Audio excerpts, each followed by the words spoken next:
पंचायती राज मंत्रालय की ओर से आयोजित इस एक दिवसीय राष्ट्रीय कार्यशाला में हम आप सभी का हार्दिक अभिनंदन और स्वागत करते हैं। आप सभी से हमारा अनुरोध है अपने अपने स्थान पर जल्द से जल्द बैठ जाएं।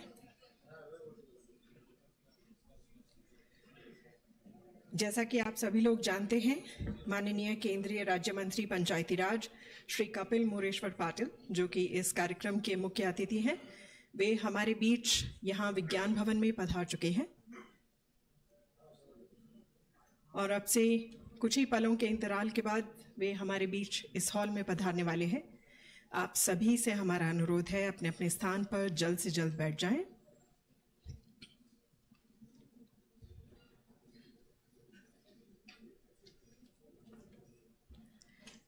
Ladies and gentlemen, a very good morning and a very warm welcome. Welcome to the one-day national workshop on Panchayat Development Index being organized by the Ministry of Panchayati Raj. I'll request you all to please kindly take your seats as quickly as possible.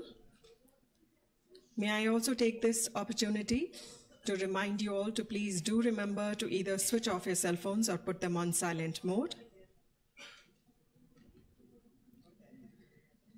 As you all know, the Honorable Chief Guest for this morning's function, the Honorable Minister of State, Ministry of Panchayati Raj, Shri Kapil Moreshwar Patil, has already arrived here in our midst. He will be joining us inside the hall shortly. Meanwhile, I'll request you all to please kindly take your seats as quickly as possible.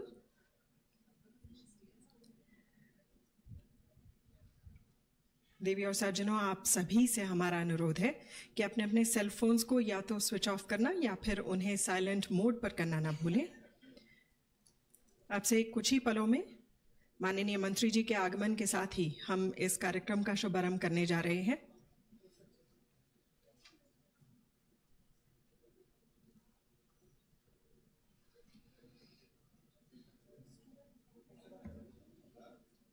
Ladies and gentlemen, please join me in welcoming the Honorable Minister. देवी और सज्जनों, हम हार्दिक अभिनंदन और स्वागत करते हैं माननीय केंद्रीय राज्य मंत्री पंचायती राज श्री कपिल मोरेश्वर पाटिल जी का।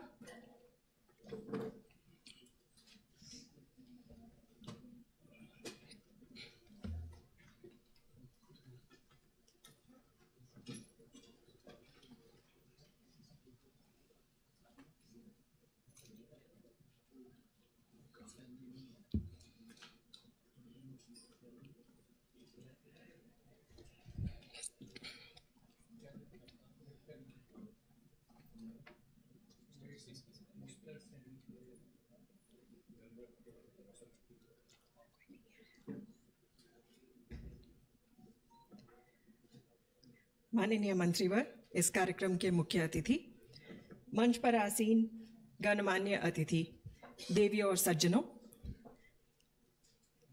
पंचायती राज मंत्रालय की ओर से आयोजित इस एक दिवसीय राष्ट्रीय कार्यशाला में हम आप सभी का हार्दिक अभिनंदन और स्वागत करते हैं। आज इस पावन अवसर पर हम राज्यों से आए हुए, जो कि देश भर के राज्यों से आए हैं, सभी प्रतिनिधियों का एवं ऑफिसर्स का भी हार्दिक अभिनंदन और स्वागत करते हैं। सर्वप्रथम मैं आमंत्रित करती हूं श्री रमित मौर्य जी को, जो कि डायरेक्टर हैं मिनिस्ट्री ऑफ पंचायती राज में, कि वे कृपया मंच पर आएं और अपना स्वागत भाषण दें। देवी और सज्जनों, करतल ध्वनि से स्वागत कीजिए। नमस्कार। I welcome Honorable Minister of State for Panchayati Raj, Shri Kapil Moreshwar Patil ji, for gracing the occasion. I also welcome Shri Sunil Kumar, Secretary, Dr. Chandrasekhar Kumar, Additional Secretary, Shri Vijay Kumar Behra ji, Economic Advisor, Srimati Radha Ashti, DDG, Niti Ayog, Shri Dr. Sanjay Kumar, Director, Ministry of Statistics and Program Implementation, Shri Vikash Anand, Joint Secretary, Ministry of Panchayati Raj. I also welcome Srimati Jayashree Ranganandan ma'am, former Additional Chief Secretary, Government of Tamil Nadu, who is the chairperson of the Committee on PDI. She will be joining on VC. On behalf of Ministry of Panchayati Raj, I thank you all for coming to the one-day national workshop on Panchayat Development Index. to take forward the initiative of local sustainable development goals by Ministry of Panchayati Raj to monitor the progress of LSDGs on periodic and regular basis. This ministry took a giant step of exploring the massive exercise of assessing the development status of Gram Panchayats based on their performance by considering the holistic development variables or indicator at local level and constructing hereby the Panchayat Development Index. Today, the PDI report will be formally released by Honorable Minister of State of Panchayati Raj. PDI is spread over 9 thematic areas of LSDGs and combines 17 sustainable development goals. PDI will form a vital statistical tool to evaluate the base score of each panchayat, which measures development at grassroots level. PDI will also keep the stakeholders like elected representatives, PRI functionaries, and frontline workers of various line ministries motivated to monitor the progress through PDI. The scores obtained from these assessments serve as evidence and can be utilized by Gram Panchayats for specific interventions, programs, schemes, and policies. And various other stakeholders can also plan their work more effectively based on this information, leading to greater impact. And additionally, this approach empowers Gram Panchayats to advocate for their demands and present their needs more effectively. The current report on PDI marks the beginning of a dynamic journey towards achieving a solid base of evidence-based policy making and thereby achieving the sustainable development goals by strengthening the grassroots democracy and creating an ecosystem that will draw all stakeholders to a focused implementation. And I once again thank you all for attending the workshop. Thank you.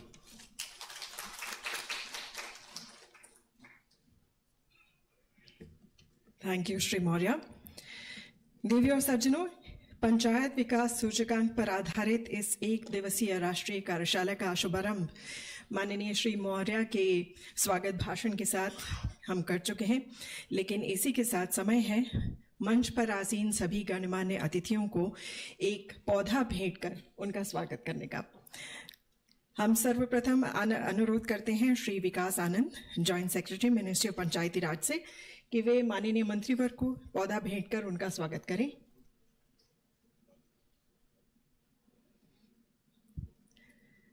Ladies and gentlemen, the blessings of Mother Earth. We warmly welcome in our midst Honorable Minister of State, Panchayati Raj, Shri Kapil Mureshwar Patil ji. We warmly welcome in our midst Shri Sunil Kumar, Secretary, Ministry of Panchayati Raj. May I request Shri Vikas Anand, Joint Secretary, to kindly present the plant and welcome the honorable dignitary. We have in our midst this morning Dr. C.S. Kumar, Additional Secretary, Ministry of Panchayati Raj. May I request Shri Anand to kindly present a plant to the honorable dignitary and please welcome him.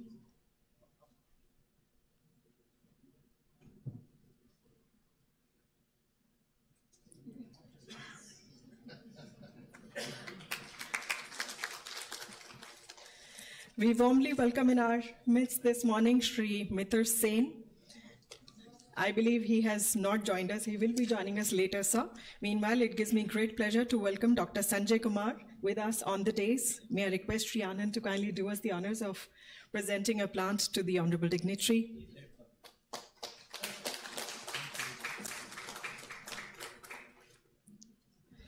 We warmly welcome Dr. Radha Ashrit. May I request, sir, to kindly present a plant to the honorable dignitary and please welcome her.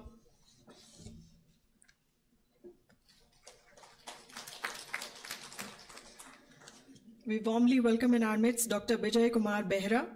I request Shri Anand to kindly present a plant to the honorable dignitary.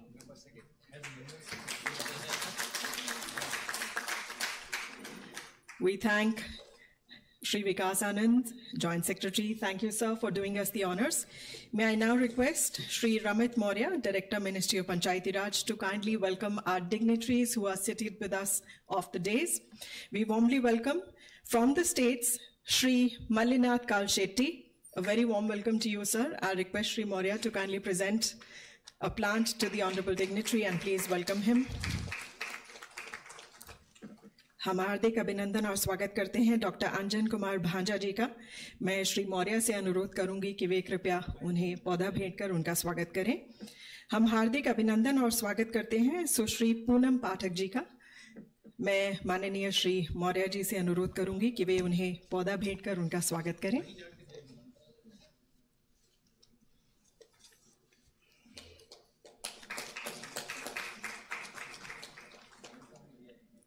हम हार्दिक अभिनंदन और स्वागत करते हैं श्री पवित्र कलिता जी का।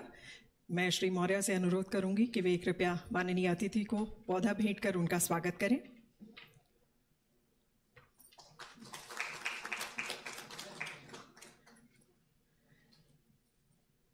हम हार्दिक अभिनंदन और स्वागत करते हैं श्री सुनील जैन जी का।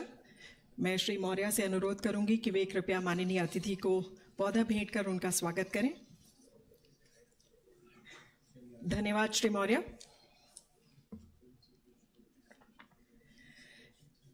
देवियों और सज्जनों, पंचायती राज मंत्रालय आज इस पावन अवसर पर इस राष्ट्रीय कार्यशाला में एक रिपोर्ट आप सभी के सामने प्रस्तुत करने जा रहा है।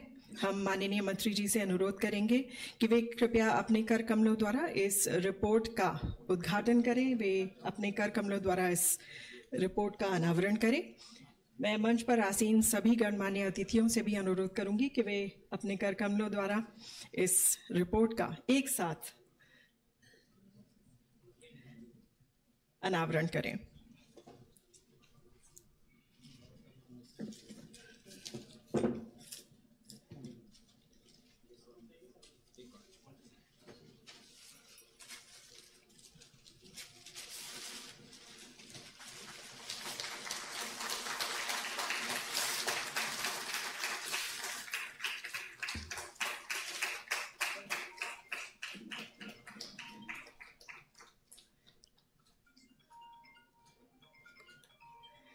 चूंकि विकास में सभी की भागीदारी होना अति आवश्यक है, इसीलिए आज ये रिपोर्ट हम भारत भर को यानी पूरे भारत को डेडिकेट करते हैं।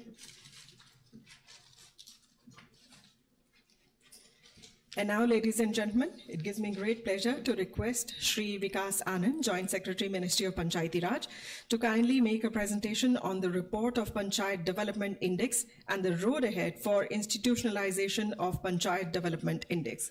Please put your hands together and give a warm welcome.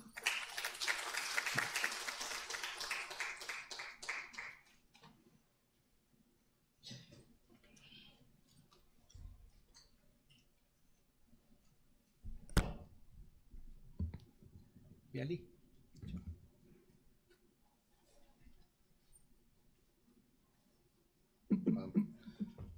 यहाँ उपस्थित सारे हमारे स्टेट से आए हुए गेस्ट और माननीय राज्य मंत्री पंचायती राज, हमारे secretary sir mister Sunil Kumar, mister Chandrashekhar Kumar additional secretary, dais पे बैठे हुए सारे डिग्नेटरीज, ये एक अभूतपूर्व क्षण है जब हम पंचायत डेवलपमेंट इंडेक्स रिपोर्ट का आज हम यहाँ अनावरण भी किया है और आज प्रेजेंटेशन भी कर रहे हैं। नेक्स्ट और जैसे कि I worked in panchayat sector, I worked in municipality also. Till recently, panchayats were not recognized as the what recognition has been given to municipal agencies, especially in the area of civic services. They were given some of the duties, some of the responsibilities, but not wholeheartedly. But recent trend is that panchayats are now being recognized as the unit of development. Schemes are being implemented. JJM has given them responsibility along with the assets to maintain and to provide the services. And also with the rising standards of living, with the expectations rising, panchayats have more responsibilities, and the people are also have become demanding from them regarding SWM or LWM. जो भी उनको services देना है, they are asking panchayats to provide all the civic services. So there is a great responsibility on panchayats, and also they have been identified as to play a critical role in attainment of SDGs. Next. Then, so what are the imperatives? They have to be recognized as the urban local bodies rather than only local self-governing bodies. And they are an important part of the government schemes and as a unit of administration and governance. And also with the great responsibility also comes the expectation from the people, so they have to also maintain better quality of services. And the resources have to be utilized very optimally. And for doing all these things, we need a mechanism which is based on evidence to assess how they are performing, how the progress of the developmental schemes at the Gram Panchayat level is taking place. What are the gaps? Achievement gaps, especially in the education sector, health sector, they are to be identified based on evidence, not based on that we have done very well. And also we need evidence-based planning so that the Gram Panchayat development plan and the development plan of the block and the district has been made very well, and it will lead to development of the Gram Panchayats. Next. So Ministry has already undertaken a task of localization of the SDGs so that people can connect with them in the 9 themes, and all the 17 SDGs have been converged into 9 themes on which panchayats are working. They have taken sankalp, they have taken resolution to make themselves water sufficient or self-sufficient in infrastructure. Next. So at the national level, at the global level, we have Sustainable Development Indicator Index, which is SDG India Index is there, but it only shows how the nations are doing, how India is doing, how districts, even we can find out how districts are doing. But within a district, some of the panchayats are doing very well, some of them have to be pulled up. So for that, SDGs may not be very useful. Next. So the under the leadership of the ministry, the secretary, the ministers, a committee was constituted to develop a mechanism for computation of Panchayat Development Index. How panchayats are doing, how under different LSDGs they are performing, how their indexes are can be measured. And Mrs. Jayashree Raguraman, she had headed this committee. Mr. Bera is the member secretary and our members are here. Next. They have also discussed how the states have already done some of the work in the computation of their indexes at the panchayat level. So it will give a mechanism to us, an equipment to us to have an evidence-based assessment of their progress and how we can plan better. It will be a great tool for the policy makers. So all the officers, all the people from Panchayat Raj Department, Rural Development, the Statistics Department, it will be a great tool for them to plan for future. Next. So this is how they are correlated. We have goals and national indicators and SDG India Index in SDGs, whereas we have themes, 9 themes, local indicators, and then they are aggregated to make PDI, the Panchayat Development Index. Next. So this is the framework of SDGs and LSDG that will also be mentioned in the presentation of Mrs. Jayashree Raguraman. So we'll next. And as of now, we have total 577 indicators. Out of those, 444 indicators are common to all the panchayat, irrespective of their geographical location or other circumstances. And even in the 133 specific indicators are there, which are there for hilly area or coastal regions, or some other peculiar circumstances are there. And 66 are repeated, that is they are used more than one time. So we have 496 indicators to be captured to prepare the PDI what the committee has recommended. Next. So this data source, ministries have done a lot of great work, and around 227 indicators are already being collected by the ministries, different ministries. So we are thankful for the officers from those ministries. They will be making presentation also in the afternoon.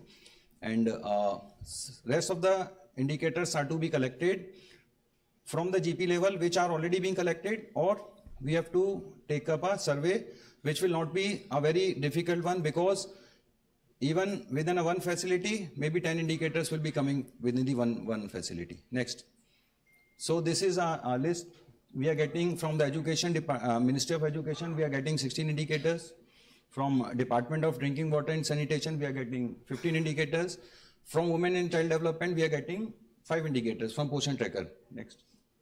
From Ministry of Rural Development, we will get 135 indicators, and we will be providing data points for 55 indicators in the PDI. And Department of Land Resources will be giving 1 indicator data point. So this 227, we are trying to get it through API integration. That NIC is already working on that mechanism, that database management application.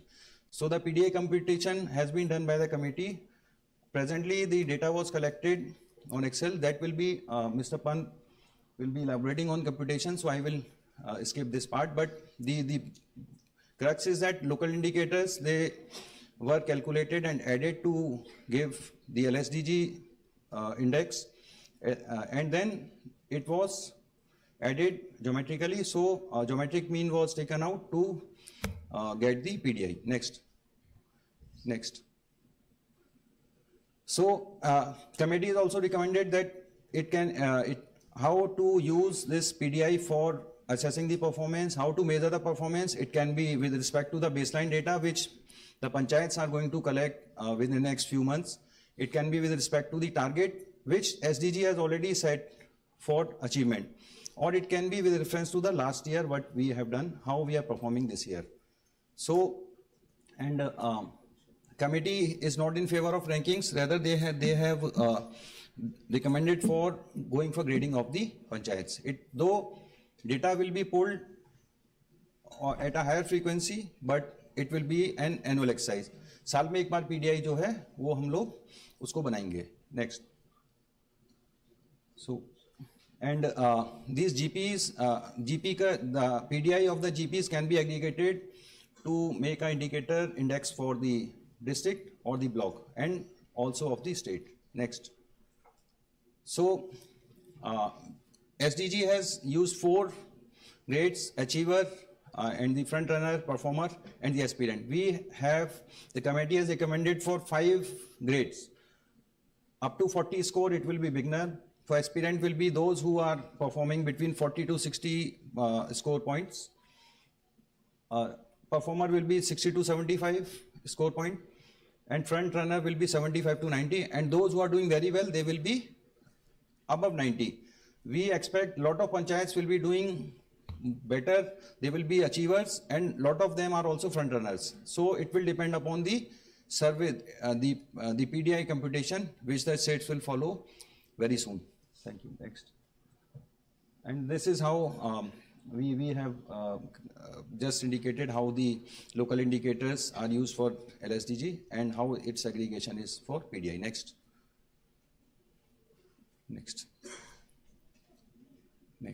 So why PDI? PDI, it's an evidence-based assessment. Now, if we ask two sarpanches how they are doing, so nobody will say ki I am not doing good, because as far they are concerned, they are doing very well. But who will assess? It is all subjective. I have given this service in the panchayat in this area, but there is no evidence-based objective analysis of the performance of panchayat, how they are doing. So this will give opportunity to do that based on evidence and reason. And so it will also help in planning and help also within a district, even within a block. Number of panchayats have already achieved the targets which are set for the SDG or by the state government. So they can plan for ambitious targets. They can go for better, more targets which reflect their actual level of development.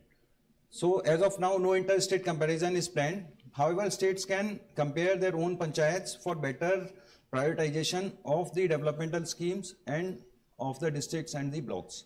Next. So the road ahead is that the strategy, how to implement it.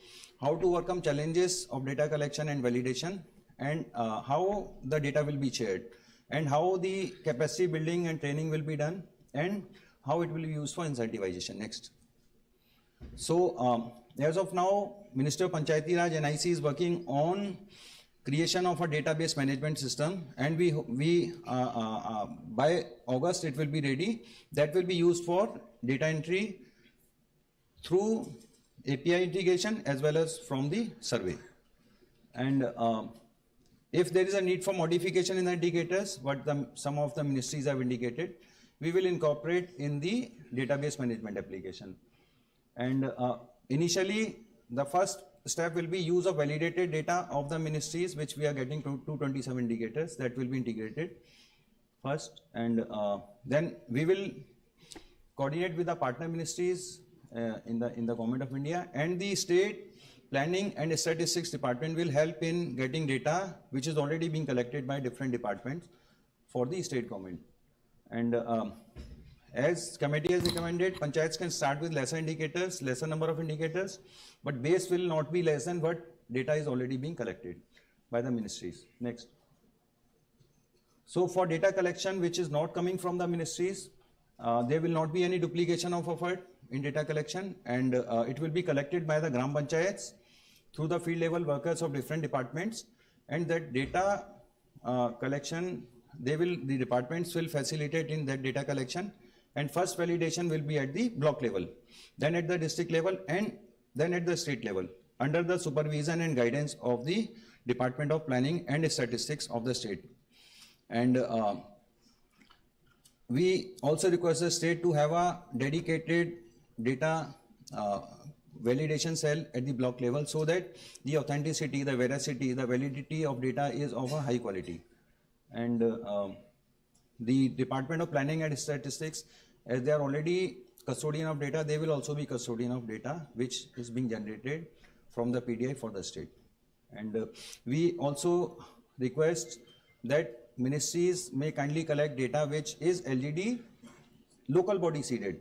Some of them are collecting village seeded, but also request is to collect LGD local body seeded, so that it is very easy to share the data on the PDI portal. Next. Then this PDI will also be used for incentivization for National Panchayat Awards next year, and states can also use this PDI for their state level awards which they are giving to the panchayats. We are also planning to have an intensive capacity building and training exercise through network of SIDs and Panchayati Raj institution at the state level. And to start with, because YESTA has done a lot of work, we have requested YESTA to train the state level master trainers, for which we will start the process very soon. Next. And to sum up, though the lead has been taken by the ministry under the current leadership, it is a common property resource. PDI will be a common property resource, and data can be used by any ministry, any department for furtherance of their goal for developmental strategies. So, and the ministries which are contributed of data, they will get a dedicated login to view and download C data. And any request from the ministry or department for data sharing will be considered on priority, and NIC will be doing it for a seamless integration. And thank you so much.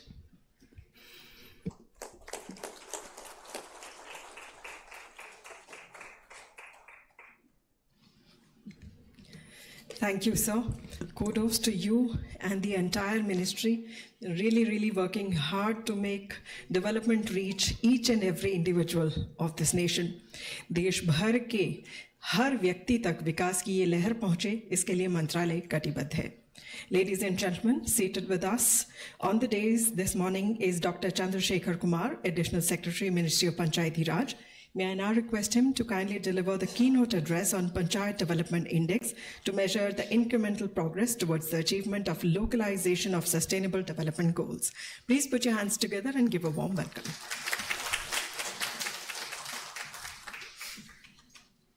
Honorable Minister of State Panchayati Raj and Chief Guest of this occasion, Sri Kapil Morasar Patil ji, Honorable Secretary Panchayati Raj Sri Sunil Kumar ji, our esteemed guest and the chief of the chairperson of the PDI committee, Madam Jayashree Raghunandan Madam, Srimati Radha Sri ji, Sri Vikas Anand ji, Sanjay ji, Behra ji, my esteemed colleagues from ministry, various ministries, estates, ladies and gentlemen. It gives me great pleasure to be part of this August House and the significant occasion of launching the PDI today, which has come after a huge effort, almost more than a year. And already विकास जी ने आपको काफ़ी इसकी सूचना दी कि PDI में क्या है, तो मैं आपको थोड़ा उसके पीछे थोड़ा ले जाना चाहूँगा कि ये कैसे आया PDI की। तो ये एक नेचुरल आउटकम है। जब हमारा लॉन्च हुआ था, आपको पता है नवंबर 2021 में LSDG की रिपोर्ट, तो उसके बाद से LSDG के बाद से फिर हम लोगों ने थीमेटिक GPDP का कार्यक्रम 1 साल चलाया और उस पर अभी आप लोग सब उसके पार्ट हैं और आप लोगों ने काफ़ी मेहनत की है। And so far almost 2 lakh पंचायतों ने थीमेटिक GPDP भी उस पर काम किया है। आप लोगों ने उसमें थोड़ी बहुत इश्यूज हैं, लेकिन उसको और मुझे लगता है कि आप अच्छा करेंगे हम आगे दिनों में। फिर उसके बाद विगत वर्षों में LSDG थीमेटिक ही रिवैम्प्ड अवार्ड सिस्टम भी आया। तो ये सारा एक ही पार्ट था और उसमें भी आपको पता है कि जैसे पहले 20,000 25,000 पंचायत पार्टिसिपेट करते थे, बट इस बार 2.5 लाख पंचायतों ने। तो मैं उसके लिए आप सारे स्टेट को I must congratulate all the states for their huge effort, otherwise without your participation it not have been possible.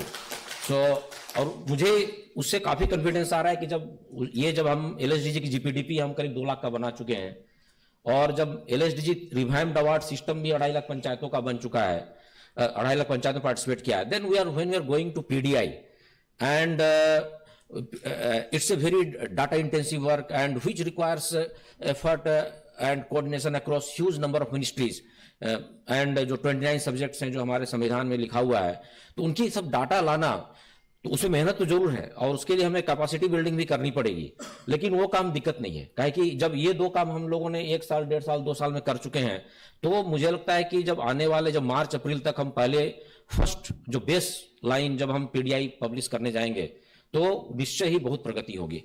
And विकास ने जैसे ही बताया कि अब वो जरूरी आ गया है कि अब हम ना एविडेंस बेस्ड प्लानिंग करें, डाटा सपोर्टेड। वो let's not go on planning on panchayat कि भाई वो पंचायत कैसा कर रहा है, उसको किस सेक्टर में काम करना है, in which sector they should deploy money, because we have very scarce resources. The resources should go in the field in which the panchayat is slightly lagging, so that we know we have a commitment to achieve our SDG goals by 2030. 2030 is not a deadline, but of course we should be making progress in that direction. Saturation doesn't mean 100%, but at least we should be seen moving. अगर कोई पंचायत अभी 50% में है, तो at least ये जो PDI से आपको पता चलेगा कि अभी हम 50% पे 40% पे कहां पे हैं। So we should be making road map कि 50% से हम 80% कैसे जाए। So this PDI will help you. So if you are able to publish our PDI by 2024 March and April, we have 6 years ahead making planning. We have thematic, we are having all the 570 indicators, we have thematic ranks in various fields. And we can plan, we can give priority to which sectors we should deploy resources. And उसके लिए further हम लोग भी various ministry के जो flagship कार्यक्रम है, so because ultimately see, this LSDG is not basically a new कार्यक्रम and new deployment of funds. It's only basically convergence of resources of all ongoing flagship programs. And we have to only ensure that those flagship programs are, their knowledge is in panchayat. अभी problem क्या है कि पंचायत को पता नहीं है, काम तो पंचायत में हो रहे हैं, पता ही नहीं उनको। ये 22 कार्यक्रम जो हम लोगों ने चिट्ठी बार बार लिख के कम से कम ये जो 50-60 फ्लैगशिप का छोड़ दीजिए, कम से कम जो 22 फ्लैगशिप कार्यक्रम है उसकी सूचना पंचायत को मिले, उसकी जो रिसोर्स एनवेलप है, उसका जो डाटाबेस है, उसकी जो आपका बेनिफिशियरी लिस्ट है, असेट है, वो सारी GPDP में रिफ्लेक्ट हो। तो एटलीस्ट इस बार की GPDP में हम देख रहे हैं कि कम से कम 30-40% पंचायतों में वो आ रहा है। कुछ पंचायतों में कमी है, लेकिन हम आशा करते हैं कि अगले बार जब हम GPDP बनाएंगे तो कम से कम 80-90% पंचायतों में वो सारा रिसोर्स एनवेलप आएगा और वो फिर पंचायतों को भी जानकारी होगी कि क्या होगा। एंड धीरे धीरे इसका भी नेक्स्ट है, जब अब ऑडिट ऑनलाइन अब जब कर रहे हैं तो हमको भी उस दिशा में प्रगति करनी हो कि ये सारे रिसोर्स डेवलप को भी पंचायतों की जानकारी हो और वो भी उसका पार्ट हो, है ना। तो मैं ज्यादा अभी नहीं टाइम लूंगा, लेकिन मैं बोल रहा हूं ये काम बिल्कुल दिक्कत नहीं है। एक चीज सूचना मैं आपको जरूर दूंगा कि अभी 1 साल से 1.5 साल से हम लोग वेरियस मिनिस्ट्री के साथ डाटा पूलिंग के लिए काम कर रहे हैं और मुझे ये सूचना देने में बहुत खुशी हो रही है और मैं उन मिनिस्ट्री के अधिकारियों को, उनके एनआईसी टीम को और उनके जो भी हैं जो सहयोग किए, मैं उनको बहुत बहुत धन्यवाद देना चाहूंगा कि अभी तक हमने करीब 17 कार्यक्रम जो है 17 स्कीम के करीब 17 करोड़ बेनिफिशियरी की डाटा हमारे ईजीएस कार्यक्रम पोर्टल में आ चुकी है। मैं 2-4 सूचना दूंगा, जैसे कि हमारे ड्रिंकिंग वाटर के करीब 97,000 पंचायतों की डाटा हमारे पास आई है, जल जीवन मिशन के करीब 85,000 पंचायतों की डाटा आई हुई है, मनरेगा के करीब 1,75,000 पंचायतों की डाटा आई हुई है, एनएसएपी के करीब हमारे 1,80,000 पंचायतों की डाटा आई हुई है, मिनिस्ट्री ऑफ एग्रीकल्चर पीएम किसान सम्मान निधि के 2 लाख पंचायतों की डाटा आई है और उनके 9 करोड़ बेनिफिशियरी की लिस्ट हमारे पास आई हुई है और इसको हम जीपीडीपी में पॉपुलेट कर रहे हैं। मिनिस्ट्री ऑफ एजुकेशन से जो समग्र शिक्षा अभियान है उनके करीब 25,000 पंचायतों के डाटा आए हैं और एनिमल हस्बेंड्री के करीब 2,18,000 पंचायतों के डाटा हमारे पास आए हैं।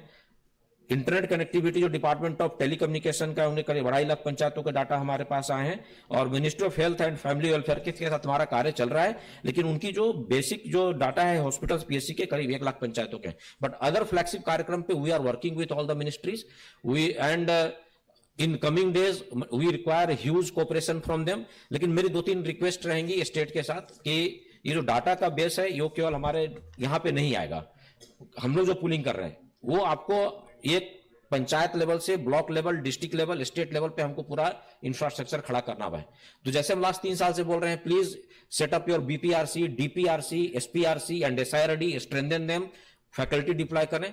तो उनके साथ जो बीपीआरसी है, please also put a data management unit there in BPRC and DPRC and SPRC, because उसके बिना ये जो हम पीडीआई का कार्यक्रम अगले 6-7 महीने में करने का सोच रहे हैं वो थोड़ा अच्छा वो हो नहीं पाएगा। और that will not only help in PDI, that will also help in preparing good GPDP and also that will help in the revamped award system. तो ये सारा चीज जो है माई रिक्वेस्ट स्टेट के साथ रहेगी एंड मिनिस्ट्री के साथ भी रहेगी कि आपके जो फ्रंट लाइन वर्कर्स हैं, फील्ड वर्कर्स हैं पंचायतों में, please ask them to ensure that the data is made available to panchayats of all the flagship programs in various indicators, and the state has to take some initiative in strengthening BPRC, DPRC, SPRC coupled with the data management units there, because that will help। फिर data केवल देने से नहीं होगा, पंचायत में कुछ भी data आ जाए उसको हम आगे बढ़ा दें तो द क्वालिटी ऑफ डाटा को वेरियस लेवल पे उसको चेकिंग एंड फिल्टरिंग करनी है हमें। तो I think that requires lot of effort. एक चीज मैं बोलना भूल गया कि अभी ऑलरेडी महाराष्ट्र के 34 करीब 25-30 पंचायतों ने ऑलरेडी 577 इंडिकेटर का डाटा कलेक्शन किया है। तो मैं उनकी जो टीम पे उनके जो जितने अधिकारियों ने काम नहीं किया है, मैं उनको बहुत बहुत धन्यवाद दूंगा। ये बहुत अच्छा एफर्ट उन्होंने किया है, वो करीब 3-4 महीने उनके लगे, लेकिन they have completed, each panchayat has collected 577 indicator. तो ये काम दिक्कत नहीं है, ये आप सब सारे लोग कर सकते हैं। तो मुझे पूरा उम्मीद है कि आज की जो हमारी वर्कशॉप है, हमारे लीडरशिप है, हमारे मंत्री साहब हैं, सेक्रेटरी साहब हैं और आप सारे लोग हैं, उनके कोऑपरेशन से हम निश्चय ही आगे, और सारी मिनिस्ट्री के जो हमारे हैं उनके कोऑपरेशन से हम निश्चय इस पीडीआई को अगले मार्च-अप्रैल तक एटलीस्ट एक पहली जो संकलन है जरूर पब्लिश करेंगे। Thank you very much.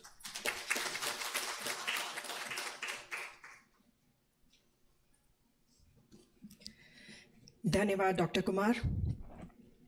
जब ऐसा सशक्त नेतृत्व होगा तो सभी योजनाएं न सिर्फ उनका क्रियान्वयन होगा बल्कि सफल क्रियान्वयन भी होगा, ऐसी हमारी आशा है और आप सभी को इस काम के लिए बहुत बहुत बधाई। Ladies and gentleman, we have with us Dr. Sanjay Kumar, Director, Ministry of Statistics and Program Implementation and member of the PDI Committee. May I now request him to kindly talk about Local Indicator Framework, Panchayat Development Index, Computation and Data Validation Mechanism for Panchayat Development Index. Please put your hands together and give a warm welcome. Thank you. Respected Honorable Minister and Secretary, Additional Secretary, the officers on the dais and off the dais. So it is my great pleasure to be part of this PDI committee and to present this today presentation. So I will discuss about the LIF, PDI computation and the data validation mechanism which is required for the Panchayat Development Index. So before it, I will take you through the journey of SDG and how this SDG got originated. Next slide. So as you all have heard the name of Millennium Development Goals, which were adopted by United Nations in the year 2000. So that was from 2000 to 2015. Thereafter, the SDG framework came into picture. So 193 countries are signatory to this SDG framework, and it is having 17 goals and 169 targets. So it is for the period of from 2015 to 2030. So 2000 से 2015 के लिए एक MDG framework था. Thereafter SDG framework आया जो कि 2015 से 2030 के लिए है. SDG covers all the 3 dimensions of the development: social dimension, economic dimension, and environmental dimension.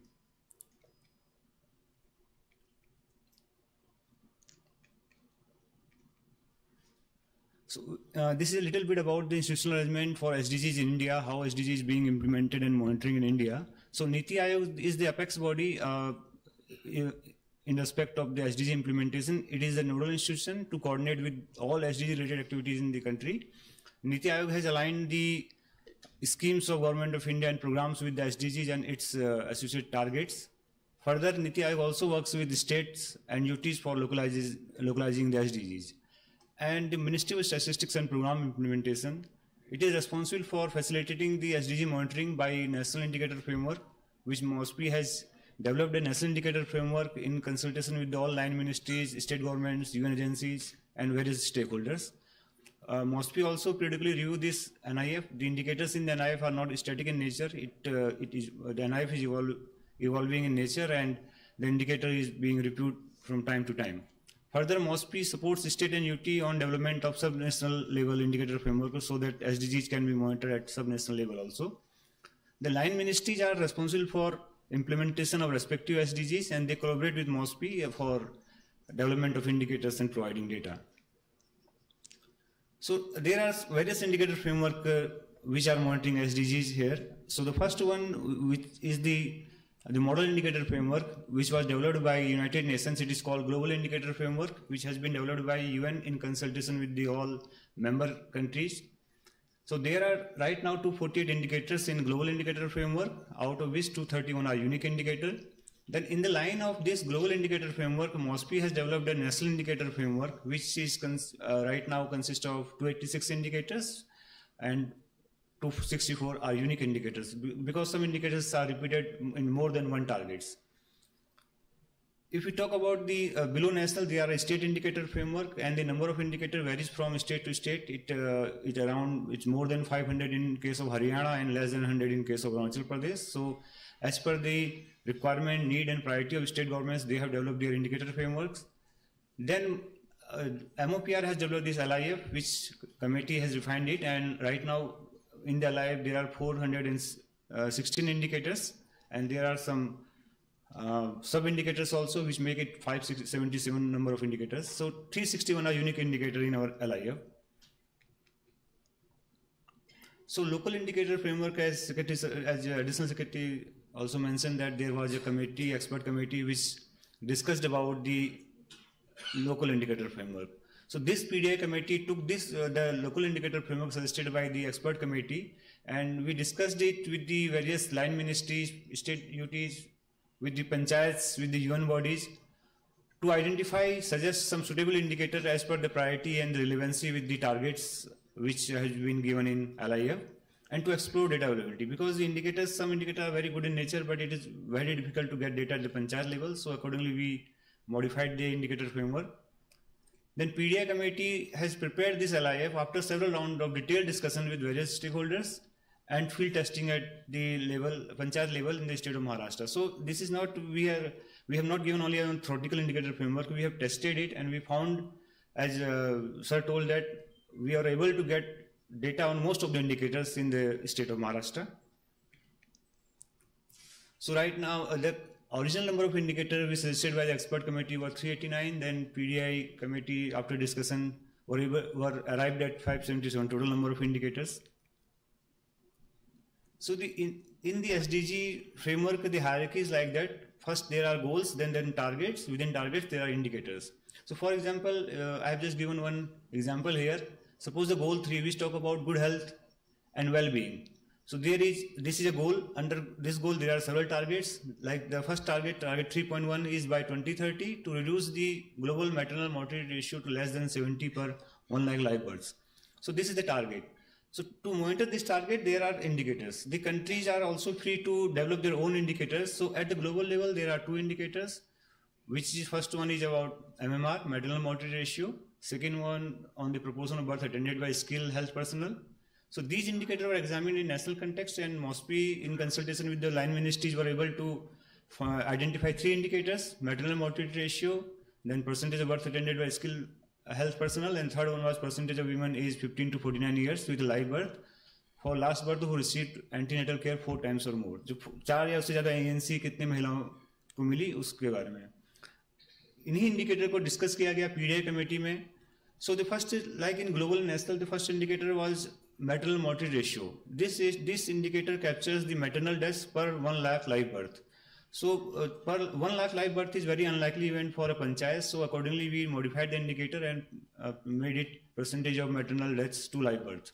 Similarly जो 4 ANC वाला indicator था वो पंचायत में डिस्कस हुआ, Ministry of Health में डिस्कस हुआ, and it was found that कि percentage of ANC registration in the first trimester to total ANC, this can be taken an indicator.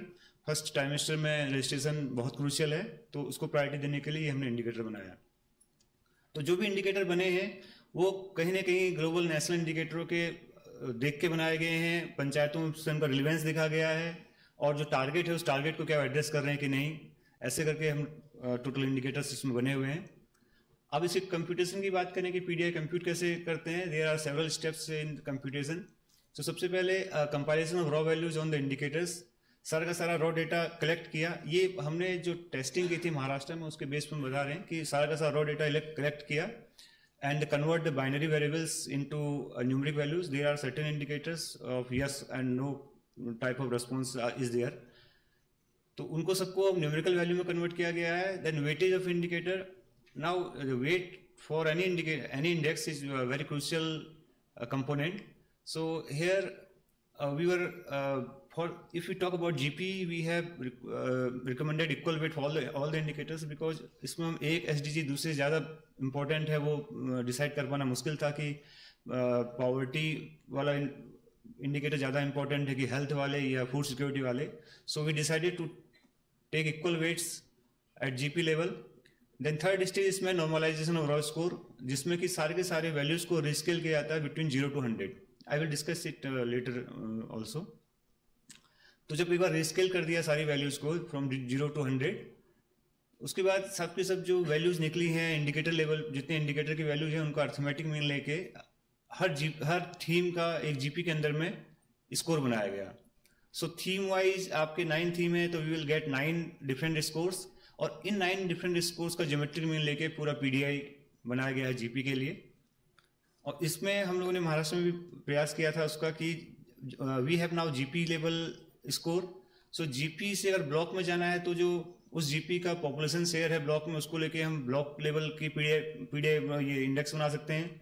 फिर ब्लॉक से लेकर अगर डिस्ट्रिक्ट तक जाना है तो ब्लॉक की जो पॉपुलेशन का शेयर लेके हम लोगों ने डिस्ट्रिक्ट सजेस्ट किया है, from district to state, state to centre, it can be done. So जो इसमें एक सबसे इंपॉर्टेंट चीज़ है कि रिस्केलिंग कैसे की गई है. जो इंडिकेटर्स हैं, इंडिकेटर्स की value, there are certain indicators, उनकी वैल्यू इन रुपीज है, किसी की पर 1000 लाइव बर्थ में है, किसी इंडिकेटर कोई परसेंटेज में है, कोई प्रपोर्शन में है. तो सबको कंपेयर करने के लिए it is very important that to convert all the indicators between 0 to 100. तो सारे के सारे इंडिकेटर्स को 0 से 100 के बीच में लाया गया. तो उसको लाने के लिए एक छोटा सा प्रोसेस है जो कि इंटरनेशनली एक्सेप्टेड प्रोसेस है. हम लोगों ने कई global indices as well as Niti Aayog का SDG इंडिया इंडेक्स और बहुत सारे इंडेक्सेस को कंपेयर किया, स्टडी किया. तो LIF में 2 काइंड के इंडिकेटर हैं. There are 2 kind of indicator in LIF. One is positive indicator, another one is negative indicator. Positive indicator वो जिनका बढ़ना पंचायत या कंट्री के लिए अच्छा है. फॉर एग्जाम्पल अगर हम बात करें कि percentage house hold who got benefits from the housing scheme, या कितने लोगों को जो percentage of functional house hold tap connection कितनों के पास है, या इंस्टीट्यूशनल डिलीवरी कितनी है, इस टाइप के जो इंडिकेटर है पॉजिटिव इंडिकेटर्स हैं। तो इनके लिए जस्ट फॉर्मूला दिया है, आई विल ज़्यादा डिटेल में उससे डिस्कस नहीं करूंगा कि उसको निकालने के लिए जैसे लिखा है formula x minus minimum x upon maximum x minus minimum x. तो एक स्टैंडर्ड ये जो भी इंडिकेटर है इस फॉर्मूले में हमने उसको अप्लाई करके 0 to 100 में कन्वर्ट किया है।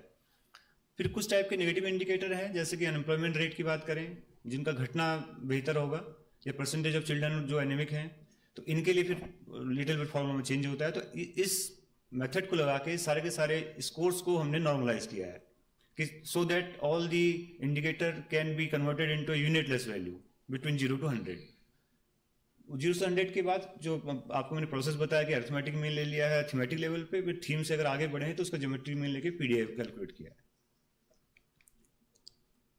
सो ये सब चीज़ें थ्योरेटिकली नहीं, जो सर ने आज जो मंत्री महोदय ने रिपोर्ट भी रिलीज की है, उस रिपोर्ट में सारा कुछ दिया गया है। हमने प्रूफ ऑफ कंसेप्ट तैयार किया, जहाँ पर कि इन इंडिकेटरों को टेस्ट किया गया कि वाकई में इनका डेटा अवेलेबल है कि नहीं है। जब हम लोगों ने पंचायत विजिट किया था महाराष्ट्र में, तो ये पाया गया कि बहुत सारा डेटा पंचायतों के रजिस्टर में है, पंचायत के पास कहीं ना कहीं अवेलेबल है, बस ज़रूरत है उन सबको कहीं किसी सिस्टम में इनकॉर्पोरेट करने की। तो एक प्रूफ ऑफ कंसेप्ट भी इस रिपोर्ट में दिया गया है, जिसके बेसिस पे जो जसदा पुणे की टीम है और काफ़ी उसमें ग्राम सेवक प्लस जो रिप्रेजेंटेटिव थे वहाँ के सिलेक्टेड, उन सबसे हमने डिस्कस किया। उसके बाद 30 ग्राम पंचायत को इस प्रूफ ऑफ कंसेप्ट में we have covered in the district of Pune, Sangli, Satara and Solapur. वहाँ के 30 जीपीज को लिया गया है। 14 अलग अलग डेटा सोर्स आइडेंटिफाई किए, जो कि फॉरेस्ट हस्बेंड्री, ये सब डेटा सोर्स हमने इंडिकेटर के साथ लिखे हैं। 570 टोटल इंडिकेटर हैं, जो डेटा पॉइंट्स हैं 686 उनके लिए ये डेटा सोर्सेस हैं। फिर कॉमन इंडिकेटर, क्योंकि इतने बड़े इंडिकेटर में कुछ इंडिकेटर हो सकता है किसी जीपी के लिए रिलेवेंट ना हो, तो जो कॉमन इंडिकेटर है हम कंपेयर करेंगे तो कॉमन चीज़ों पे ही कंपेयर सारे जीपीज को करेंगे। तो देन कॉमन इंडिकेटर को लेके हमने पीडीआई कैलकुलेशन किया है। सो ये इसका प्रूफ ऑफ कंसेप्ट आपको इस रिपोर्ट में भी मिलेगा पूरा। Then the next step is data validation mechanism for PDI. So it is very important step in calculating the PDI. जैसे भी एडिशनल सेक्रेटरी सर ने भी बोला कि डेटा वैलिडेशन बहुत इंपॉर्टेंट है, क्वालिटी डेटा की बहुत इंपॉर्टेंट है, अदरवाइज अगर गार्बेज इन गार्बेज आउट होगा। तो डेटा वैलिडेशन का मतलब यहाँ पर है कि we ensuring data accuracy and quality of data before processing for PDI committee. तो डेटा वैलिडेट करने के लिए डेटा जैसे इस पूरा उसमें भी बताया गया कि एनआईसी एक पोर्टल डेवलप करेगा, साथ में हो सकता है कि जो डेटा एंट्री भी करनी पड़े, एपीआई के माध्यम से डेटा आएगा। तो जो भी माध्यम से डेटा आया उसका वैलिडेशन बहुत इंपॉर्टेंट है। We are having 2.69 around lakh panchayat in the country, 416 total indicator plus 161 sub indicator मिला के 577 इंडिकेटर्स हैं। और अगर मैं न्यूमरेटर डिनोमिनेटर को अलग से काउंट करूं तो देयर आर 688 डेटा पॉइंट्स। तो एक काफ़ी लार्ज डेटा सेट हमारे पास आने वाला है जब हम पीडीआई कैलकुलेट करेंगे। तो यहाँ पर डेटा वैलिडिटी बहुत क्रूशियल रोल प्ले करेगी, जो कि इसकी डेटा फ्यूचर में पीडीआई की रिलायबिलिटी, उसकी यूजेबिलिटी कहाँ तय होगी, ये सब कुछ निर्भर करेगा डेटा वैलिडेशन पे। अब इसमें एक एग्जांपल मैं आपको देना चाहता हूँ मॉस्पी का, जो हम कैसे डेटा वैलिडेट कर रहे हैं। MoSPI releases the all India consumer price index and corresponding inflation rate for rural urban and combined every month.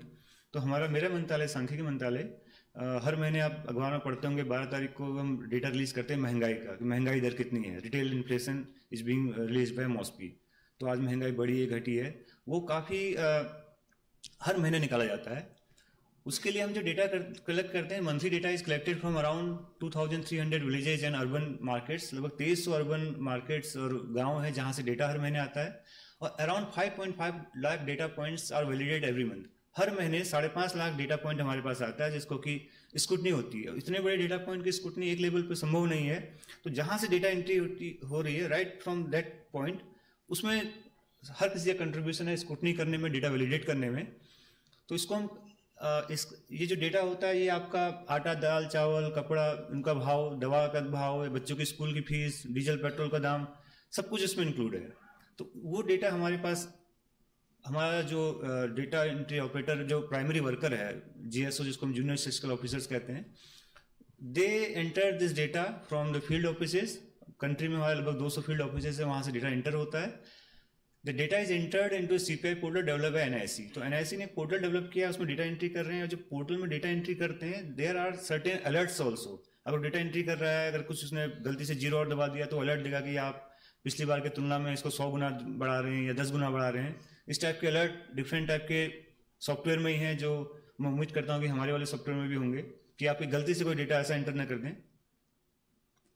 फिर जो सुपरवाइजरी ऑफिसर उसके ऊपर सीनियर स्टेटिस्टिकल ऑफिसर है, उसके लिए कंपलसरी है कि डेटा वैलिडेट करना, उसके बिना वो डेटा आगे बढ़ेगा ही नहीं। आप समझिए कि हर महीने की 12 तारीख को उनको इंडेक्स निकालना है, और हमारे पास केवल उतना ही टाइम होता है। 30 दिन के अंदर में data scrutiny, collection, scrutiny, validation, compilation सब कुछ हो जाता है।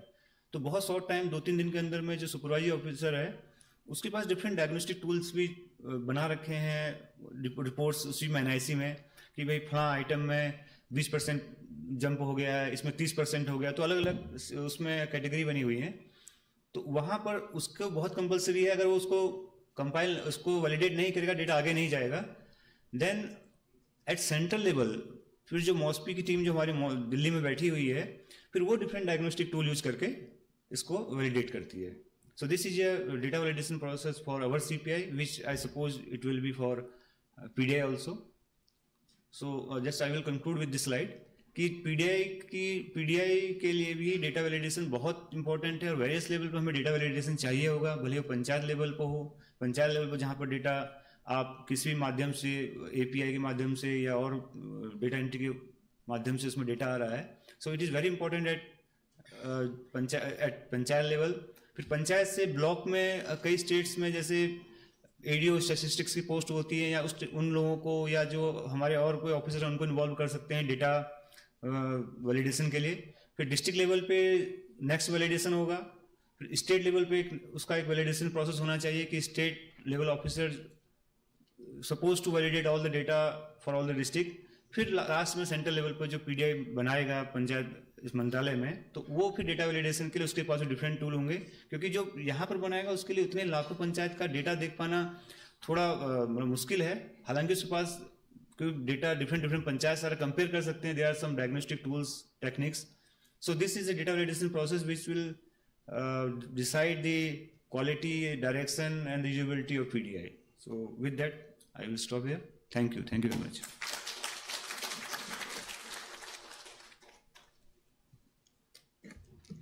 Thank you, Dr. Kumar. Ladies and gentlemen, as we are all aware, MOSPI, of course, is one of the nodal ministries, and we are very thankful to you for helping us in validate all this data. We have with us Srimati Radha Ashrit, DDG, Development Monitoring and Evaluation Office, Niti Aayog, Government of India, and she is also a member of the PDI committee. Please put your hands together as she addresses the August gathering.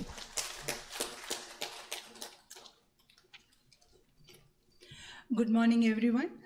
Respected Minister, sir, respected Secretary, respected all the officers present on the dais, and all the distinguished members who have come from different parts of the country. A warm welcome to all of you. It is my pleasure and privilege to be a part of the committee as well as a part of this August gathering. So I would like to discuss on the data quality as well as the stakeholder what are the role of each stakeholder among us, that I would like to describe. Can I? Yeah, the 2 points I would like to discuss. One is the because it is an indicator. Indicator means data. Data means the quality is very much important. So the first I would like to touch upon the quality of the data which we are going to collect, and the second one is the role of the stakeholders. Each and every one of us, you, me, everyone, how we can leverage this powerful tool. I feel it is a powerful tool. How we can take it to the next level. So this is the objective and discussion points. So next, as you all aware that,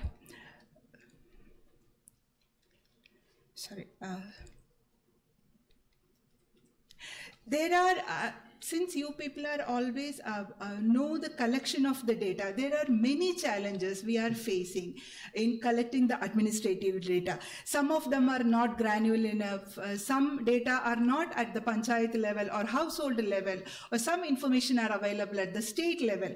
And there is a problem with the entering of the data. When we enter the data may be, for example, if we have to enter a data as 100, we may enter as 0 or 1000. So there is no single truth, because many ministries, many agencies are collecting the same data in a different form.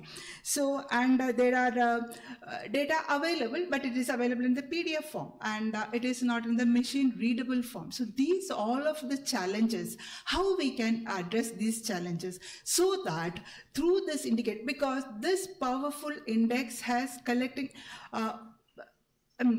vast majority of data. We are having a data points, and a very n number of data points we are going to collect, and this, after the collection of this data, and if it is stabilized, this has a powerful mechanism of unleashing the digital economy of this country too. So that much powerful this indicator, this index has, and the indicators of this index has. So accordingly, we have to look into the various aspects of the data quality system. Some of them are data generation, and the data generation, whoever entering the data, there should be many checks and balances are put in place, so that the information we are collecting is accurate and it is reflecting the ground reality. And the data quality and data, once data is collected, it should be analyzed. When you analyze the data, we will come to know that the type of quality checks we can introduce into the system. So some of the enablers through which using of technology, NIC is actually a backbone of this index, so that technology can leverage this, the kind of information we are collecting. Next, I would like to discuss on, there are two types of, and globally also, when we see that there are two types of data generation mechanisms are available. One is active. Active means the person who is collecting, or beneficiary who is there, he or she putting the data into the system. Another is passive. Passive means we are collecting through the transactional information, we are getting the information. So what is the good practices globally as well as nationally, the good practices we have to incorporate into the system, so that there will be minimum human intervention, and it has to be just like additional secretary mentioned, that it has to be supported by the statistical officer who is signing the data, validating the data. After validating, it is coming into the system, so that we can ensure through the system, and minimum conflict of interest, because data are exchanged seemingly between different ministries, so that one ministry has already collected the data, no need to repeat the same initiating. So that can have the cost benefit point also. So collected data at the lowest granularity. This is the first time panchayat level we are going to get the data.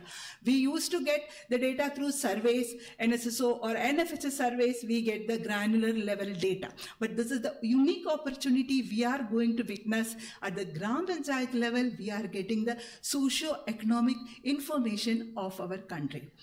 So there are many good practices also available. So how we can look into the quality and reliability of the data.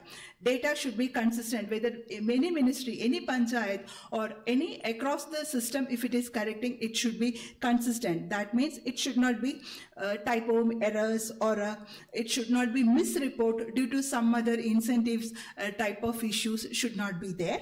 And it should reality in the ground picture, it should be able to reflect.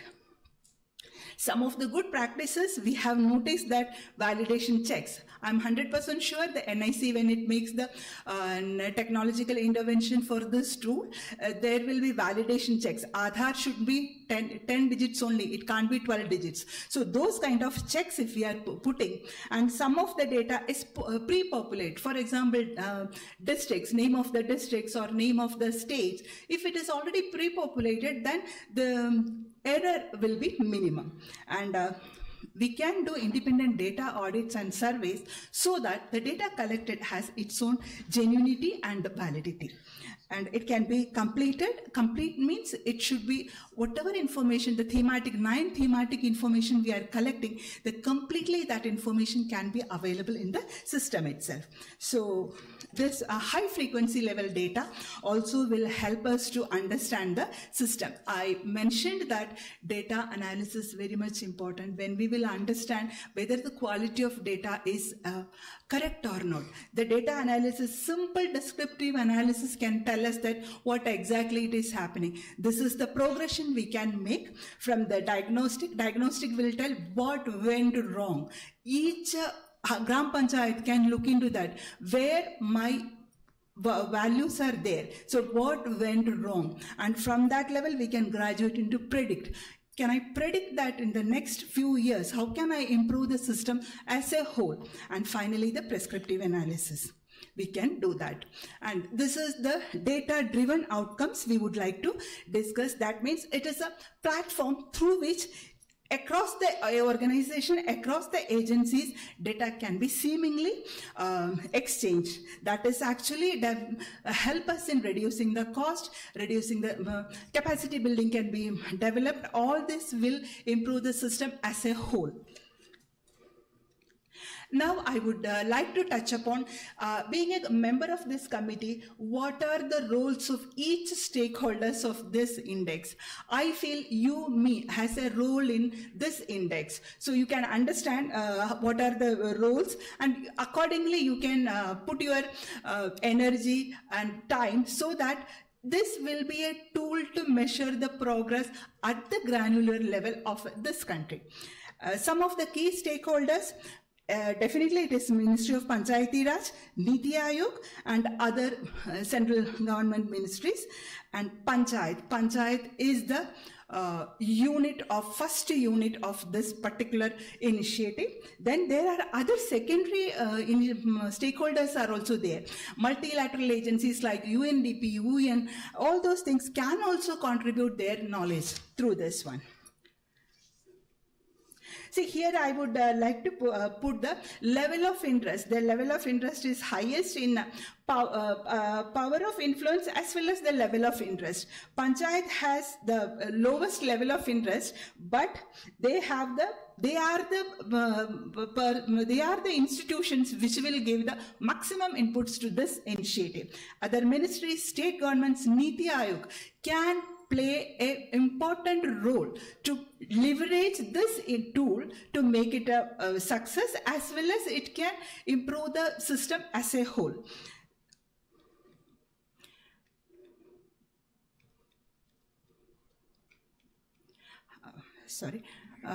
The PDI, what does, everyone has already mentioned that what is PDI, Panchayati Raj Development Index. The Panchayati Raj Development Index, Panchayat becomes the unit.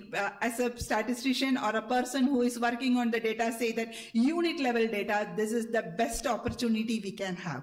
Then it will not only measure the Panchayat performance, actually within the districts also it measures the performance, and that will trigger the district, block, district, state, and finally the national level also. It has its own importance to play. So from the national, local level in the indicator framework, district level indicator frameworks have created. After that, state level, finally in the national level framework. As I mentioned, everyone has a role to play.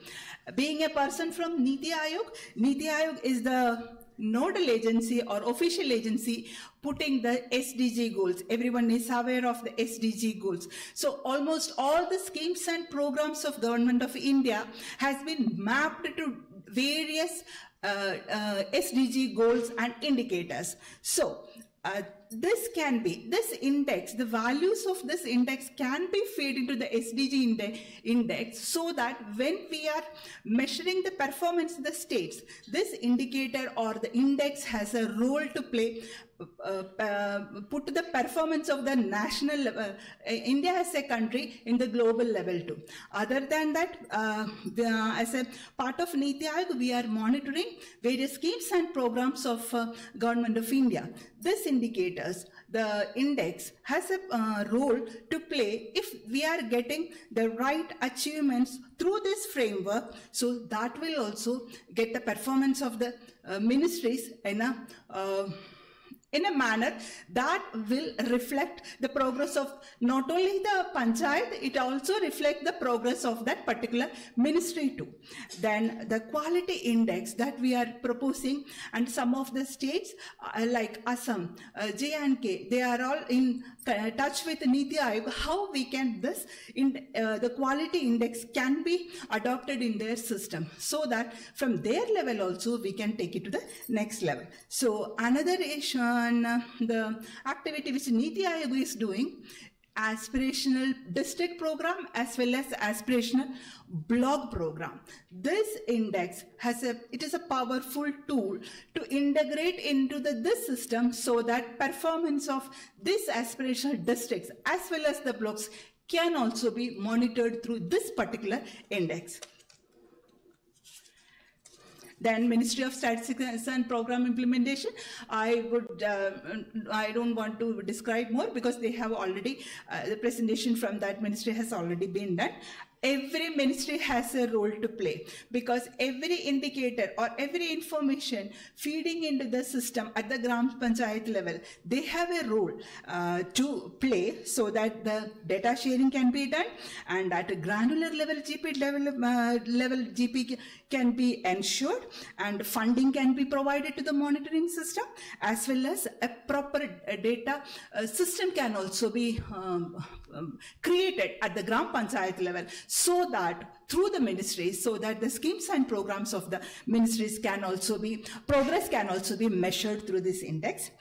Every state has its own role to play. They can coordinate in a different manner, and they can take up the capacity building for field personnel level data, how to collect the data, are the collected data are valid or validation, all those information can be taken through this unique initiative.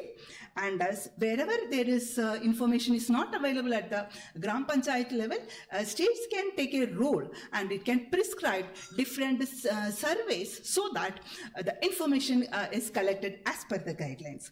Then district administration is also a role to play. They can also bring convergence and work effectively on this PDI, and they can also take this as a management tool for their developmental interventions, various interventions they are prescribing. And if the data sources, if there is no information is available, how can they collate that information, or how the system can be put in place? That also can be done through this district administration.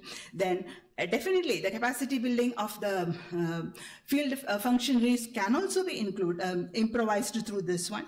And we can sensitize each and every one of us, so that this information, we can get this information, so that we can monitor our progress in such a manner that this can be taken into the next level. Panchayati Samitis, Block Panchayat, District, everyone has, as I mentioned, everyone has a role to play in a manner, so that they can mobilize the resources, they can take some steps to, if there is a skewed distribution of funds, all those things they can take into consideration. Elected members has the role to play. They can also take that, if in my constituency, if this progress is like this, what all I can do, or what all the system can do to improve the situation. The elected representatives can also have a say, and through this index, we can have a mechanism to put in place.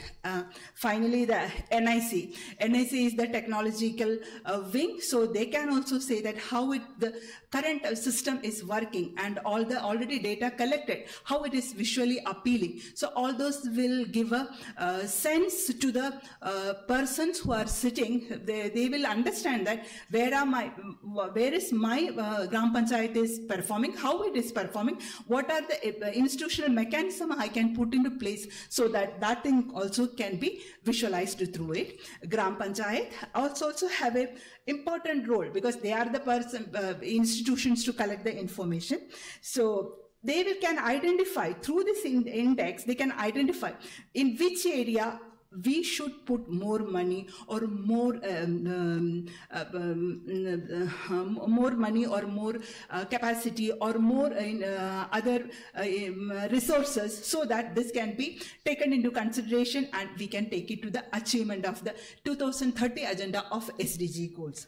Finally, the MOPR is also has a role to play, and how to institutionalize this whole index and this initiative into the across the various ministries and programs of Government of India.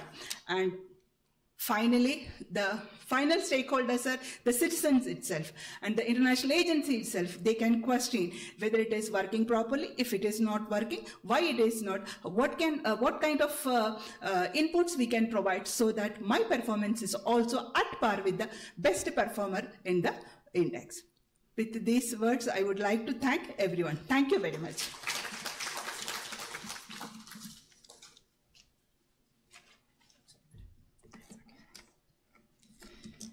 Thank you, ma'am, for your presence here today and helping us with the data optimization and utilization. देवी और सज्जनों, जैसा कि हमने आपसे कार्यक्रम के आरंभ में बताया था, आज देश के बहुत सारे राज्यों से यहाँ पर ग्राम सेवक, उनके प्रतिनिधि और ऑफिसर्स मौजूद हैं। तो आइए महाराष्ट्र राज्य के ग्राम सेवक को मैं मंच पर आमंत्रित करती हूँ। श्री अनिल बगाटे आज हमारे बीच मौजूद हैं। उनसे अनुरोध है कि वे कृपया मंच पर आएं और अपने विचार सभा के साथ साझा करें। जोरदार तालियों से स्वागत कीजिए।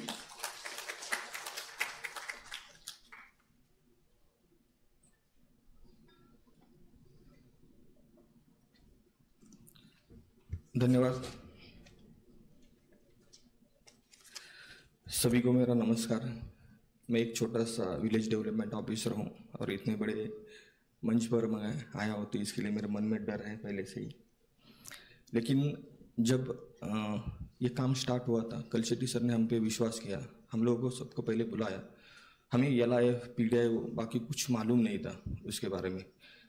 तो वहाँ पे बुलाने के बाद जो LIF थे वो LIF किस डिपार्टमेंट से वो मिलेंगे इसके बारे में उन्होंने पूछा। इसलिए कुछ जो एक्सपर्ट्स है डिपार्टमेंट के उनको भी बुलाए थे, जैसे मेडिकल ऑफिसर हो या दूसरे DRD के हो। वो आने के बाद हर एक LIF या डाटा पॉइंट्स के बारे में, ये डाटा पॉइंट का सोर्स कौन से डिपार्टमेंट से किसके पास से मिलेगा, उसकी लिस्ट सबकी बना दी। वो लिस्ट बनाने के बाद वो लिस्ट वो सेंट्रल कमेटी के सामने रखने के बाद मैम ने रघुनंदन मैम ने बोला कि हम लोग जब ये डाटा कलेक्शन करेंगे, एक सभी डाटा पॉइंट्स ग्राम पंचायत के पास से नहीं मिलेंगे। इसके लिए हर एक डिपार्टमेंट की हमें मदद ज़रूरी है। इसलिए जहाँ से डाटा सोर्स मिलेगा वो वहाँ उस हिसाब से वो डिपार्टमेंट वाइज हो, LIF हमें अलग अलग करने, तो उसके हिसाब से डिपार्टमेंट वाइज सब डाटा पॉइंट जो LIF है अलग अलग कर दिए। जब ये सब अलग करने के बाद डिपार्टमेंट वाइज करने के बाद कुछ जो डाटा पॉइंट्स है न्यूमरेटर या डिनोमिनेटर वो डुप्लीकेट थे, उनको निकालने का काम स्टार्ट हो गया। सब निकालने के बाद हमें लगा कि हमारा काम खत्म हो गया, लेकिन कल शेट्टी सर ने कहा कि ये पूरा काम हमें ही करना है। हमारे पास कोई टेक्निकल एक्सपर्ट नहीं थे, टेक्निकल पर्सन कोई नहीं था। तो अभी ये सब LIF फाइनल होने के बाद डाटा कलेक्शन कैसे करना है, तो इसके लिए यहाँ पे मीडियम क्या होगा कि वो डाटा कलेक्शन कैसे करे। अब सब क्योंकि सोलापुर के मिरज तालुका से 14 GP थे, हवेली से पूना के हवेली से 10 थे, सोलापुर का 1 था, खंडाला सातारा के 5 थे। तो हर डिस्ट्रिक्ट से डाटा पॉइंट्स कलेक्ट कैसे करें, तो इसलिए गूगल फॉर्म तैयार करना है, क्योंकि बाकी सॉफ्टवेयर वगैरह वैसे कुछ तो नहीं था वहाँ पे। तो गूगल फॉर्म किए, तो गूगल फॉर्म करने के लिए भी टेक्निकल पर्सन नहीं था। तो कल शेट्टी सर ने कहा कि जो भी करना है वो हमें करना है, जो हम लोग कर सकते हो अपना बेच देना है। इसलिए गूगल फॉर्म मुझे थोड़ा सा टेक्निकल नॉलेज था, श्रीधर कुलकर्णी सर है उनको भी नॉलेज था, तो हमने गूगल फॉर्म तैयार किए। लेकिन उसके बारे में जितना भी हमें ज्ञान नहीं था, तो उसमें से 80% लगभग LIF ये ग्राम पंचायत से रिलेटेड थे। तो ग्राम पंचायत का अगर फॉर्म तैयार किया तो वो बाद में 25 LIF बाकी थे उसमें सबमिट करना, तो वो करप्ट हो गया। उसमें 5 दिन रात काम कर रहा था, वो तैयार होने के बाद वो करप्ट हो गया। फिर बाद में उसको कुछ IT एक्सपर्ट को भेजा, तो मुझे लगा कि वो ठीक हो जाएगा, लेकिन नहीं हुआ। फिर से बाद में उसमें 5-10 दिन गए, उसमें 3 पार्ट्स किए उसमें से ये दिख रहा है जो एमआरजीएस का है वाटर सप्लाई, उसमें 3 पार्ट्स किए, और बाद में डाटा कलेक्शन पहले 100 GB का कर दिया। बाद में ऐसे लगा कि इतने सारे ग्राम पंचायत का डाटा कलेक्शन के बाद उसका सेग्रीगेशन का भी काम है, वो थोड़ा सा मुश्किल हो जाएगा, इसलिए 30 GB फाइनल किया। उनका डाटा कलेक्शन स्टार्ट हुआ, लेकिन डाटा कलेक्शन आने के बाद जो डाटा पॉइंट्स थे LIF थे वो इंग्लिश में थे, और हमारे महाराष्ट्र में लोकल लैंग्वेज मराठी है, तो उसमें कुछ LIF जो वो टेक्निकल लैंग्वेज थे, इंग्लिश में टेक्निकल लैंग्वेज में थे, तो उसमें कुछ LIF में कंफ्यूजन होने लगा। 2 मिनट 1 मिनट में सर खत्म कीजिए मैडम।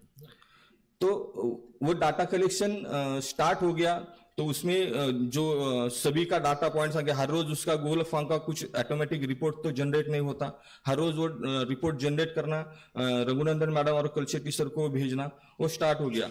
सब डाटा पॉइंट्स कलेक्ट हो गए, डाटा फाइनल हो गया, उसमें डाटा में उसमें कुछ ये करना दुरुस्त करना था, वो भी हो गया। लेकिन यहां तक ये काम सब खत्म हो गया, सेग्रीगेशन हो गया, लेकिन आखिर तक जो 30 GB थे उनको कुछ मालूम नहीं था कि ये सब क्या हो रहा है, किस लिए हो रहा है।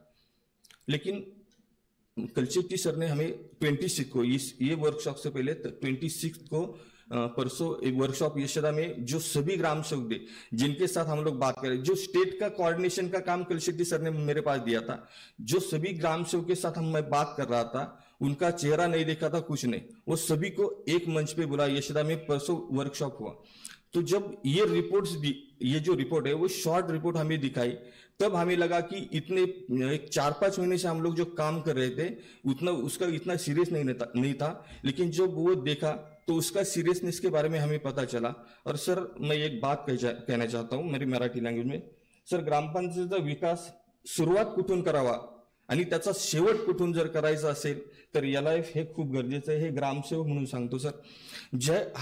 हम लोग अभी से, मैं खुद GPDP बनाता हूँ, पिछले ये 4था साल है, 15 फाइनेंस है, 14 फाइनेंस के भी बना रहा था, लेकिन हमें कौन सा काम लेना है, उसमें कौन सा काम खत्म करना है, हमें कुछ नहीं पता होता था, ग्राम पंचायत लेवल पे कुछ नहीं मालूम होता।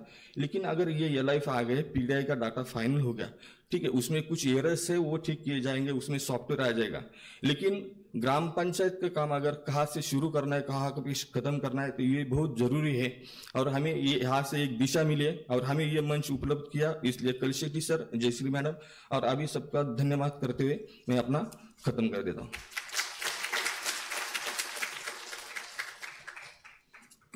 बहुत बहुत धन्यवाद Shri Bagate.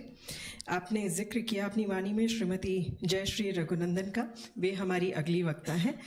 I take the pleasure of requesting her to kindly share a brief note on the expertise of the Panchayat Development Index report. She is former Additional Chief Secretary, Government of Tamil Nadu, and also the chairperson of the Committee on PDI.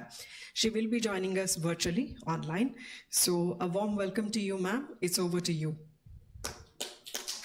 Thank you. Honorable Minister, Shri Kapil Pureshwar Patil ji, the respected Secretary of the Ministry of Panchayati Raj, Shri Sunil Kumar, officers and consultants of the Ministry of Panchayati Raj and other ministries, members of the committee, and all representatives from the states. Namaskar. The speakers before me have already spoken a lot of things about the Panchayat Development Index and its various aspects. Since I'm coming online and I didn't want to have the internet issues and say, am I heard, am I audible? I've done a bit of the recording of the various aspects of the report and would like to start this presentation with the first of the things that I would like to place. Can this be played, please? I've done it as a video. The Secretary, the Ministry of Panchayat, presentation with thanks. Thanks to Mr. Sunil Kumar, the Secretary, the Ministry of Panchayati Raj, who has given this opportunity to prepare the Panchayat Development Index and present this report of the committee in this forum. To the officers of the Ministry of Panchayati Raj and the team, in particular, Piyali, Manoj, Bharat in recent times, Chandrani and Pooja. My thanks to all members for their valuable inputs, and in particular to Dr. Kalshetty and his Maharashtra team, without whose untiring efforts this report would not have been possible. My thanks also to NIC Sunita Jain. My thanks to the ministries who gave their input. My thanks to Kranti, who has prepared this report in the document form. To IIT Madras for their initial support, and to the Nach Institute Bangalore for the calculations that they have done and the presentation of those calculations in this report. I would like to start my presentation with thanks.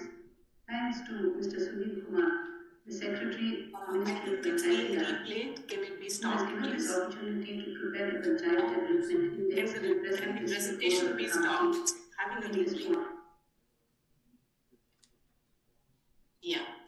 Yeah, thanks. So this was, I think, just the start of the thing. Thanking all of you for this opportunity. The next thing I'd like to present is the proof of concept which was mentioned, which is the very basis for this entire report. This would be, it answers questions like, is it possible for panchayats to do this? Isn't that too much of data? A lot of skeptics and critics as to whether this is really doable. But the 30 gram panchayats in Maharashtra have shown that yes, it is all doable.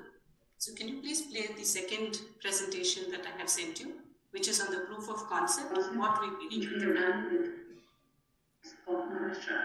They had collected the data, and based on that data that was collected, we have worked the various layers of the Panchayat Development Index. This is the Panchayat Development Index itself, which can be seen where maximum number of panchayats are in the C grade, and there are a few of them in the B grade. The top three themes are healthy panchayat, self-sufficient and good governance panchayat, and the bottom three themes are child-friendly, water-sufficient and women-friendly.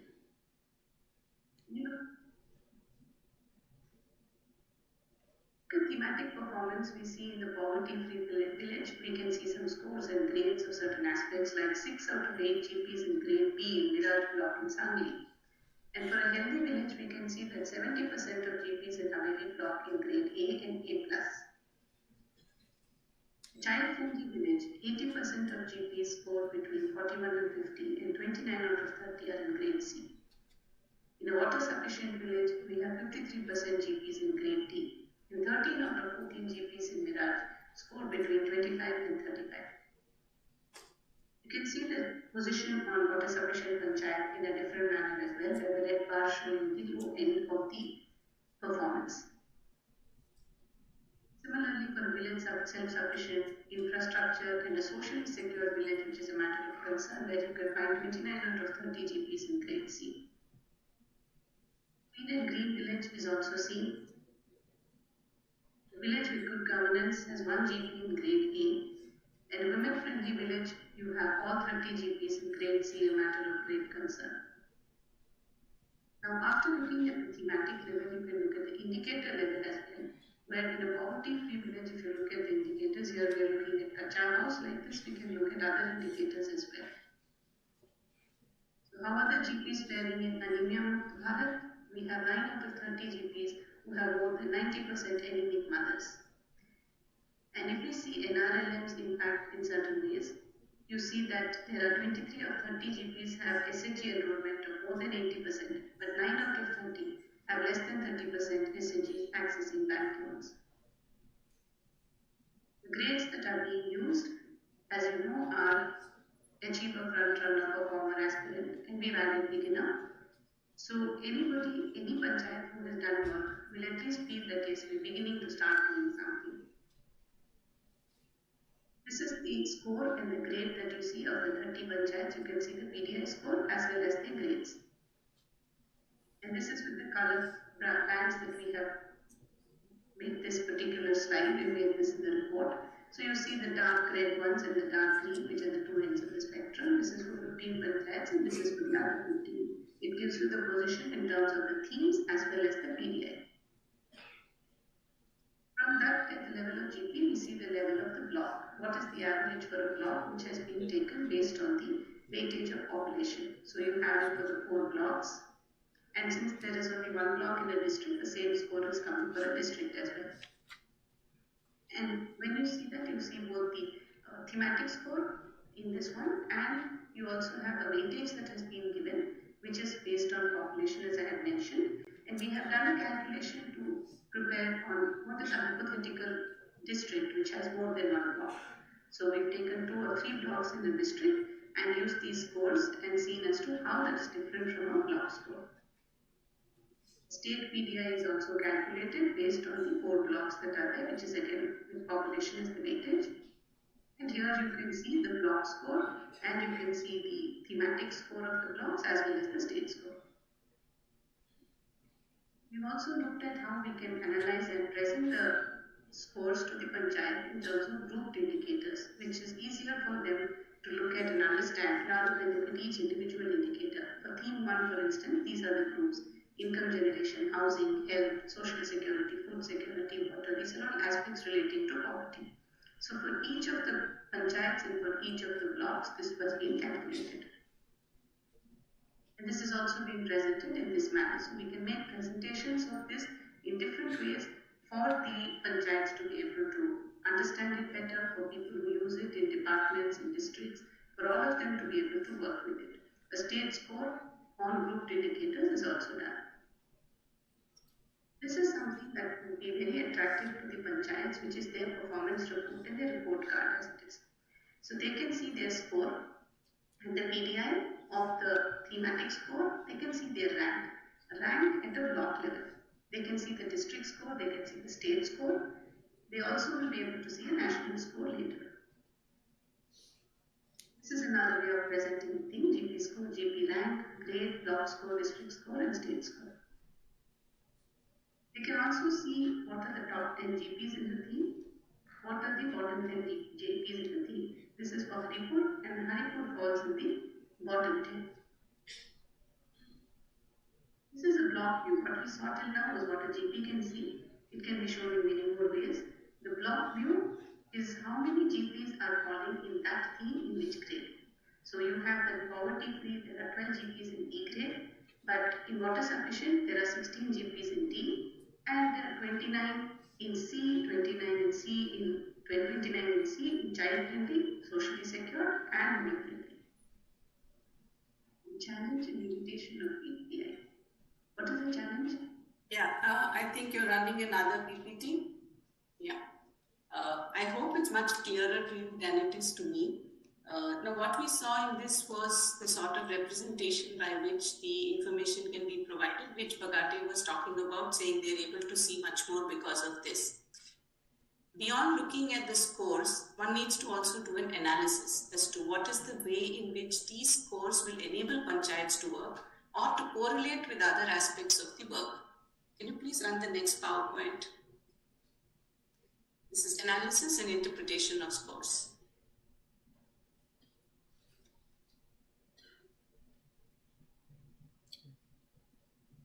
Not this one, not this one. It is the presentation 3.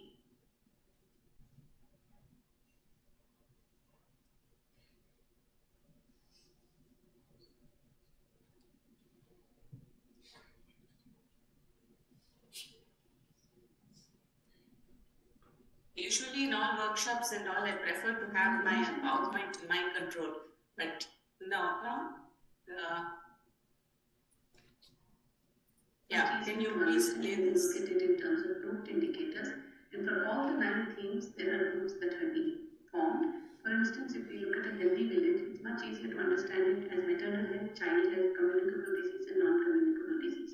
This will also be very useful for the departments to be able to focus and look at how they would like to address this and where these scores are low. These are all part of the analysis which is done, where you can see what is the connection between the PDI score and the per capita spending. Per capita spending is the finance with the panchayat divided by their population. So it also breaks the myth that you have to have more finance to achieve something, because one of the highest scoring GPs is Lovikanpur, which doesn't have very high per capita spending. This is a way of also representing it, where you show the correlation between PDI to per capita funds. These all ways of data visualization make it much easier for anybody who is working with it to understand and see all these figures. This is another way where you have the bands of those red and green, and you can see that if you have a high dark green band and you see the score, the listing is from the highest PDI to the lowest PDI. The dark green bands are in the middle. And so it is very clear that it is not necessarily that you have more money and so you have the highest point. This is the PDI score to the GP resource envelope, including own source revenues. So increase of own source revenue and the resource envelope can be seen, as well as if you're looking at, say, the village health plan which is there, how much is the money given for the village health plan and what is their score of the healthy panchayat can also be correlated and seen as a single graph.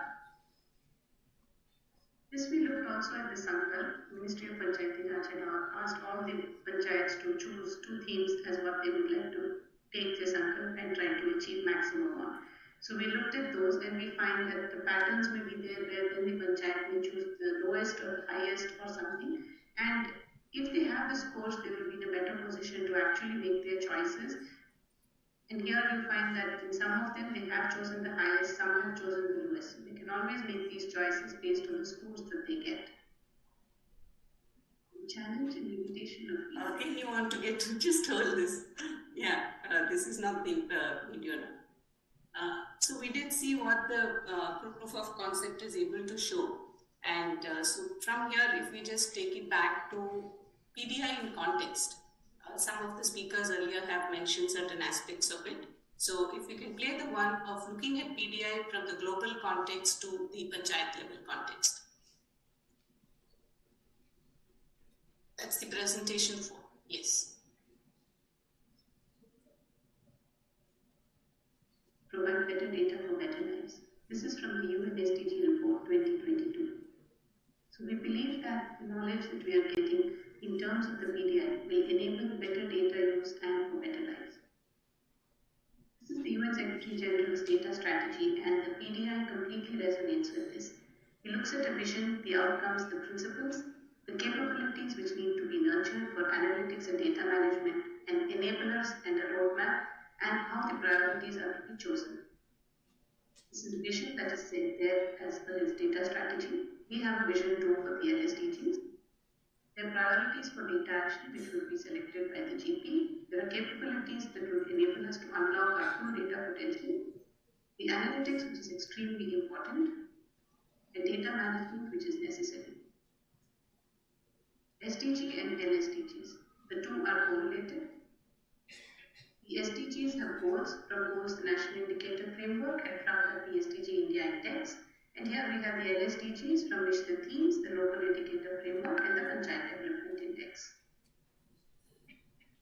The correlations within the existing programs and systems that are there, we have the correlation we have established between the RGSA and the PDI, between the GPDP and the PDI, the mapping that has been done between what's available in the GPDP for use by the panchayats and total that is there in the LIF. The LIF has been mapped also to the 29 subjects. We can see that they depend towards women and child development, social welfare, welfare of weaker sections, where you have also seen that the present scores are quite low in the 30 panchayats, and health and sanitation. We've also correlated between the PDI and the National Panchayat Awards. And if we look at these in terms of what we've been able to see currently, is that the GPDP is a small subset of the LI, and the NPA has a few indicators outside of the LI. Ideally, it should move into a position where the NPA is a subset of the LIF and the PDI calculation. The GPDP needs to be growing larger and finally to the level of LIF and even beyond as the panchayats may want. And this is Mission Antyodaya, which was the basis of preparing GPDP earlier. Now we recommend that it should be the LIF, which already the ministry has started doing. Here you will find that 82% of the MA was being covered under self-sufficient infrastructure. and what was going for socially secure was much less.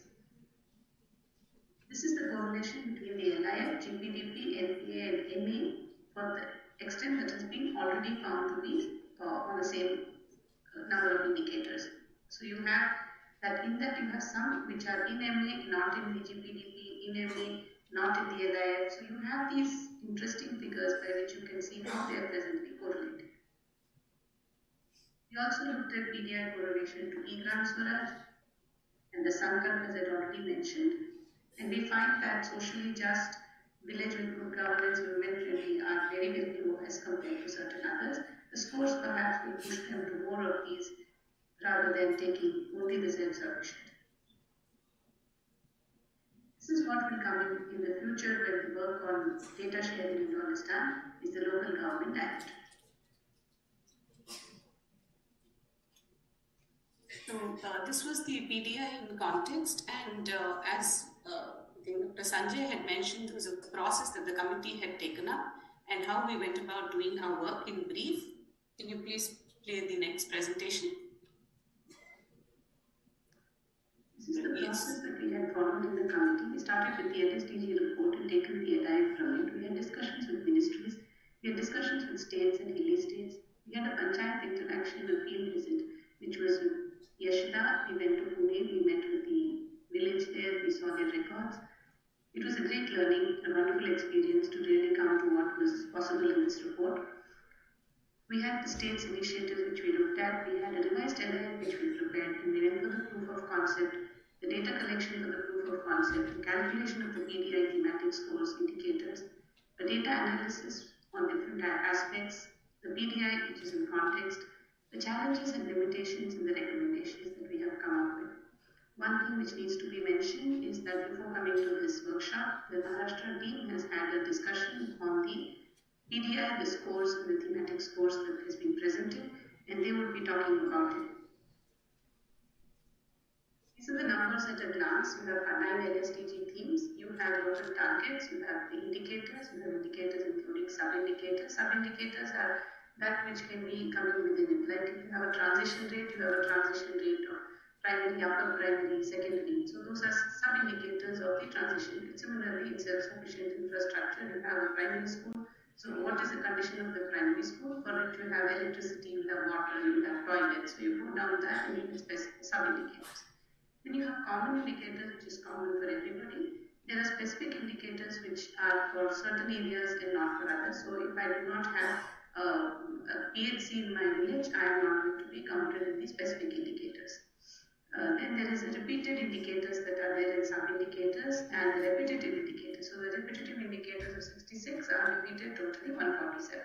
Unique indicators, similarly data points, repeated data points and unique data points. So here you have the breakup to show as to what is the total number of unique indicators. So if we collect indicators of 496, we will be able to get the calculation for 577 indicators. To get those 577 indicators, you have to get data points that have to be, the data has to be collected on. So there the unique data points to be collected are 688. The next thing I'd like to present to you people is regarding data. Data being very important for this entire process. So can you please play the next presentation? Central to the PDI. Data availability is there for 688 data points, as has been seen through the work to proof of concept.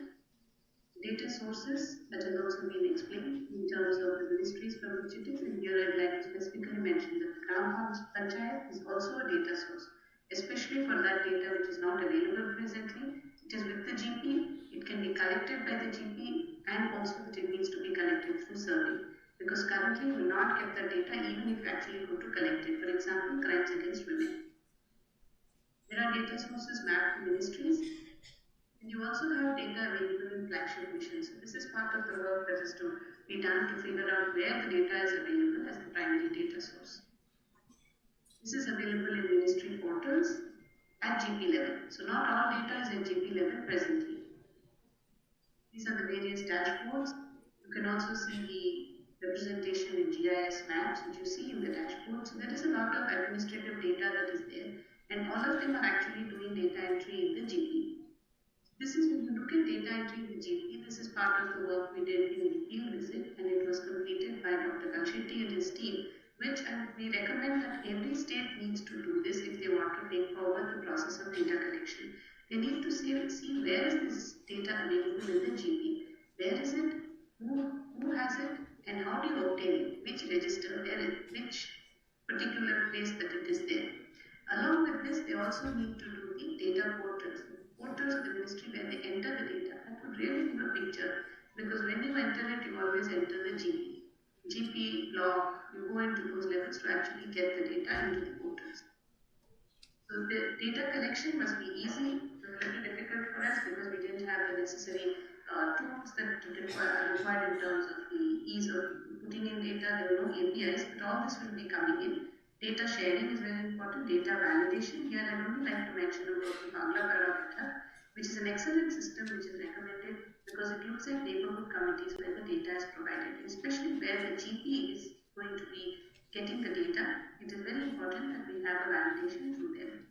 The frequency of data collection. While the PDI is annual, the frequency needs to be more than annual in the sense that you actually get it monthly or quarterly. Already it is coming in administrative data. That is because the Panchayat can then see what it's doing and how it's progressing.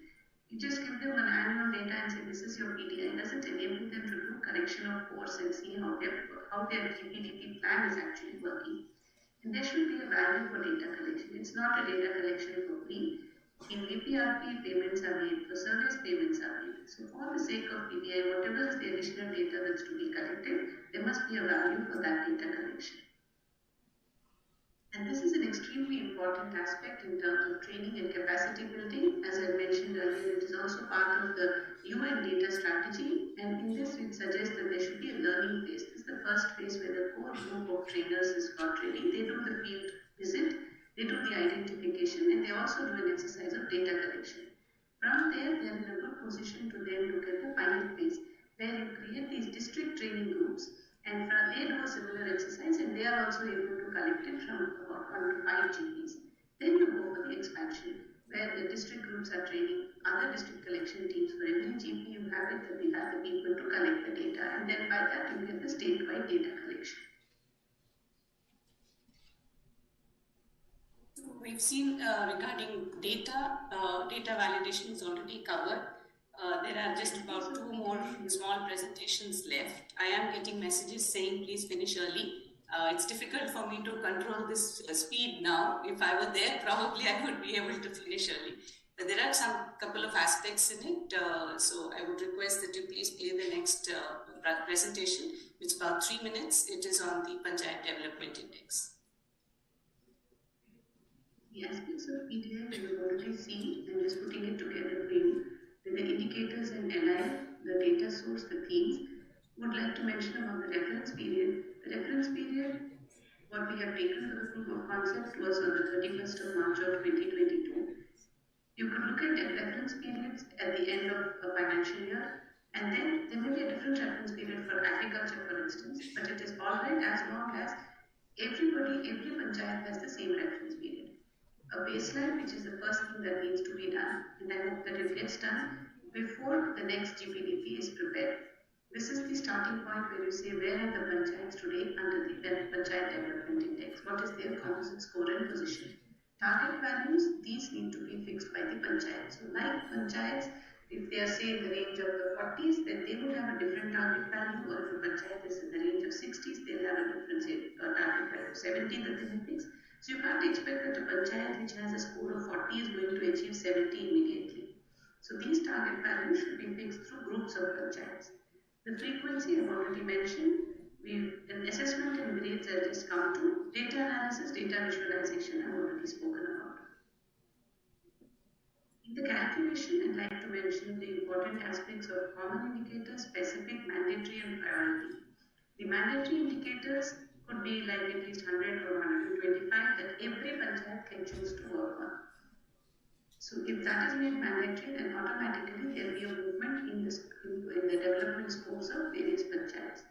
The priority, there is a national priority, there will be state priorities, there are flagship missions, so automatically there is an attention to them. But in the Panchayat Development Index, the recommendation is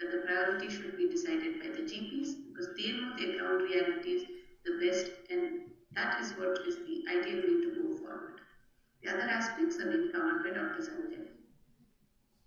Fairness in assessment is what we feel is essential, because if I don't have a PHC, you can't give me a low score because of that. As it is, I'm disadvantageously placed, you can't make me worse in my score. So there is a common to all, and there is a certain that is specific only for some of the panchayats and not for all. So we look at the scores based on the commonality, then we put in the specific, and we also try to equalize the specific with a certain method. Progress assessment, we start with a baseline and then we go to a current year. So baseline to current year, there can be an assessment. There can also be an assessment which you say from the current year to the target, what have we fixed as a target value. There can also be an assessment which is say from the previous year to the current year, that is as we go along. All these methods are valid methods for progress assessment, but whatever is chosen needs to be applied to all the GPs. And this is the ranking and grades that we've been talking about. Incentivization is extremely important. At the national level, you have the NPA. States need to look at incentivizing because they can do a larger number. At district, there are different types of incentivizing that is possible. And only at a block level, we recommend ranking. Ranking at a block makes a lot of difference to the panchayats, but you can't do ranking at a higher level because of the small differences in the decimal points, it won't be correct to rank. So grades are at every level, block to the national level, but ranking at block level. And the approach for the developing of the PDI, this is what it is and how we come to the computation of the PDI. Just like to mention that when we are using words like achiever, front runner, it would be ideal to use words that are of local language when this is being taken forward so the assessment is understood better by the people, by the GPs. And now bring you to the last part of the presentation, which is on challenges and limitations, which they have been trying to show for quite some time. So can you play the last one, please? The challenge and limitation of PDI. What is the challenge? It's something that calls for great mental or physical effort to be done successfully. It tests a person's ability. You need to convince a person to perform an action. That's a challenge for you. And it is a dare, it is an invite to take part in a competition. What would be a limitation? That it is not as good as it could be, or it has an imperfection that limits its use or value. PDI is a challenge. It calls for a new paradigm in thinking. It has data and indicators, analysis, interpretation, and use, which is very important, which need to come in. But it is not a panacea for all ills. It works along with schemes. It works along with the key performance indicators. It's not something that comes instead of them. But limitation should not be placed by officials saying, okay, let them only do so many indicators at a time. The GPs with whom we had worked, they in fact added indicators. To them it is their life and they would be able to do much more than we as officials would be able to do, and time and again they have shown us that. The PDI is a challenge for all. The limitations can be overcome with GPs in the forefront. There is no plan B because we do not have a planet B. We have to work and galvanize our action. UN Secretary General Ban Ki-moon. Recommendations I have covered in the various presentation parts I have made, the institutionalizing of PDI, starting with the baseline and making it an annual feature and completely within the system. Incentivization I have mentioned. The scope of PDI is tremendous. It must be easy to use. It is an evolving and continuous process, and the report is just a beginning. We need to go down to hamlet and household levels, and it has use for policy, program, planning, focus at all levels, ministries, states, district, sub-district level, GP anyway. It is a game changer at the GP level. You can have something like aspirational panchayats, the mandatory number of indicators and priority indicators to be decided by GP, which needs to be emphasized. And the standardizing of source of GP profile related data, which needs to be done.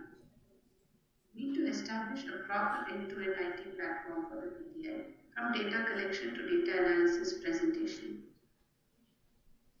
Recognize that quality, timely, relevant, open and disaggregated data are indispensable for effective evidence-based decision-making to lead us towards a sustainable path for development and an inclusive society.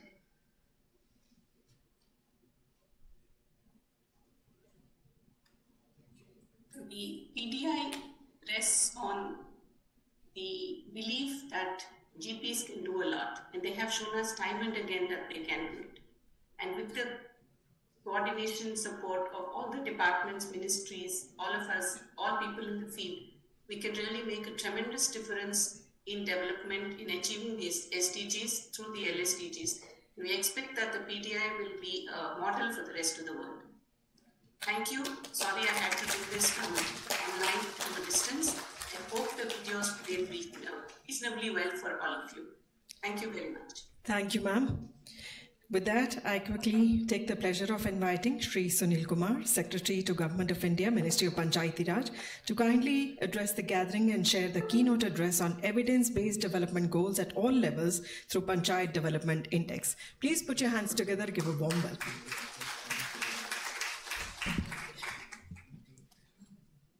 माननीय पंचायती राज राज्य मंत्री श्री कपिल मोरेश्वर पाटिल जी, मंच पर उपस्थित मेरे सहयोगी अधिकारीगण, इस पीडीआई कमेटी के सभी सदस्यगण जिन्होंने अपना बहुमूल्य समय निकालकर आज के इस वर्कशॉप में आकर अपने विचार प्रस्तुत किए हैं, Chairman of the committee, Srimati Jayashree Raghunandan, who joined us virtually, and all senior officials and officers from different states who have come today to attend this very important workshop.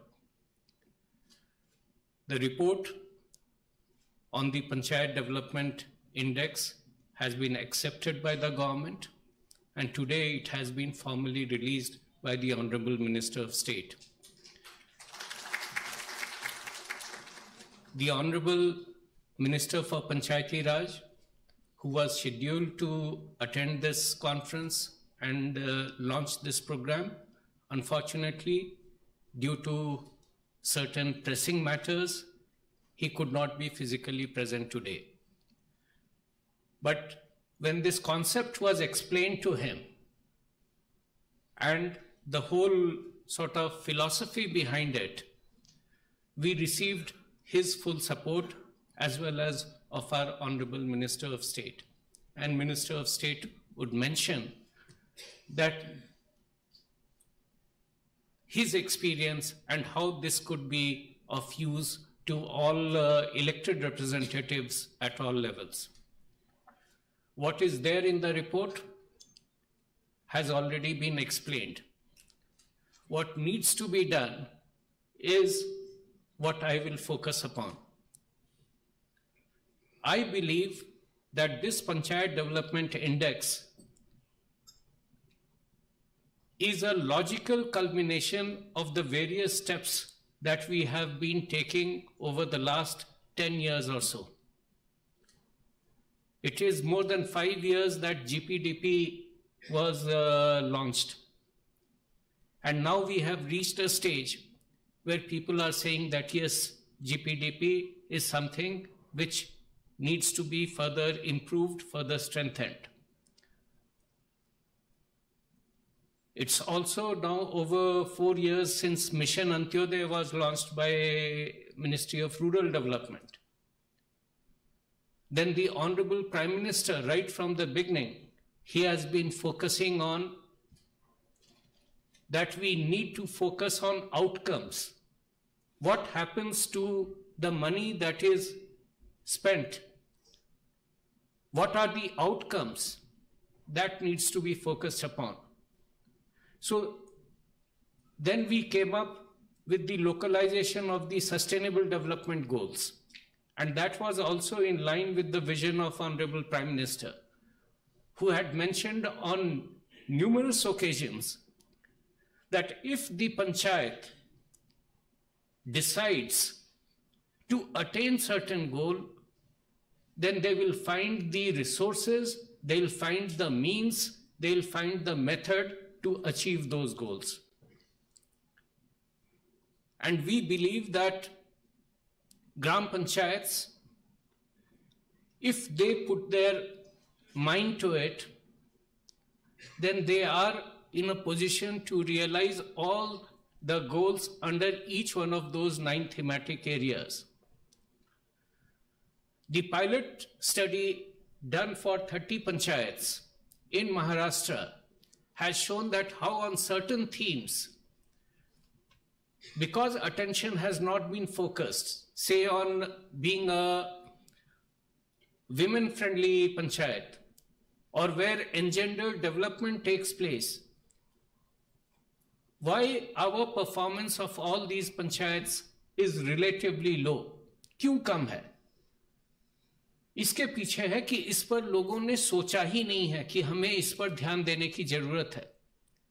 अब जब panchayat development index बन रहा है, सभी themes पर आपके score आपके सामने हैं, तो पंचायत भी सोचेगी कि इस पर हमें कुछ करने की जरूरत है। और पिछले साल पंचायती राज दिवस का जो आइकॉनिक वीक हुआ था, उसमें तत्कालीन माननीय उपराष्ट्रपति महोदय ने लोकल सस्टेनेबल डेवलपमेंट गोल्स को रिलीज किया था, लॉन्च किया था। मुझे विश्वास है कि माननीय मंत्री जी, आपको स्मरण होगा कि इसी हॉल में उसका जो कंक्लूडिंग सेशन हुआ था, उसका भी आयोजन हुआ था और उसमें आपने ही सभी लोगों को संबोधित किया था। तो पिछले 1-1.5 साल में काफी प्रगति हुई है।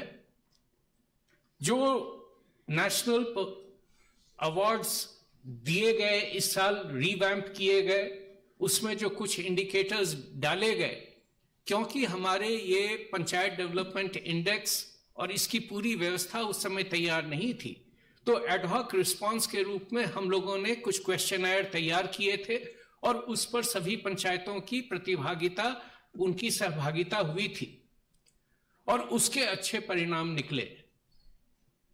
आज कुछ एक राज्यों में, उदाहरण के लिए उड़ीसा में, आज ही के दिन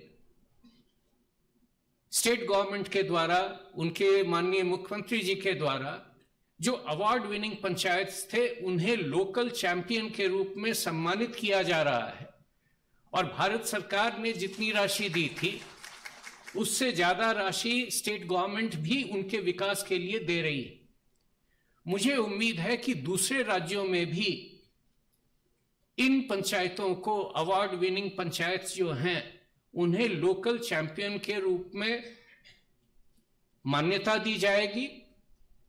उनके अनुभव से दूसरे पंचायत प्रेरणा लेंगे और यदि हर एक स्तर पर, राज्य सरकार, डिस्ट्रिक्ट एडमिनिस्ट्रेशन, ब्लॉक स्तर पर जो अधिकारी गण हैं, सभी लोग अगर इसमें मिलजुल करके प्रयास करेंगे तो हमें बहुत अच्छे परिणाम देखने को मिलेंगे। और कमोबेश जो है, ये बहुत हर्ष का विषय है, खुशी की बात है कि लगभग सभी राज्यों ने न केवल जो localisation of sustainable development goals था उसे स्वीकार किया है, बल्कि उसमें अपने अपने तरीके से बढ़ चढ़कर, आगे बढ़कर हिस्सा ले रहे हैं।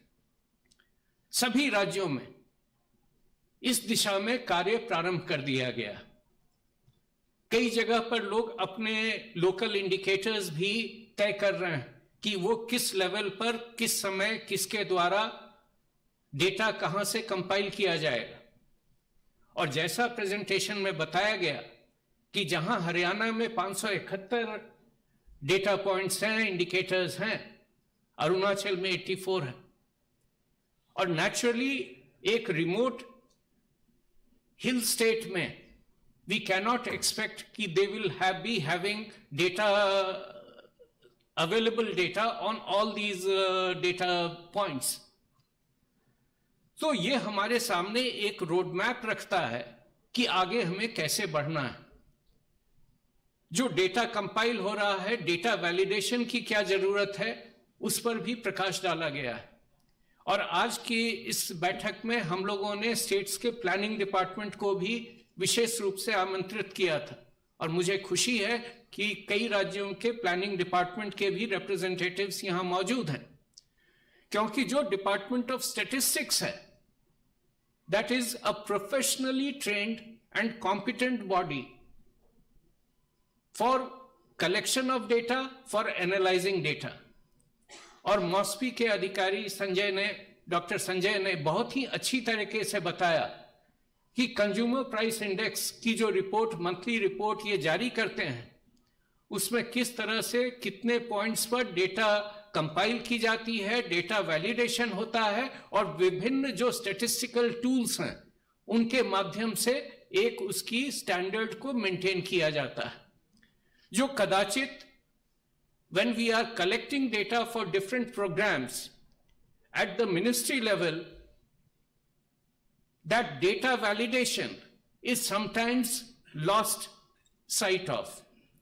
This is an area where we need to work together, and I believe that in the development of this Panchayat Development Index, the way data is collected, validated at all levels, starting from the block to district to state and the national level, apart from the various IT tools that have become available now, there will be the need and requirement to put in place a system where officers, trained officers at the block, district and state level do physical validation of data which is being thrown up through through means like sample survey and other tools which are available with them. That will improve the quality of data. और इस data का प्रयोग न केवल संबंधित विभाग करेंगे हर एक स्तर पर, राज्य स्तर से लेकर के डिस्ट्रिक्ट और ब्लॉक स्तर तक,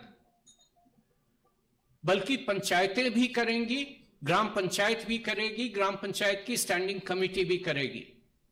जैसा पूर्व के वक्ताओं ने बताया कि इस पूरे स्कीम में कौन कौन अलग अलग स्टेक होल्डर्स हैं, और मेरा तो यह भी मानना है कि यदि हम इस डेटा को सही तरीके से असेंबली कॉन्स्टिट्यूएंसी वाइज और पार्लियामेंट्री कॉन्स्टिट्यूएंसी वाइज हम इसको सही तरीके से प्रोजेक्ट करके जो संबंधित एमएलएज हैं, संबंधित एमपीज हैं, उनके समक्ष अगर हम वार्षिक रूप से भी रखते हैं तो कई मायने में उनके लिए भी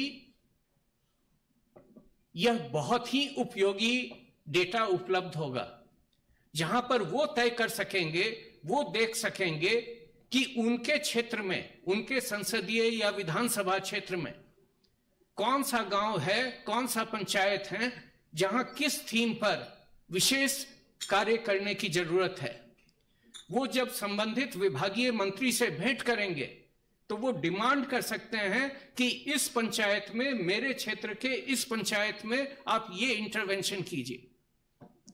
कुछ चीजें होंगी जहां पर फिजिकल इंफ्रास्ट्रक्चर की जरूरत होगी, लेकिन कुछ चीजें हैं, कुछ इंडिकेटर्स हैं जहां पर जो शिक्षक तैनात है, उदाहरण के लिए ड्रॉप आउट रेट, उसमें पैसा खर्च होने की जरूरत नहीं है, राज्य सरकार से या भारत सरकार से पैसा की जरूरत नहीं है, वहां पर कम्युनिटी एक्शन की जरूरत है।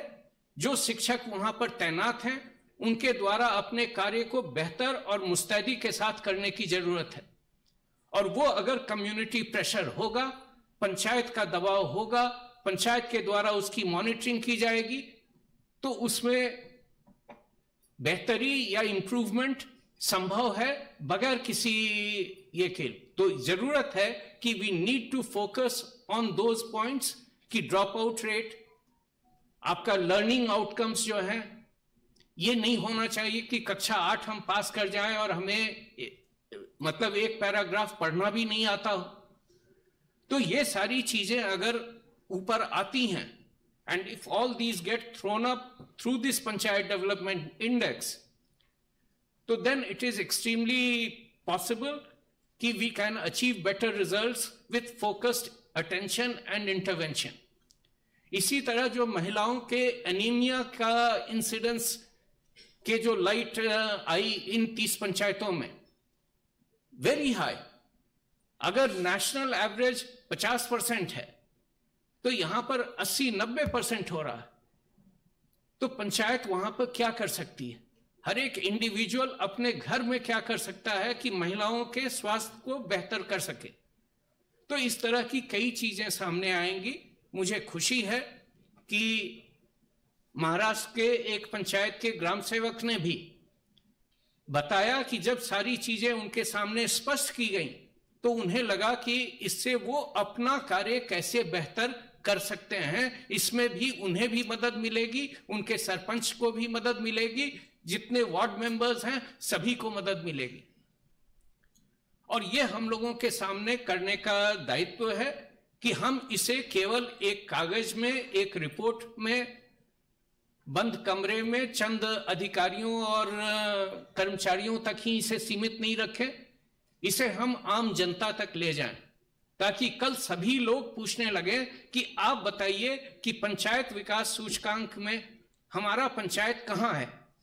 जिस दिन लोग ये डिमांड करने लगेंगे कि हम पंचायत विकास सूचकांक में देखेंगे कि हम प्रगति कर रहे हैं या नहीं कर रहे हैं, उस दिन अपने आप विकास जो है वास्तविक रूप में धरातल पर वो स्पष्ट होने लगेगी, दिखने लगेगी। तो मेरा आपसे यही निवेदन है, ज्यादा समय मैं नहीं लूंगा, माननीय मंत्री जी भी अभी आप लोगों को संबोधित करेंगे, उनके जो आशीर्वचन हमें यहां पर मिलेंगे और जो आने वाले सत्रों में हम लोगों का डिस्कशन होगा, उसके बाद जो फाइनल सेशन होगा जिसमें हमें वे फॉरवर्ड की बात करनी होगी, उस पर हम लोग सम्मिलित रूप से सभी के मतों को, सभी के विचारों को सुनने के बाद we would be able to agree on an agreed way forward, जिसमें सभी राज्य, सभी स्टेक होल्डर्स सहमति व्यक्त करेंगे कि हमें आगे की ये दिशा है, ये रणनीति हमारी होगी।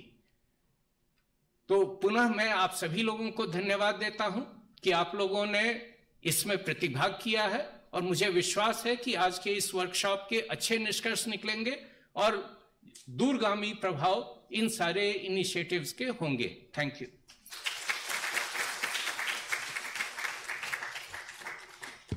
धन्यवाद माननीय सचिव महोदय। देवियों और सज्जनों, इस कार्यक्रम के मुख्य अतिथि के बारे में एक विशेष बात हम आप सभी से साझा करना चाहते हैं। माननीय मंत्री पर अपने क्षेत्र की पंचायत के हर पद पर न केवल निर्वाचित हुए हैं बल्कि उन्होंने वहां पर हर पद पर काम किया है। सो पंचायत से पंचायती राज मंत्रालय, इससे ज्यादा सक्षम नेतृत्व की अपेक्षा हम नहीं कर सकते थे। तो जोरदार तालियों से स्वागत कीजिए। माननीय मंत्रीवर से अनुरोध है कि वे कृपया सभा को संबोधित करें।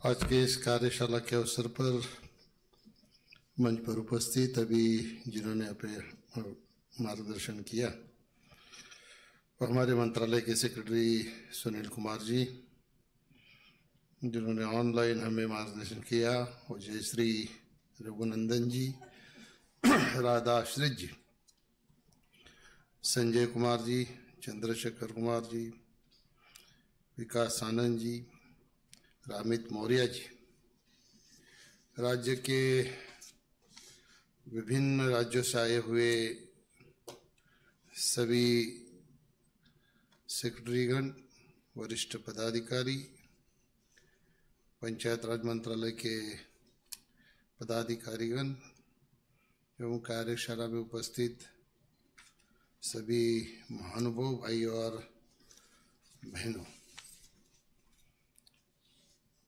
इस कार्यशाला का ये निकलता नहीं क्या? निकलेगा ही। इसको जरा हटा, मेरे हाइट ज्यादा है, वो ऊंचा जा रहा है।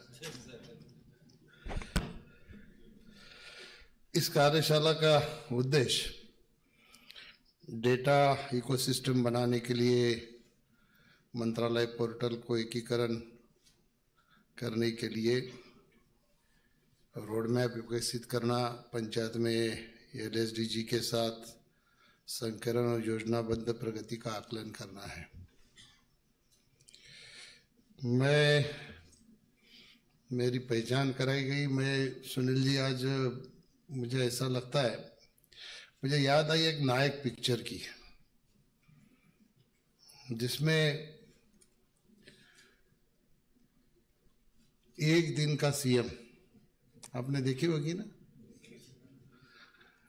मुझे अगर किसी ने मौका दिया कि आपको पीछे जाके कौन सी जिंदगी या कौन से पद पे दोबारा काम करने के लिए अच्छा लगेगा, तो मैं जाके सरपंच बनूंगा।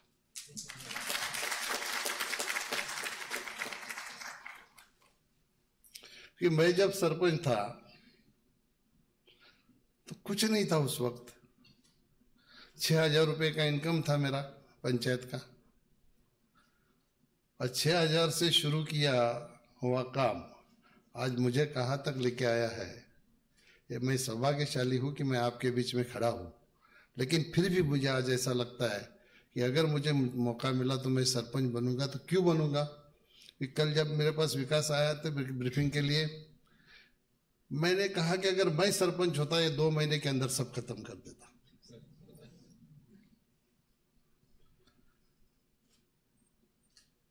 यहाँ पे हमारे कल शेट्टी जी बैठे हैं। मैं जब जिला परिषद में काम करता था तो जैसे जिला परिषद का अध्यक्ष बना, मैंने ठान लिया कि किसी को नंबर नहीं दूंगा, और दोनों साल 1 नंबर मेरी जिला परिषद आई थी। ऐसे कुछ इनोवेटिव करते रहता था।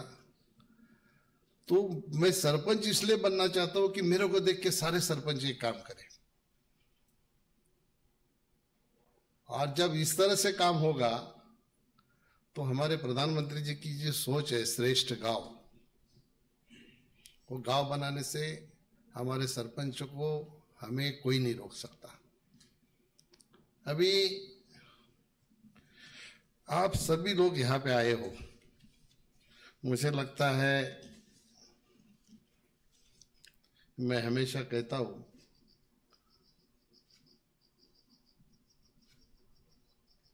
कि आप लोगों ने अगर ठान लिया ना,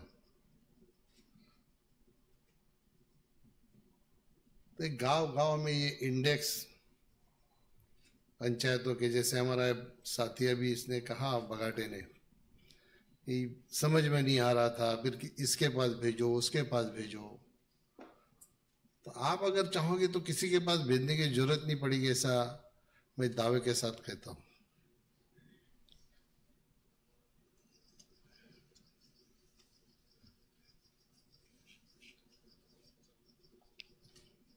मैंने कई बार कहा है, आप लोगों ने भी सुना होगा, कि कार्यशाला में आपको ऐसा लगता होगा कि आप ही लोग क्यों। सुनील जी ने बताया कि कौन कौन आए हैं, कैसे कैसे आए हैं। मैंने इससे पहले भी कई बार भाषण में कहा है कि जितनी बड़ी जगह होती है उतना बड़ा घर नहीं होता है, और जितना बड़ा घर होता है उतना बड़ा उसका दरवाजा नहीं होता है, और जितना बड़ा दरवाजा होता है उतना बड़ा उसका ताला नहीं होता है, और जितना बड़ा ताला होता है उतनी बड़ी चाबी नहीं होती है। फिर भी वो एक छोटी सी चाबी के ऊपर पूरे घर को हम लोग छोड़ के कहीं पे भी महीना 2 महीना 6 महीना चले जाते हैं।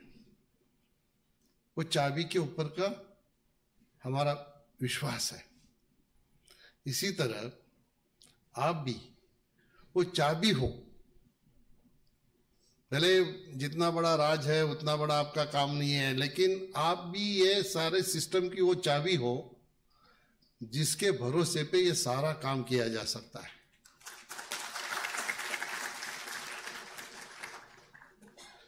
ये मैंने देखा तो मेरी भी आज क्लास लग गई आप लोगों के साथ। मुझे लगा था कि मैं जाऊंगा 1 आधे घंटे में निकल जाऊंगा, लेकिन आज मेरी भी क्लास लग गई। ये 9 थीम है हमारे, 144 टारगेट है, 577 इंडिकेटर है और 688 डाटा पॉइंट है। ये सरपंच लोगों को समझ में आएंगे नहीं आएंगे मैं यहाँ नहीं कहूँ, बता नहीं सकता मैं, लेकिन एक बात मैं जरूर कहूंगा कि हमें हर एक पंचायत का परीक्षण करना पड़ेगा। ये शुरू करने से पहले 30 लोगों ने किया, उनको तो मैं बहुत बहुत बधाई देता हूँ। 3-4 जिलों ने किया महाराष्ट्र में,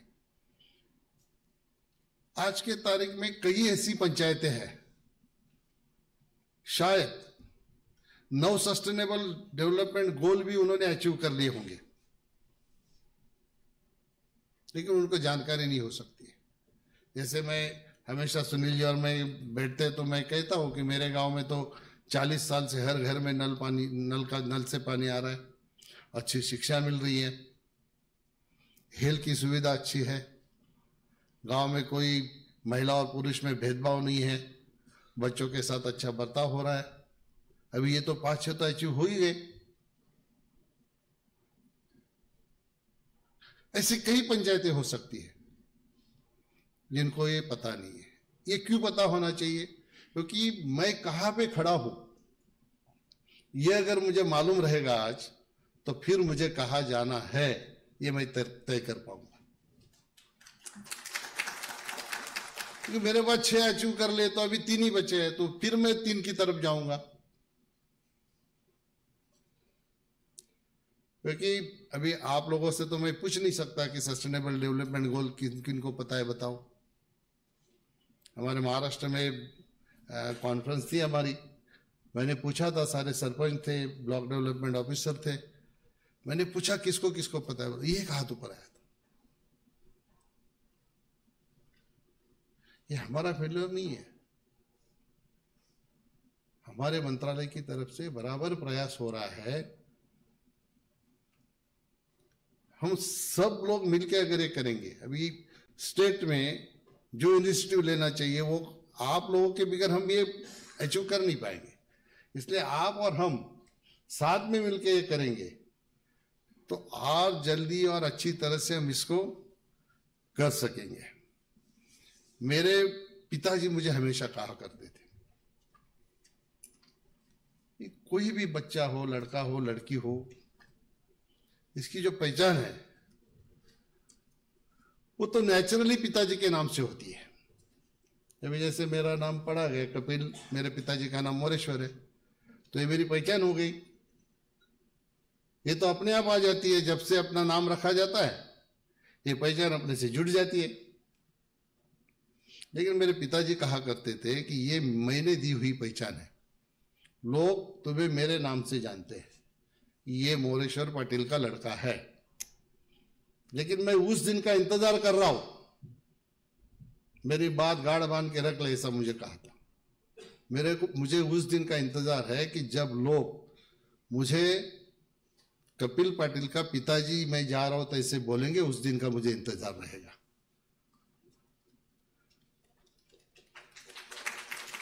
मेरे पिताजी की सोच ऐसी थी कि मेरे लड़के के नाम से मुझे जाना जाए।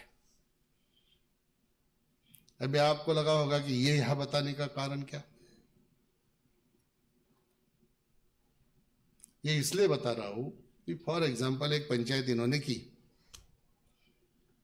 तो पंचायत का कोई तो सरपंच है, सरपंच को कैसे जाना जाता है? ये गांव का सरपंच है।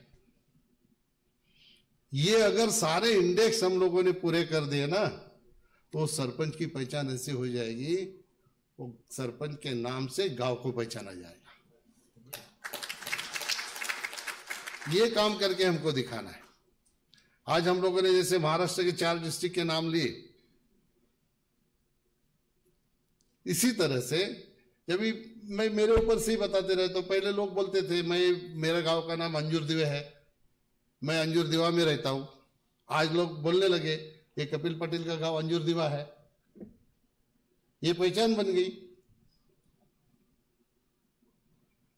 तो इस तरह से हमें काम करते समय इजी से इजी क्या हम लोग कर सकते हैं। जैसे देखो, कल की बात है, मुझे अभी चंद्रशेखर जी बता रहे थे कि मॉल न्यूट्रिशन में भी काम करने का वो भी एक शायद इंडिकेटर होगा, ऐसा उन्होंने बताया।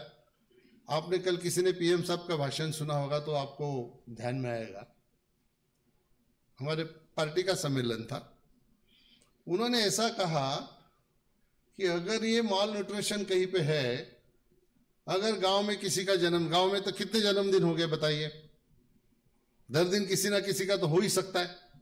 उन्होंने कहा हमारा जन्मदिन है तो हम वो आंगनवाड़ी में गए, खाना बना के लेके गए, वो पौष्टिक आहार लेके गए, उनके साथ खाना खाया, वहां पे कोई अगर माल न्यूट्रिशन का बच्चा है तो उसके ऊपर आने में उसको मदद होगी नहीं होगी। इतना सिंपल एग्जाम्पल प्रधानमंत्री जी ने दिया। इस तरह से हम लोग गांव में ये जो हमारा इंडेक्स है इसको अचीव करने के लिए ऐसे कुछ लोगों को बता सकते हैं क्या? जैसे एस्पिरेशन डिस्ट्रिक्ट का राधा जी ने बताया, तो हमें भी जाने का मौका मिलता है बहुत जगह पे। मैं एक बार झारखंड में गया था, सिमडेगा डिस्ट्रिक्ट में। हमारे वहाँ के भाइयों से मैं बात करते समय मैंने उनको पूछा, आप लोग क्या करते हो? वो महुआ के फूल होते हैं, वो फूल इकट्ठा करते हैं, उसको सुखाते हैं और कई मार्केट में जाके दवा के लिए बेचते, दारू के लिए नहीं। हाँ, कितने पेड़ है ये भी मैंने पूछा था, अभी बराबर मुझे याद नहीं है, लेकिन किसी को 60,000 रुपया मिलता था, किसी को 1.5 लाख मिलता था। मैंने वहाँ डीएम से कहा था, डिस्ट्रिक्ट मजिस्ट्रेट से, कलेक्टर से, कि क्या आप ऐसा कर सकते हो क्या? मैंने जानकारी ली फॉरेस्ट ऑफिसर से, कितने साल में इसको फूल आते हैं? वो बोला 6 साल में पेड़ बड़ा होता है, फिर उसको फूल आना शुरू हो जाता है। अभी 6 साल बहुत ज़्यादा लंबा टाइम नहीं है ना। अभी किसी के पास 10 पेड़ है, अगर उसके पास जगह है तो हम लोगों ने मनरेगा में उसको और 100 पेड़ लगा के दे दिए, तो 10 पेड़ में उसको 60,000 मिलता है, तो 100 पेड़ लगाए तो कितने पैसा मिलेगा? दवा तो लगना ही वाला है, दारू में जाएगा तो और ज्यादा पैसा मिलेगा। लेकिन हमें उन्होंने खुद कहा कि हम एक कौन से स्टेट का नाम लिया, वहां पे जाके एक मेडिसिन की फैक्ट्री में जाता है सुखाने के बाद। जो हमारा एक थीम है, सबको रोजगार मिले, ये सिंपल आइडिया है, कुछ बहुत ज्यादा मेहनत करनी है केस में। लेकिन वहां वो डीएम ने किया होगा तब, क्योंकि आपने एक बार भेजा हमको वहां पे, दोबारा हमको जाने का मौका नहीं, वो परीक्षण कैसे होगा? दूसरी बार दूसरे डिस्ट्रिक्ट में भेज दिया, तो वहां पे आपके पास जो रिपोर्ट भी आती है हमारी, उसको भी एक बार देखना चाहिए कि इसको किस तरह से आखिर में ये कहीं ना कहीं पे जाके गांव के विकास के लिए, गांव में रहने वाले इंसान के विकास के लिए ही काम में आता है। और सबसे बड़ी बात, मैं जब जिला पंचायत का वाइस प्रेसिडेंट था, उस वक्त से मैं टीचर लोगों से जब संवाद करता हूं, हमेशा मुझे मेरे डिस्ट्रिक्ट में तो बुलाते ही बुलाते 5 सितंबर को टीचर डे के दिन, मैं उनको हमेशा कहता हूं कि टीचर को आईना देखने की जरूरत नहीं है। वो टीचर कैसा दिखता है इसके लिए उसको आईना दिखने की जरूरत नहीं है। टीचर की प्रतिमा वो स्टूडेंट में दिखती है। क्या हम ऐसा कर सकते हैं क्या कि हमारी प्रतिभा पंचायत में दिखे? हम इस तरह से काम करें कि हर एक पंचायत में हमारी प्रतिमा दिखेगी, तो हमें आईना देखने की जरूरत नहीं है। हमें लगता होगा कि आईना बहुत कमजोर होता है, आईना तो एकदम कमजोरी होता है ना, फटाक से टूट जाता है। लेकिन सच बताने में आईना किसी को नहीं डरता है। आईना हमें सच ही दिखाता है। भले वो कमजोर होगा, टूटने वाला होगा, लेकिन वो सच दिखाने से डरता नहीं है। मैं आपको कहना चाहूंगा कि हमारे, क्योंकि अभी आपका स्टैटिस्टिक्स सब इतना हुआ है तो मैं इसमें जाऊंगा नहीं। बहुत सारा उसी मंत्रालय से दोनों है, एक नीति आयोग से और ये स्टैटिस्टिक मंत्रालय से। देखो, हमारे जो वरिष्ठ होते हैं या जिनको हम देख के काम करते हैं, उनके प्रति हमारी कोई ना कोई जिम्मेदारी होती है, उत्तरदायित्व होता है। वैसे हमारे देश के प्रति, स्टेट के प्रति, डिस्ट्रिक्ट के प्रति, तालुका के प्रति, गांव के प्रति हमारी जिम्मेदारी होती है। एकमात्र भारत देश ऐसा है, इस देश को भारत माता कहा जाता है। किसी देश को माता कहा जाते हुए सुना है आपने? और एकमात्र भारत देश ऐसा है जहां धरती को भी माता कहा जाता है। वो धरती के प्रति भी, धरती ऐसे समझो कि हमारा गांव और भारत माता, दोनों माता हमारे। माता के ऋण से तो कभी कोई आदमी मुक्त हो ही नहीं सकता। जितना उसके लिए हम लोग अच्छा सा करके अपने माता का नाम रोशन करने की कोशिश करें, वही हम लोग कर सकते। ऋण से कभी मुक्त नहीं हो सकते उसके। तो एक दिन ऐसे एक बालक के मन में शंका आ गई। वो स्वामी विवेकानंद जी के पास गया। उसने कहा कि हमेशा ऐसा ही क्यों बोला जाता है कि माता के ऋण से कभी कोई मुक्त नहीं हो सकता, पिता के ऋण से मुक्त कोई हो नहीं सकता, ऐसा क्यों नहीं बोला जाता है?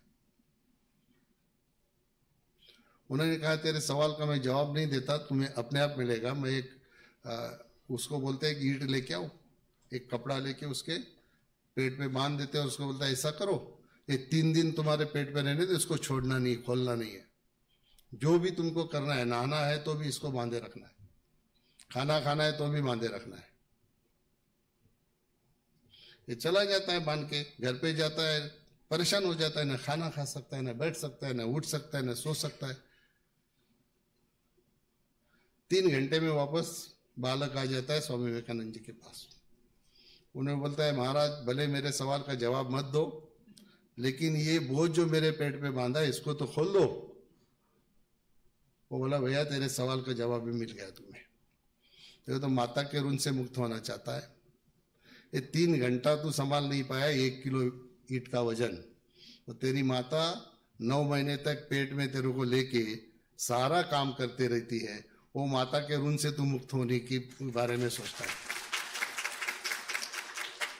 मेरा कहना यह है कि हमें मुक्त नहीं होना है, इसके ऋण में रहना है।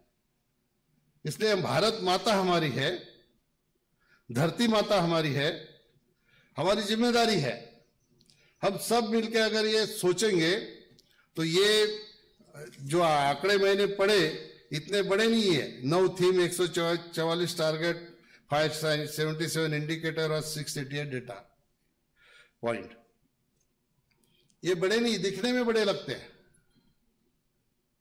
लेकिन अगर ये हम लोग करेंगे ना, तो मैं जिम्मेदारी के साथ कहता हूं कि आज विश्व भारत को जिस नजर से देख रहा है, हमारे प्रधानमंत्री जी के नेतृत्व में हमारे देश में जो काम हो रहा है इसके लिए, इसके वजह से, तो आज हम विकसित है क्या नहीं इसका दावा मैं नहीं करूंगा, लेकिन ये दावा जरूर करूंगा कि ये अगर हम लोगों ने 2,69,000 पंचायतें हमारी है, ये अगर हम लोगों ने सारे पंचायतों में किया तो हमें भारत को विकसित राष्ट्र बोलने से कोई नहीं रोक पाएगा।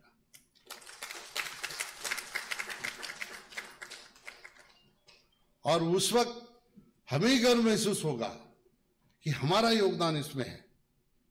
क्योंकि बहुत सारे लोगों का ऐसा होता है कि गांव की तरफ ध्यान नहीं होता है, लेकिन हमारे प्रधानमंत्री ऐसे हैं कि उन्होंने गांव को ही फोकस किया। आप जब भी देखो उनके स्पीच में तो सस्टेनेबल डेवलपमेंट गोल रहेगा या तो स्वामित्व का जिक्र रहेगा, हर एक स्पीच में। यूनाइटेड नेशन में भी इसका जिक्र करते हो।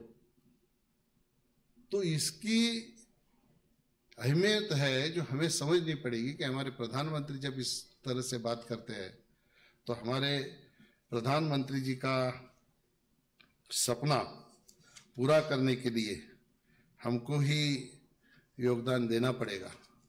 बस छोटी छोटी बातों को ध्यान में रखते हुए हम लोग अगर काम करेंगे तो निश्चित तौर पर बहुत अच्छा काम हम लोग कर सकते हैं।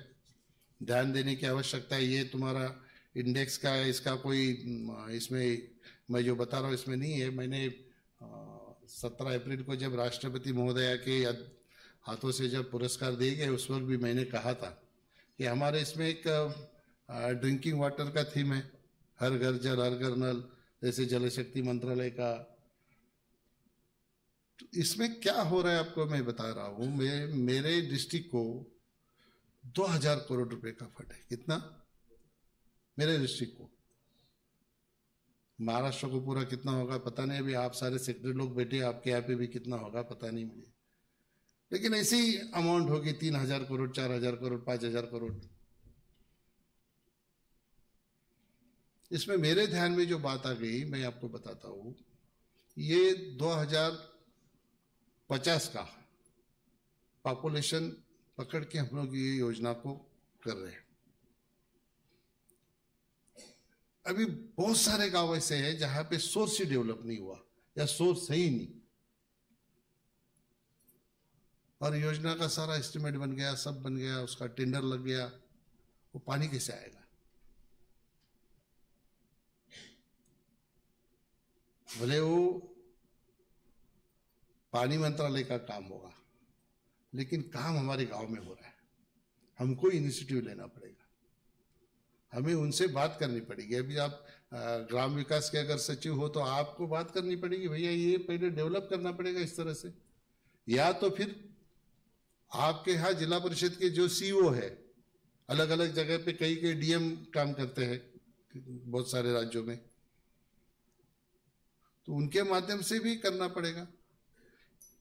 प्रधानमंत्री कितना बारीकी से सोचते हैं, हम उसका अंदाजा भी नहीं लगा सकते। अभी आजादी के 75 अमृत काल में, 75 साल में अमृत काल में हम लोग हैं, सभी सांसदों को उन्होंने कहा ये एक डिस्ट्रिक्ट में 75 अमृत सरोवर हम लोग बना सकते हैं क्या? सब लोगों ने इनिशिएटिव लिया किया। मैं कुपवारा में गया था, जम्मू कश्मीर के, कोई है क्या? श्रीनगर से मैडम है यहाँ पे, वो सागर डोई फड़े डीएम है वहाँ पे, उसने 400 अमृत सरोवर बनाए एक डिस्ट्रिक्ट में। ये मैं क्यों कह रहा हूं? क्योंकि सोच कैसी प्रधानमंत्री जी की है। देखो, मैंने उस दिन कहा था जब राष्ट्रपति जी का प्रोग्राम था, ये हमारे दादाजी ने कुएं में पानी देखा था, हमारे दादाजी ने नदी में पानी देखा था, हमारे पिताजी ने कुएं में पानी देखा,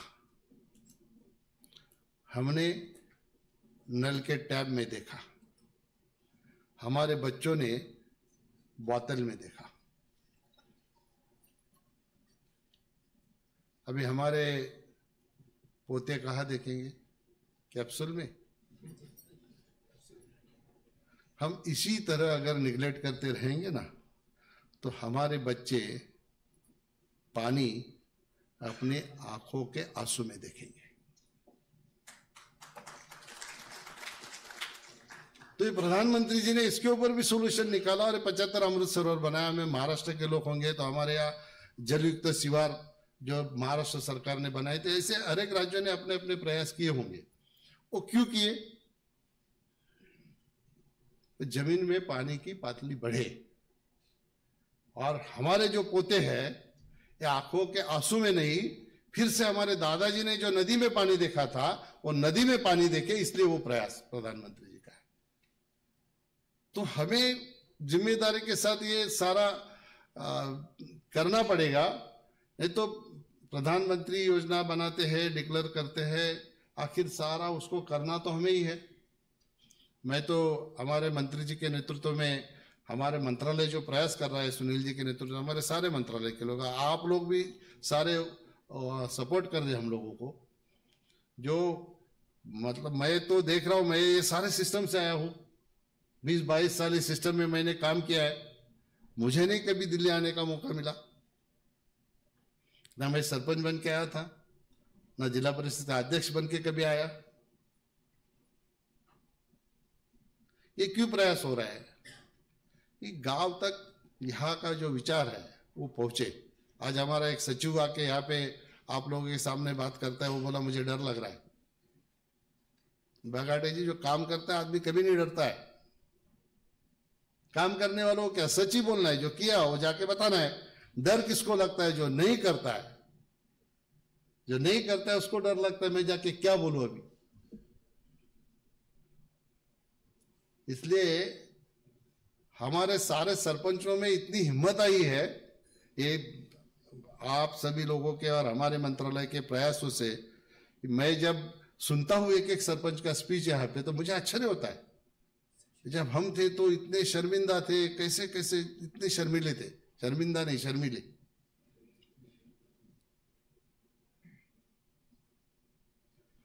तो ये ऐसी ऐसी आके बातें हमारी सरपंच बताते हैं, इनोवेटिव उन्होंने जो किया है काम वो बताते हैं।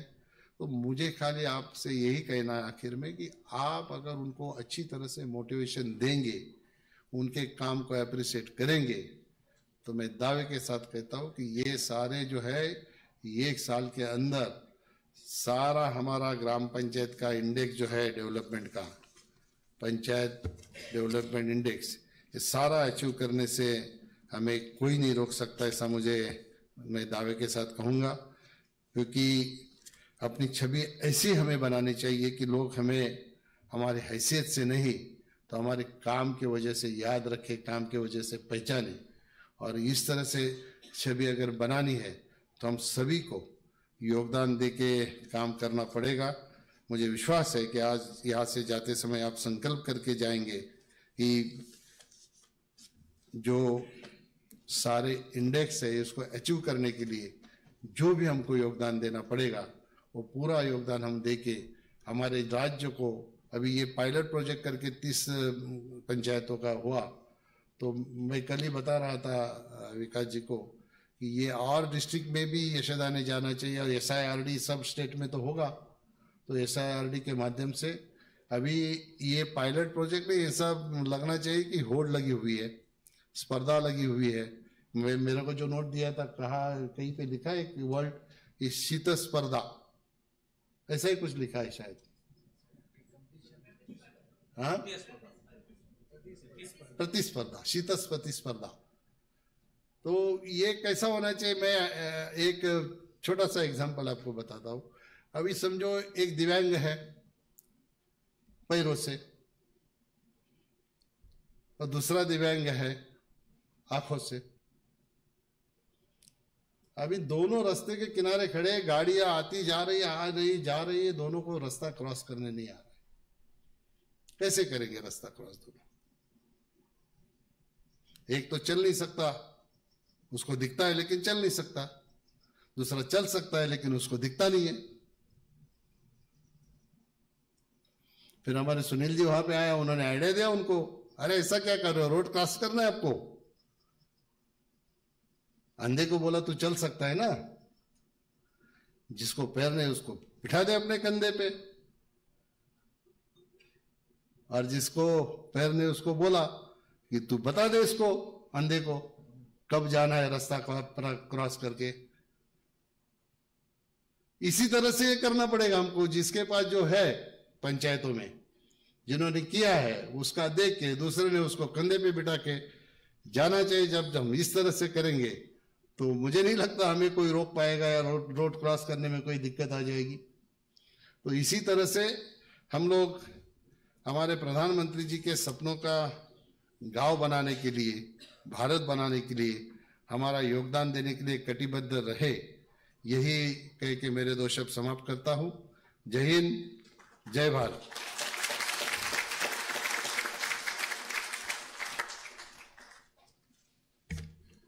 धन्यवाद माननीय मंत्रीवर, अपने प्रेरणादायक शब्दों से हमारा मार्गदर्शन करने के लिए आपका बहुत बहुत आभार। और आपसे अनुरोध है, सर्टिफिकेट ऑफ अप्रिसिएशन जो कि टीम महाराष्ट्र को जाएंगे, आप अपने कर कमलों द्वारा वितरित करें।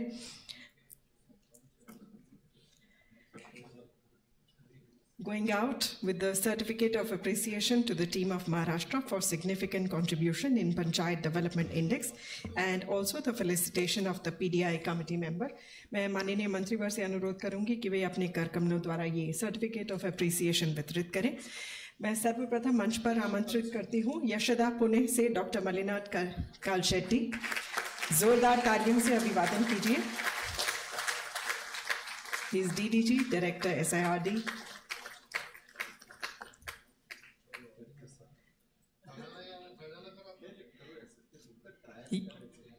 यूनिसेफ मुंबई से हमारे साथ मंच पर जुड़ने जा रहे हैं Shri Pramod Karekar, senior consultant and decentralised governance and SDG localisation, UNICEF Mumbai. जोरदार तालियों से स्वागत कीजिए। आज वो हमारे बीच में उपस्थित नहीं है। काल शेट्टी जी से अनुरोध है कि वे उनका सर्टिफिकेट कृपया ले लें।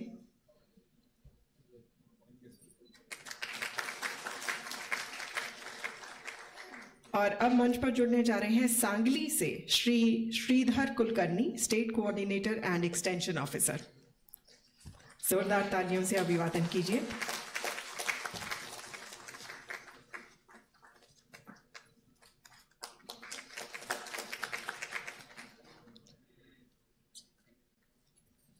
स्टेट कोऑर्डिनेटर एंड ग्राम सेवक वादेहुलाई श्री अनिल बगाटे, जोरदार तालियों से स्वागत कीजिए।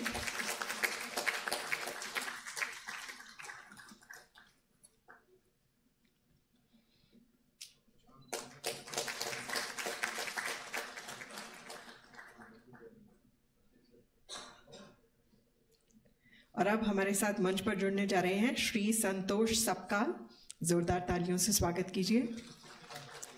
ये ग्राम सेवक है तालमिराज से।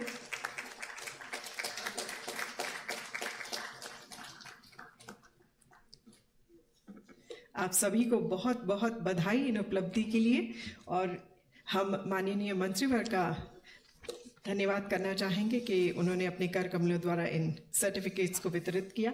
और इसी के साथ कार्यक्रम के इस पहले सत्र का समापन करने जा रहे हैं एक बहुत ही छोटे विराम के बाद, जो कि केवल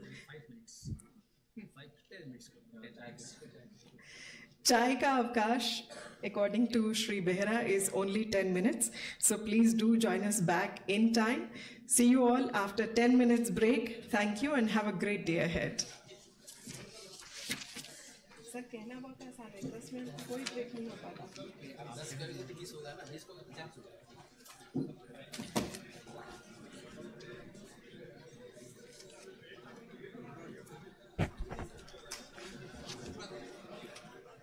कैसे है सर? बढ़िया बढ़िया, मैं बात करूँगा बाद में, बिजी हो please.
Starting with Srimati Uma Mahadevan, ACS to the Government of Karnataka.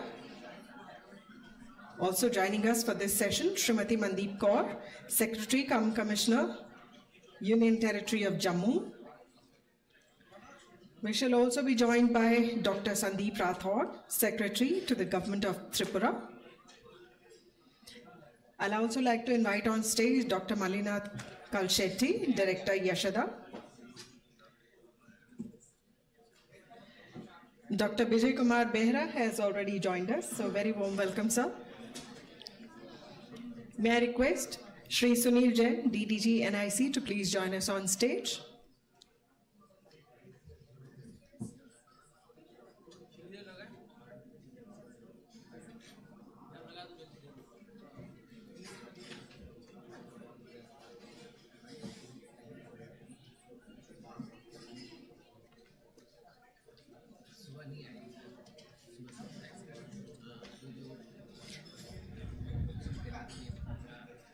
So ladies and gentlemen, एक बार फिर आप सभी से हमारा अनुरोध है, जितनी जल्दी आप अपने अपने स्थान पर बैठेंगे उतनी ही सुविधा होगी हमें इस सत्र को समय से शुरू करने में. I request you all to please kindly settle down as quickly as possible. We are ready to start this technical session, starting with Srimati Uma Mahadevan. She is ACS to the Government of Karnataka. She is seated here with us. A very warm welcome to you, ma'am. Warm welcome to Srimati Mandeep Kaur, Secretary and Commissioner, UT of Jammu. Very warm welcome to you, ma'am. We warmly welcome Dr. Sandeep Rathod, Secretary to the Government of Tripura. Warm welcome to Dr. Malinath Kalshetty, he is Director Yashada, and Dr. Vijay Kumar Behra. A very warm welcome to you all. Our warmest welcome to Shri Sunil Jain, DDG NIC. So there they are, ladies and gentlemen. A very warm welcome to our esteemed speakers who have already taken their seats on the dais. Once again, may I request for the doors to be closed, please? And I call the House to order. I'll request you all to please, may I request for the doors to be closed? यदि वहां से दरवाजे बंद कर देंगे तो थोड़ी सी सुविधा होगी. इस तकनीकी सत्र की शुरुआत करने जा रहे हैं. Starting with Dr. Malinath Kalshetty, he is Director Yashada Pune and also represents the team of Maharashtra.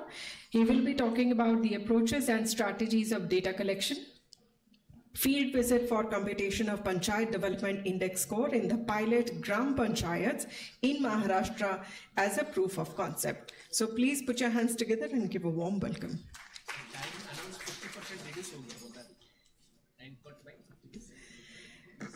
और जैसा कि हम आप सभी से साझा कर चुके हैं, क्योंकि समय का थोड़ा सा अभाव है, तो हम सभी वक्ताओं से अनुरोध करेंगे कि कृपया जो उन्हें टाइम दिया गया था उतना समय न लेते हुए केवल अपने जो वाणी है उसको 10 मिनट तक यदि आप संबोधित करें तो बहुत अच्छा होगा. धन्यवाद. नमस्कार. अभी हमने इनाग्रेशन और रिपोर्ट सबमिशन उसका डिस्कशन में हमने पीडीआई के बारे में और डेटा कैसा कलेक्शन हो गया, उसका रिपोर्ट कैसा बन गया, ये काम नहीं कर रहे. हाँ, ये जून 2022 में यशदा में पीडीआई कमेटी की मीटिंग हो गई और उसमें 2 दिन में वो कंसल्टेटिव वर्कशॉप में इंडिकेटर के बारे में, डेटा अवेलेबिलिटी के बारे में वर्कशॉप हो गया. हम committee went to the village panchayat. We discussed with different stakeholders there, and at our level also we have discussed with different line departments, and then when it was decided to do the data collection in some state, but finally the committee could only manage it in Maharashtra. Earlier we also selected the 50 gram panchayat, then 30 gram sevak showed the interest. अभी ये ऐसे उस time ये नहीं पता था, only ये data available कैसा हो जाएगा वो है क्या नहीं, एक कमिटी के सामने ये था कि इसके लिए जो इंटरेस्टेड ग्राम सेवक थे वेरर और देर पोस्टेड, वो लोग वॉलेंटरली आ गए हैं, उनका ग्राम पंचायत टॉपर है लोअर है ऐसा कोई नहीं है। कि एक मिरज में हमने 14 ग्राम पंचायत हमने सिलेक्ट किया और एक पंढरपुर की एक रिसोर्स पर्सन है, सी हरसेल्फ कम फॉरवर्ड, उन्होंने बोला कि मैं भी डेटा कलेक्ट करके दे दूंगी। हवेली में हमारे बगाटे ने लीड लिया, उन्होंने 10 ग्राम पंचायत को तैयार किया, खंडाला में 5 ग्राम पंचायत, ऐसे 30 ग्राम पंचायत का हमने डेटा कलेक्शन किया। और रिपोर्ट बनने के बाद recently we had a workshop with them, we shared that and वो बगाटे ने आपके सामने बता दिया, I will not repeat it. ये पुणे का वर्कशॉप हमने जो किया था, 15 ग्राम पंचायत के sarpanch, gram sevak and all line department officers were there for 2 days. 1 day we concentrated only on the indicator, 1 day the initiatives taken by the gram panchayats, और ये हमने टीम फॉर्म किया, टीम फॉर्म करके ये मैंने बोल दिया कि बाबा ये 30 ग्राम पंचायत का सिलेक्शन किया।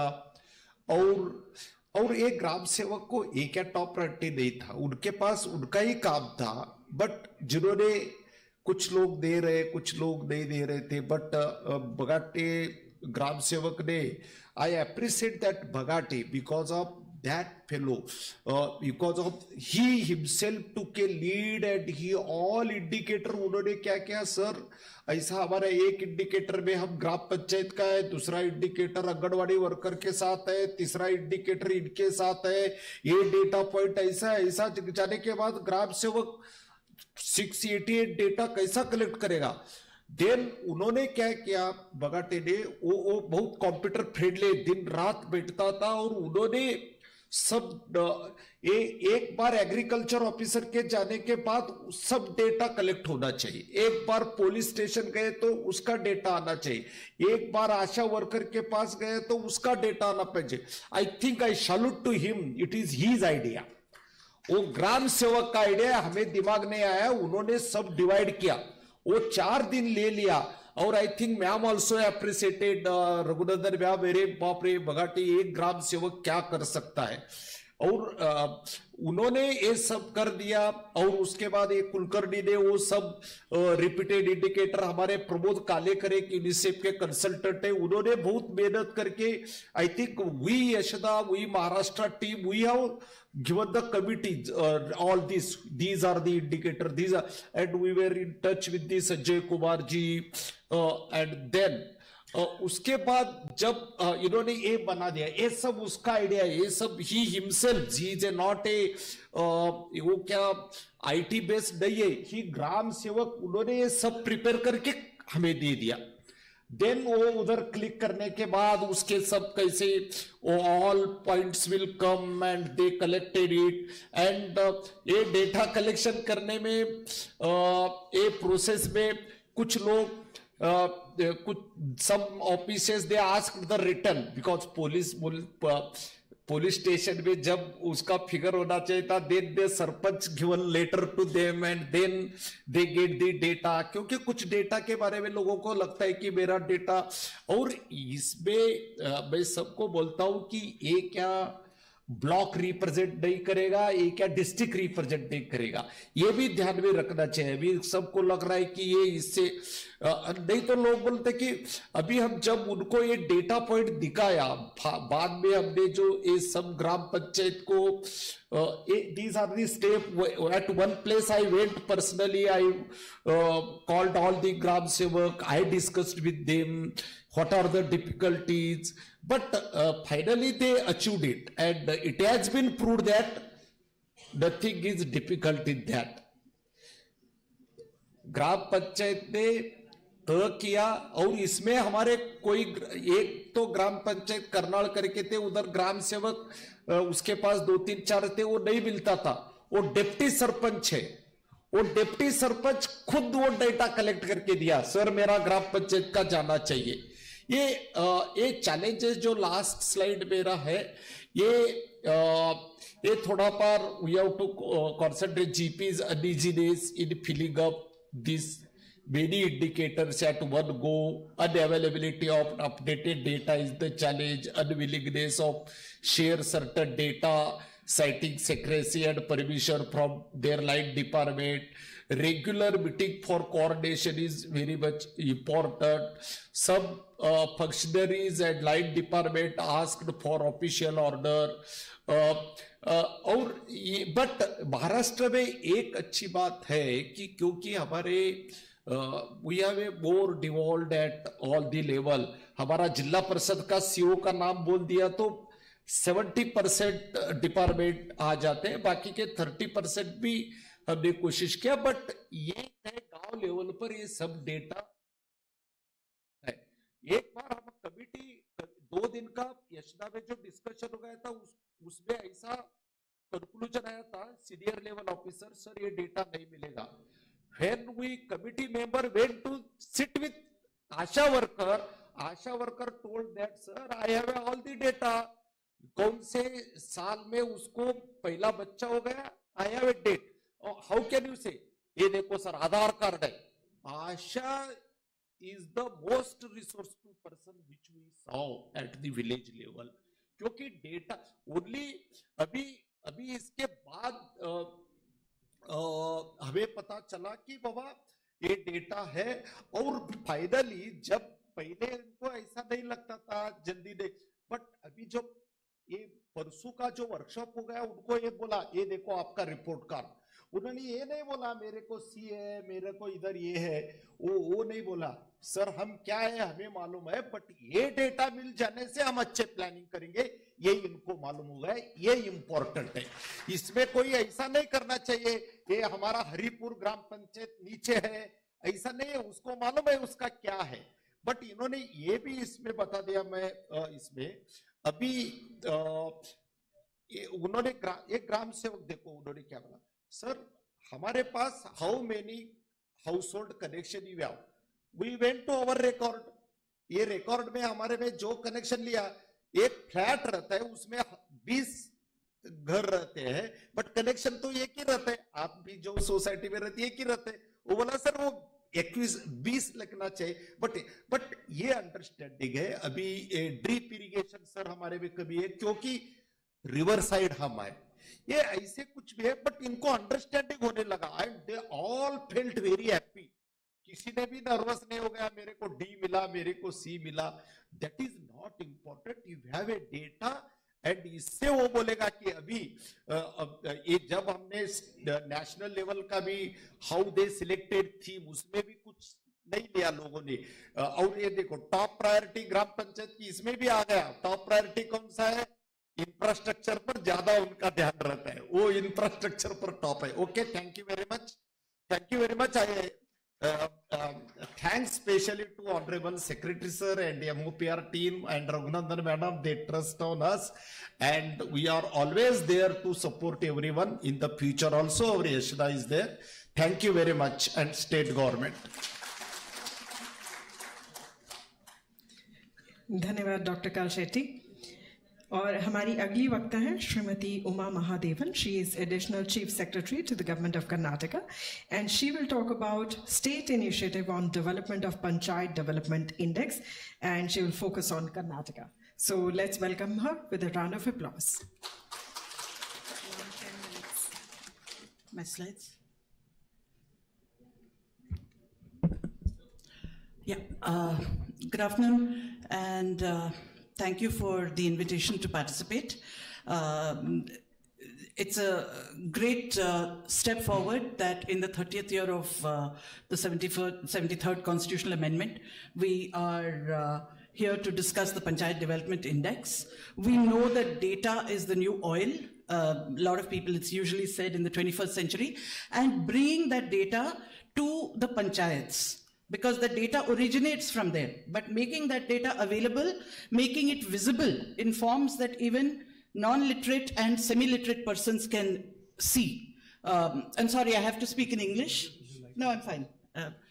I'll speak in English because my Hindi is not very strong. But making data visible to panchayats is the next step in decentralization. That's the most important thing I'd like to say today. I'd like to briefly talk about Karnataka's digital platform for participatory planning. See, once that data is made available, it has to be used for participatory planning, not just planning, but participatory, because it's not just the Gram Panchayat, it's the Gram Sabha, which is again a constitutional creation, which has to use this for planning. And therefore that data must be available not only to the panchayats, but in a public information portal. It should be visualized in a way that illiterate and semi-literate persons can see. You can see that last line over here, the visuals. It's possible to do visuals with Power BI, with Tableau, with different kinds of visualization tools and make data meaningful so that we cross the last barrier of information asymmetry. Next slide, please.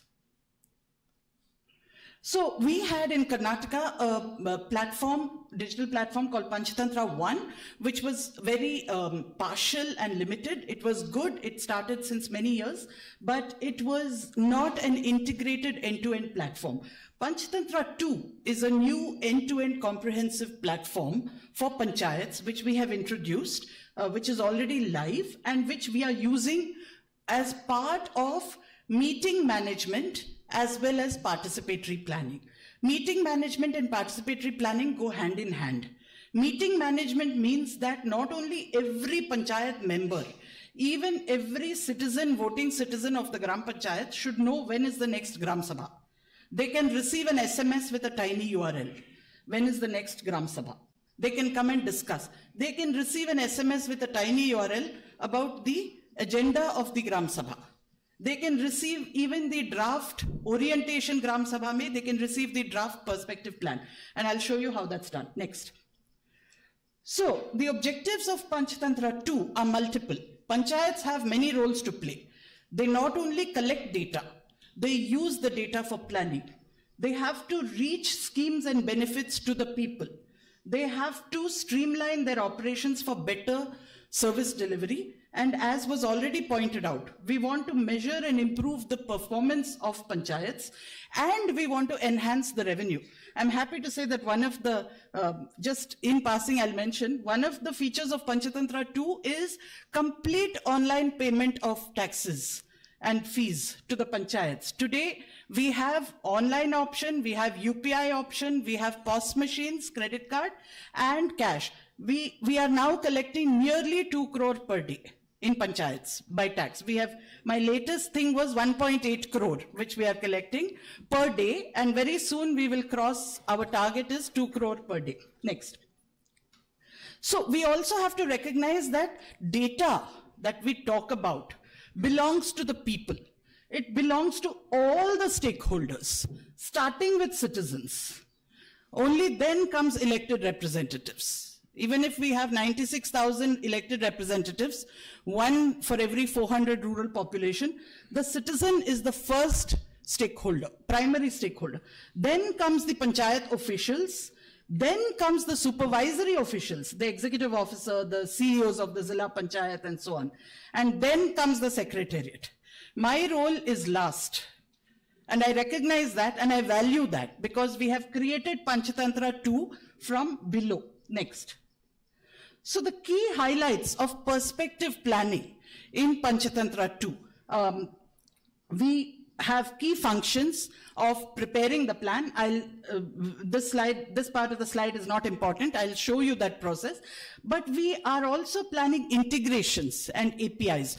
It's very important because Dr. Mallimat just spoke about Gram Sevaks and Sahaks doing Google Sheets. But in the 21st century, in India, we are providing software to the world. We should not be asking people to collect data with Google Sheets. Google Sheets is a very 20th century method. We should be doing API integrations. All data is available. More we collect and more we share the data, more we are really strengthening and deepening democratic decentralization. That's very important. Next, coverage across, previous slide. Coverage across sectors. See, we always talk that governance works in silos, but we saw during COVID that panchayats are a convergent platform.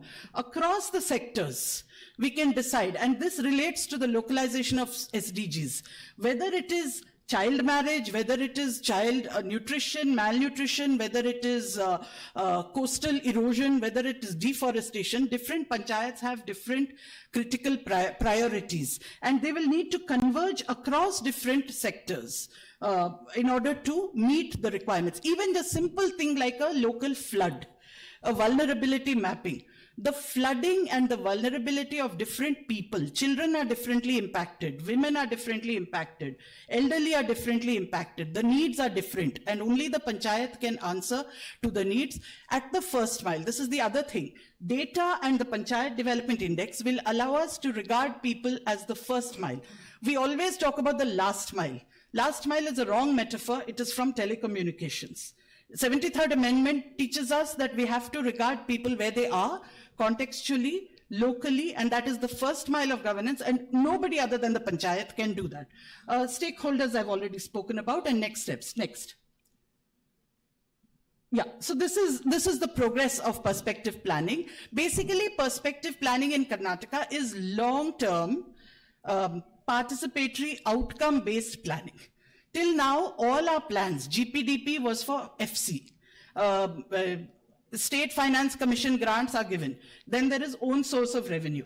Then there is Mahatma Gandhi Narega, which a panchayat in Karnataka getting 1 to 2 crores can use almost like an untied fund, because Mahatma Gandhi Narega provides so many opportunities for a panchayat to do natural resource management, trenching, bunding, individual benefits to small and marginal farmers, individual percentage generation for livelihoods, special provisions for pregnant women, person with disabilities, elderly, and so on.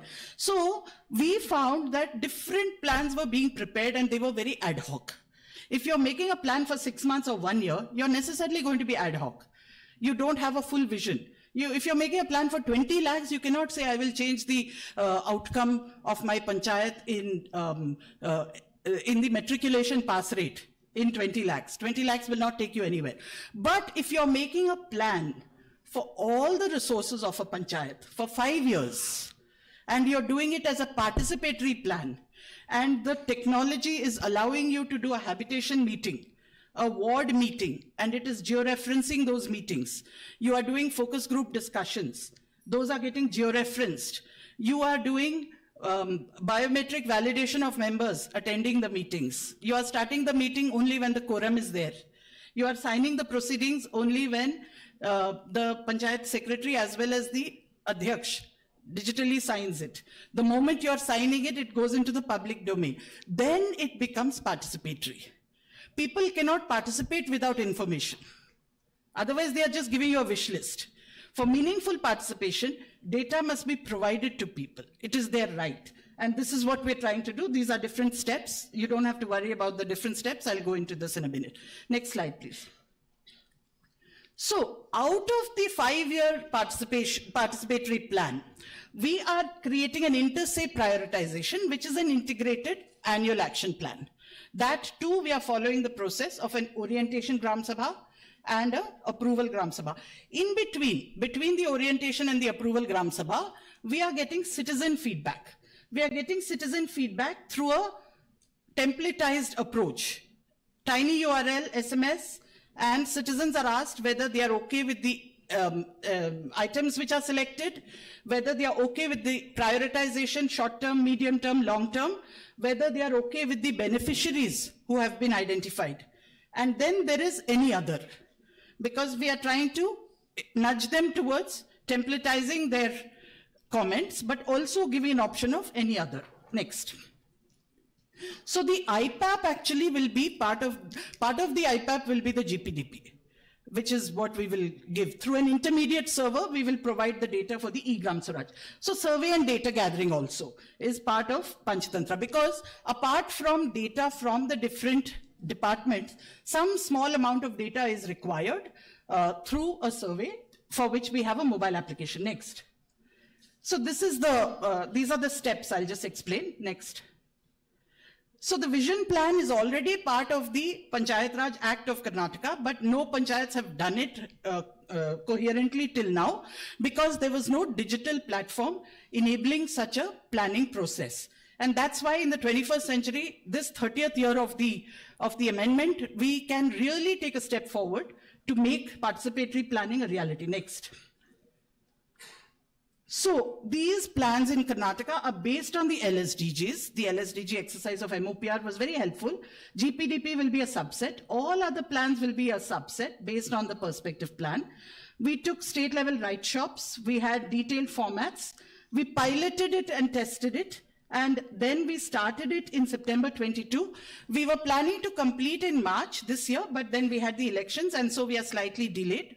Couple of months, but it's worth waiting because the process is has strong integrity. Next. So we have mapped all the different themes. Next. Another mapping. Next. We have taken all the sectors, thematic sectors. Next. These are the steps. Director SIRD is here and she can explain in greater detail during the day in case any of you are interested in the details. The steps are constitution. It's a 10-step process.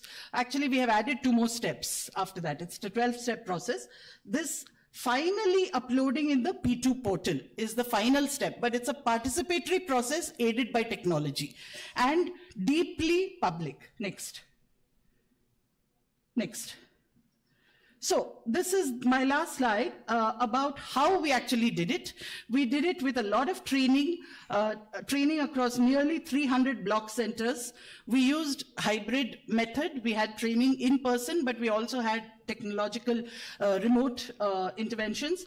Non-residential training of 3 days to panchayat presidents, members, and the panchayat secretary together, which was carried out in a record period of three months by SIRD Karnataka. We reached out to the community through other languages as well. This also for the first time. Minority languages, including sign language, and pre-recorded sessions, brief animated videos, and group activity. What would I like to focus on? I'd like to focus on the fact that panchayats today are getting between 14th and 15th finance, Manrega, own source of revenue. Own source of revenue from 64% collection, we are now at nearly 99% collection in Karnataka of current demand. So as I said, we'll be reaching 2 crores daily. We hope to bring more properties into the net and therefore we will collect more. Making a plan of something like 2.5 crores per year means something like 10 to 12 crores in 5 years is a meaningful amount for a panchayat. They can change outcomes. Therefore, they must be helped to select their output indicators. Data should be shared with Gram Panchayats, including Manrega, VPRP, EGS, API integration is something. Data should be visualized. We can use simple tools. We can use text-to-speech. That is also something that we're planning to use. Data should be made public in the public information portal. We are also planning to have regular reports by the Panchayat in the Gram Sabha of what has happened in the last 6 months. This will enable an Antyodaya approach so that Antyodaya has to happen first before saturation can be achieved. And this will also enable a first mile approach. This is what I wanted to share. We'll be happy from Karnataka to facilitate any further discussions or exposure visits. Thank you once again to MOPR and to Secretary. We in Karnataka plan to use the PDI in a very, very meaningful way. Thank you, sir.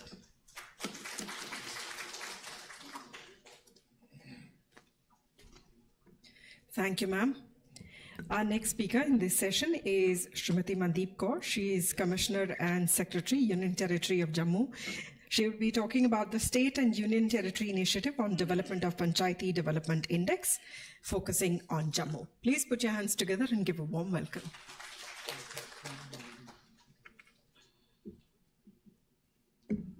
Good afternoon, everyone. Yeah, first slide. Next, please. Okay, so from Karnataka, which is, we've seen the presentation of Karnataka, which is epitome of local self-governance. Now we are moving to another state or UT, which is where Panchayati Raj system didn't exist till 5 years back. So in J&K since independence, we had only 3 panchayat elections, but actually 73rd Amendment Act was implemented in 2018 only, when financial as well as executive powers were given to panchayats. So in these 5 years, we have come a long way in empowering our panchayats and at the same time building capacity of our PRI members so that they can exercise their functions and powers effectively. Next, please. So the first step towards our aspirational Panchayat Development Program, which was based on Panchayat Development Index, was Aspirational Block Development Program. We all know that, next, Aspirational Districts Program was launched from Niti Aayog. On the same lines, we launched our Aspirational Blocks Program, in which 44 blocks were selected on the basis of indicators broadly based on the LSDGs, human development, health and nutrition, education and infrastructure. And on that basis, these blocks were selected and 1 crore grant was given to these blocks in addition to the funds which are provided under centrally sponsored schemes and under other PRI grants and the budget which is provided from the states. And on that basis, these blocks development program was prepared at the district level. District development commissioners are the nodal officers of this program. ABDP dashboard was created for monitoring the progress of this. This was started in December 2021, and the second version of this has just been launched in March 23. Next. So this is how we had started monitoring the progress of these blocks on the basis of this program is being implemented by the planning department of our UT, and the weightage was given to the indicators, and on that basis composite score was arrived, and these blocks are being rated accordingly now year after year. Next.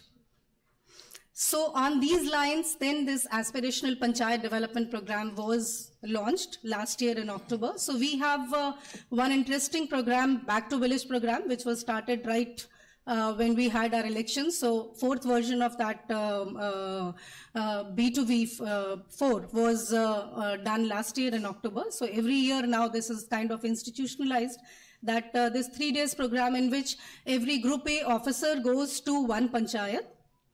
And in that panchayat, he spends 2 days and a night, and he interacts with the entire Gram Sabha and monitors the progress of all the programs being done.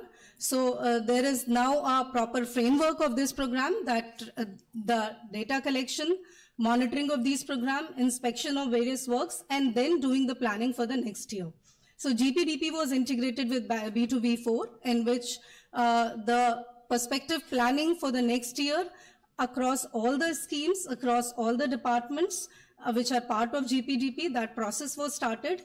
That was followed by the appointment of Panchayat Prabhari officers. The same nodal officers were appointed as Panchayat Prabhari officers for 2 years. So they are the Prabhari officers for that Panchayat for 2 years. They have to monitor the progress of all the works being done and be part of the entire planning process, and accordingly feed information across all departments so that this becomes integrated with the planning process across departments. So after that, this aspirational Panchayat Development Program was launched, again on the same analogy as aspirational blocks program. So one panchayat in every block, based on again the indicators of backwardness, that the most backward panchayat was selected, and the objective was that we do localized interventions and bring them at par or bring them further in their development process. And there were twofold objectives: one, saturation of all the schemes, and then infrastructure building. Again, dashboard has been developed for monthly monitoring of the progress being done in these panchayats. Next. So it is 100 parameters have been identified on the basis of which basically the Panchayat Development Index, in which weightage has been given based on the priority to that particular sector. And 4291 panchayats, so 4291 in 285 panchayats have been identified in 285 blocks. And Panchayat Prabhari officers are again nodal officers under this program. And all the districts have already prepared their APDP plan for 23-24, and additional funding of 10 lakhs in addition to what is being provided under different schemes has been provided to each and every panchayat, aspirational panchayat. Next.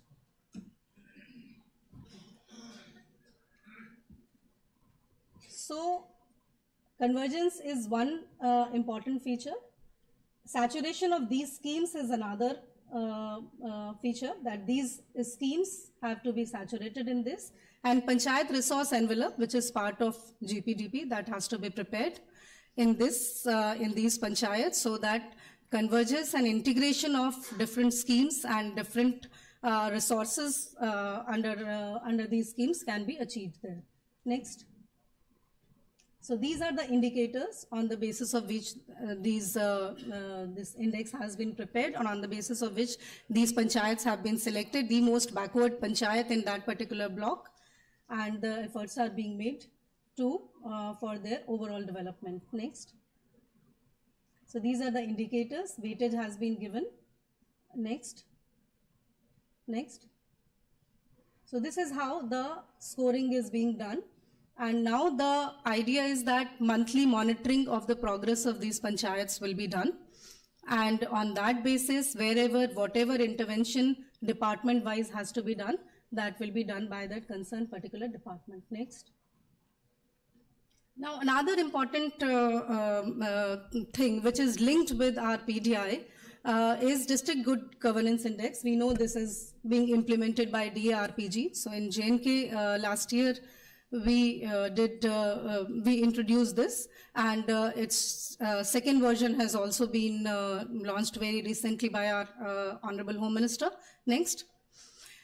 So purpose of bringing this DGGI here is that how, just leaving a line of thought here, that how the integration of our PDI has to be done with this, because DRPG is doing DGGI and from here we are doing PDI, and ultimately this entire process has to be linked so that the nodal agency, which is district, how that integration can be achieved by the district development commissioners when we are doing the planning at the panchayat level and then at the block level and district level. So again, the same process has been followed in this, that different indicators have been identified at the level of planning department, and on that basis, the rating of all the districts have been done. Next. So this is how the score is arrived, and this is how the districts are rated. So this is kind of introduced very healthy competition at the district level, that district development commissioners, now they have detailed index across schemes, across departments, on the basis of which their performance is being measured.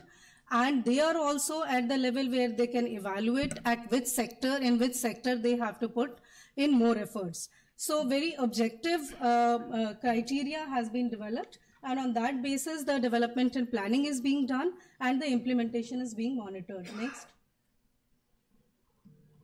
So this is just since its third version has now come up. So this has given very clear picture on how which district is faring well in which sector. For example, Rajouri has done very well in PMAY. Our Doda and Bandipara districts have done very well in tourism sector. So like that, across sectors, the performance of districts have come up, and district development commissioners also know where they have to now focus. Next. Next. So it's, I think we can stop here. Next. So this is the portal which has been developed on the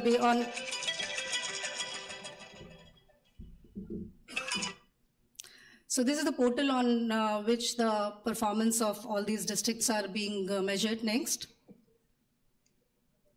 Its monthly dashboard has been prepared at the planning department level. Thank you very much.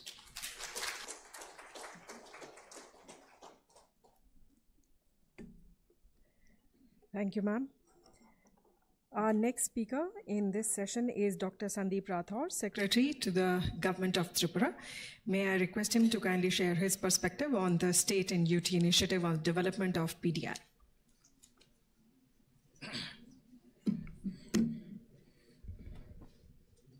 Sir, remote so you can change your slides. Okay. Thank you. Good afternoon all. Respected Secretary Sir, Additional Secretary Sir, Joint Secretary Sir, present all officers from Ministry and from different states, ladies and gentlemen. I, at the outset, thank Ministry MOPR for giving us the opportunity for sharing some light on comprehensive initiatives which have been taken by Government of Tripura on LIF as well as other initiatives which are helping us to build up PDI. Next.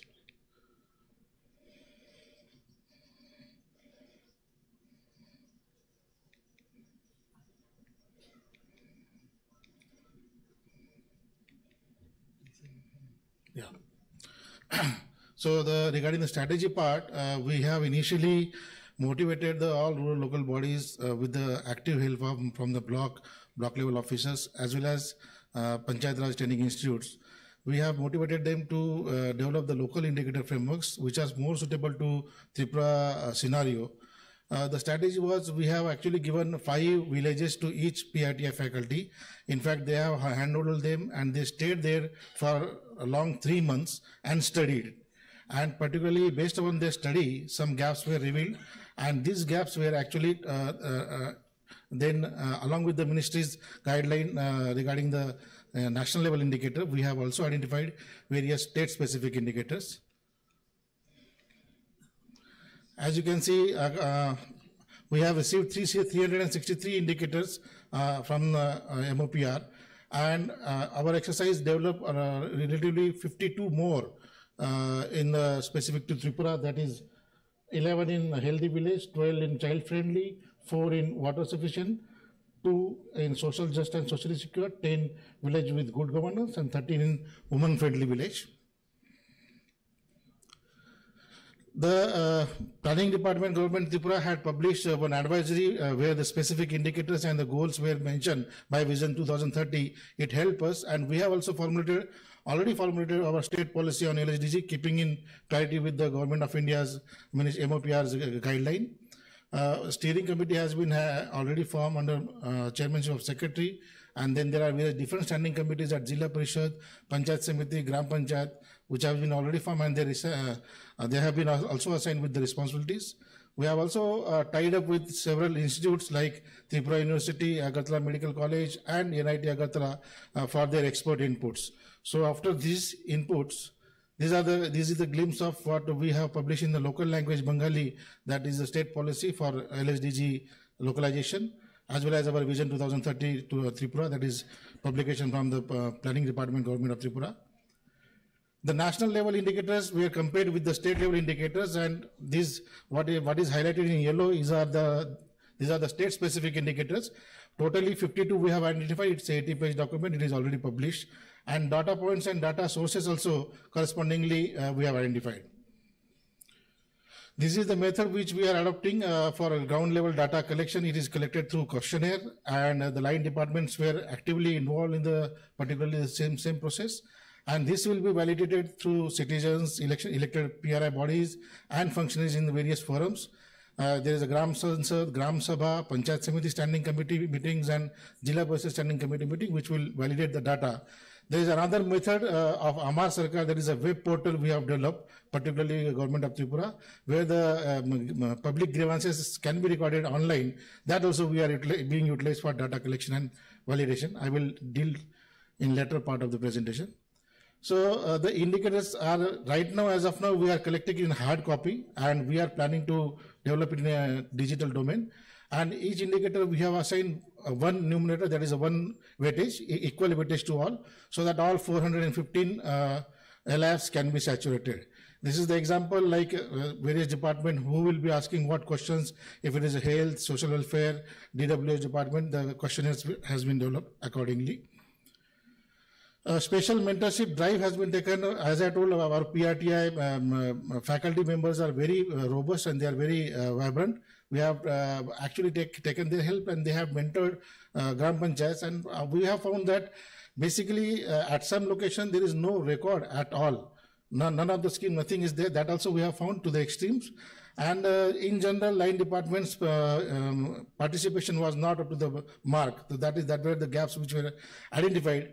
Now we have trained at least 10 block level. We have 58 blocks in Tripura out of 8 districts, and 10 block level master trainers have been already. First level training has been given, and second level phase training will come in shortly.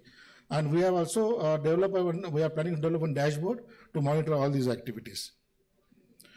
The RD department has also distributed a Bengali book. It has helped us a lot in identification in passing on the information to particularly block level functionaries, Panchayat extension officer. It has also helped to districts also to identify the nuances, how to get this 9 themes saturated, and then further action planning for the purpose.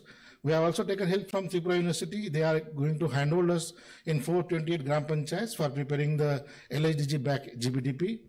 Tripura Rural Livelihood Mission has been tagged. It has, and we have specifically asked SHG related components to also include into LHDG back GBDP. And we have also created a repository of videos from all 58 blocks have created the videos on whatever the themes they have chosen, and some of the blocks have created 2 or 3 also. So that repository is being shared with across the blocks. This is the web portal which I was talking about. It has been inaugurated by our Honorable CM and the then Deputy CM sir. This is the web-based platform for grievance redressal. Here the issues are being raised by rural people, PRI bodies regarding the departments. They have to click the photograph and upload it in a dedicated portal. Basically, it is a mechanism for efficient monitoring and effective implementation of the schemes. Here we are following 2 more. One day is designated as a village walk day. Another is designated as Amar Sarkar day. On a village walk day, the PRI bodies, citizen, and our field functionaries like our GRS, Panchayat secretaries, they will walk along with them, and whatever the problems are, they will just click the photograph and upload it. Like hand pump is not working, any ICDS center is not working, or any damage is there to the school, some problem is there in the windows or something like that. And the department, immediately it goes to the concerned department. We have onboarded 73 departments. So basically, apart from the normal other ministries, whatever we are talking about, we will also get the data from the other departments where there is no field level functionary up to block level also. But still we will get the grievance. And after that, until unless they resolve it and the resolution photograph is uploaded by the concerned field functionary, till that time the issue remains open. And we have created alerts also for that. Like there are 0 to 10 days, 10 to 30 days, 30 to 60 days, beyond 60 days, the various alerts are there, which is being given to superiors and it is being monitored. So now it is actually helping us to get the issues also resolved, as well as to assess if we can see the grievance pattern, we can also see what kind of which department is failing, and it will also help in assessing the goals of development, which is a tool for LHDG. These are some of the glimpses of Amar Sarkar Day and Village Walk.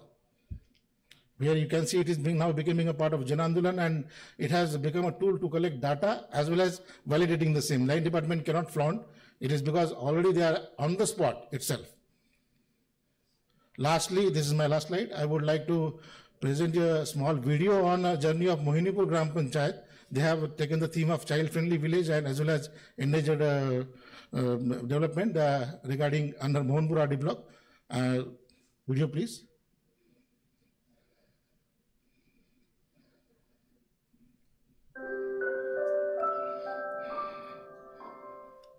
साल 2019 में महिला सरपंच की नेतृत्व में पंचायत बनने के बाद मोहिनीपुर गांव पंचायत ने सस्टेनेबल डेवलपमेंट गोल के लक्ष्य को हासिल करने के लिए बच्चों के विकास और महिलाओं की सशक्तिकरण पर सबसे ज्यादा जोर देने का फैसला किया। त्रिपुरा ग्रामीण आजीविका मिशन और मोहिनीपुर पंचायत का लगातार प्रयास का ही नतीजा है कि सेल्फ हेल्प ग्रुप में महिलाओं की भागीदारी पिछले 3 सालों में 33% से बढ़कर 86% हो गया है। ग्रुप से जुड़ने के बाद SAGPD का रोजगार निश्चित करने के लिए मोहिनीपुर गांव पंचायत ने ब्लॉक और 5 अलग-अलग दफ्तरों के साथ मिलकर 9 योजनाओं का कन्वर्जेंस यानी कि समन्वय करके काम करने का फैसला किया और इस समन्वय के कारण SHG दीदियों ने अलग-अलग पहल शुरू किया और इससे अच्छी रोजगार भी कर रही है। और इस पहल को और आगे बढ़ाते हुए सविता दीदी ने तो अपनी प्रोडक्ट भी लॉन्च किया है। बचपन से लेकर किशोर अवस्था तक बच्चों की शारीरिक और मानसिक विकास और उनकी समस्याएं पिछले दिनों एक बड़ा चुनौती हुआ करता था। इसको देखते हुए मोहिनीपुर पंचायत ने हर एक आंगनबाड़ी केंद्र में आधुनिक व्यवस्था किया। किचन गार्डन में उगने वाले सब्जियां मिड डे मील में भी दिए जा रहे हैं। किशोर अवस्था में होने वाली समस्याओं को लेकर छात्राओं को स्कूल में सूचित किया जा रहा है और घर घर जाकर भी जानकारी दी जा रही है। मोहिनीपुर गांव पंचायत की महिला सरपंच ने एक बड़ी ही मजेदार पहल की शुरुआत की। इस गांव में किसी भी परिवार में शादी होते ही पंचायत, आशा दीदी और SHG दीदी का एक टीम पहुंच जाती है उस घर में ये बताने के लिए कि बच्चे 2 ही अच्छे। साथ में ये टीम ये भी निश्चित करती है कि इस गांव में कोई बाल विवाह ना हो, महिलाओं के ऊपर कोई शोषण ना हो। अगर कोई शोषण की घटना घटती है तो इसका रिपोर्टिंग जरूर हो। मोहिनीपुर गांव पंचायत आज बड़ी ही गर्व के साथ बताता है कि पिछले 3 सालों में इस गांव की हर एक बच्चों की डिलीवरी अस्पताल में ही हुआ है, क्योंकि गर्भवती माओं का नियमित स्वास्थ्य जांच, उनको जरूरी दवाई पहुंचाना और जरूरत पड़ने पर गर्भवती माओं को अस्पताल पहुंचाने के लिए एम्बुलेंस का इंतजाम करना, ये सब पंचायत ने स्वास्थ्य दफ्तर के साथ मिलकर निश्चित किया। और हाल ही में मोहिनीपुर गांव पंचायत ने 80 साल से ज्यादा उम्र वाले बुजुर्गों के लिए हेल्थ चेकअप और राशन सामग्री पहुंचाने का एक मुहिम भी जारी किया है। ऐसे ही महिलाओं के साथ जुड़कर मोहिनीपुर गांव पंचायत आत्मनिर्भर पंचायत और एंजिनियरिंग डेवलपमेंट की दिशा में आगे बढ़ रही है। Thank you all.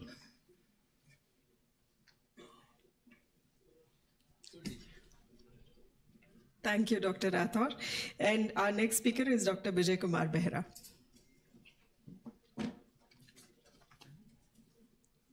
My esteemed co-speakers, ladies and gentlemen, जरूरत नहीं है, छोड़ दीजिए।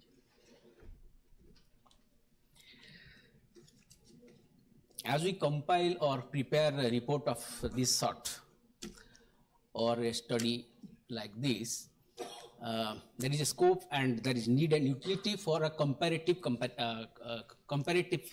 picture or cross comparison of things, whether it is region or state or cross border.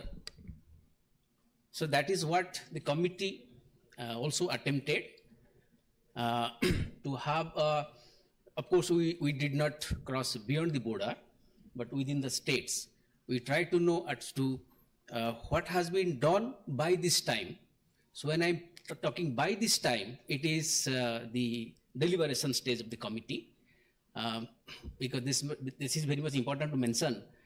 Three speakers have already spoken, and I was about to speak their things, but now they have presented. I will not go into that.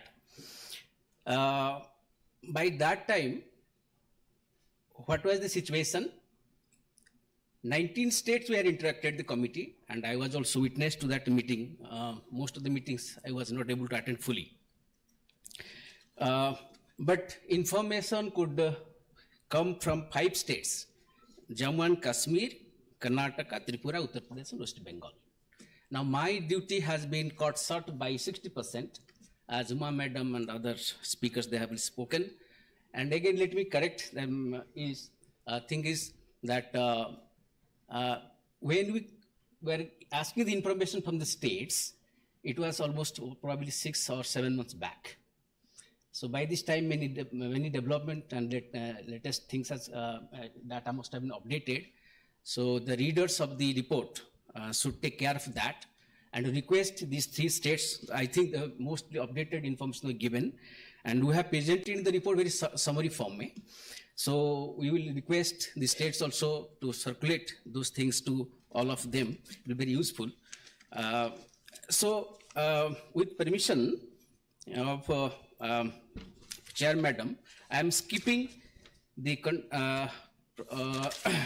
inputs of Karnataka, Tripura and Jammu Kashmir. Really, they have done works, I should say, in advanced stage as compared to the Panchayat Development Index, Local Development Index. In the sense that it's not universal they have done, but the experimental basis, I should say. Ours is a giant step, and we have taken some of the leaps from their examples. If nobody is from West Bengal, then I will briefly touch upon the West Bengal story, the case study of West Bengal. In nutshell, I should say West Bengal is following almost on the line of Karnataka, a participatory, digitally driven and bottom-up approach, planning and data collection. They have their mobile application.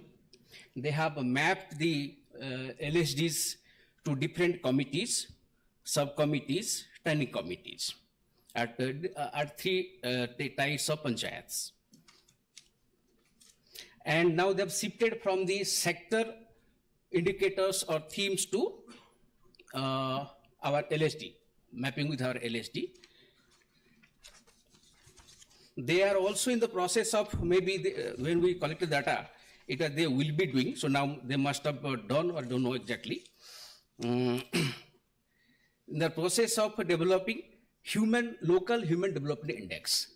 It's good, I should say, in the sense you need the minimum data or sets because the income and education, then your life expectancy.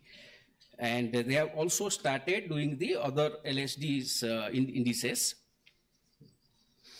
And the most important thing is the parametric system. Probably one madam also mentioned about the village level initiatives there.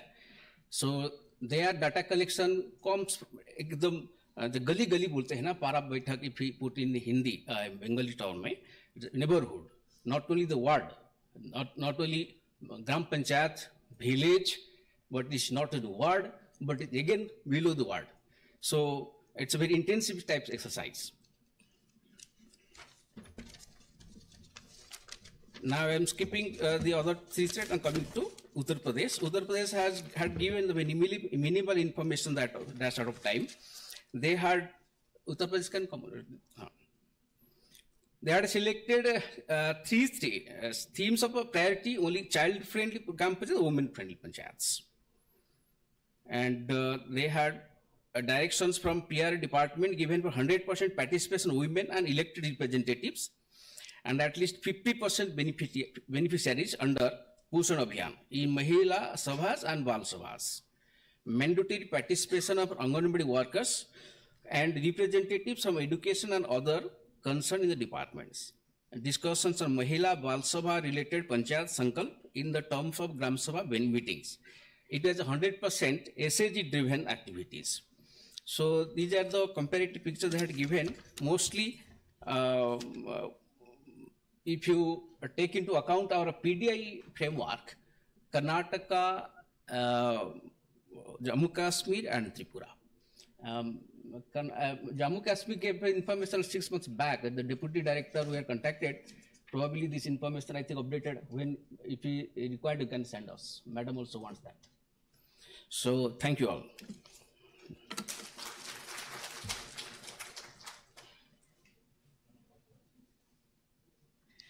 Thank you, sir, for keeping it very short and sweet.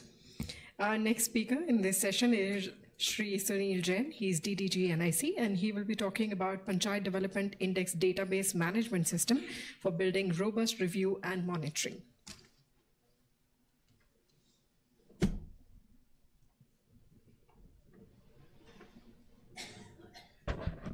Yeah, good afternoon to all of you. Now, we have been hearing a lot about the, PDI, and obviously PDI is going to be calculated from certain data, and the data has to be captured from different sources, or it has to be entered, or it has to be recorded. A database has to be created.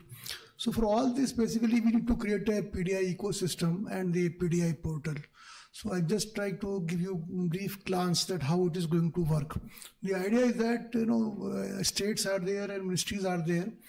So if you have some ideas or you have some suggestions to make, we can incorporate those suggestions while we are developing this entire digital platform. And appropriately, by end of this July, we will be giving you the first draft.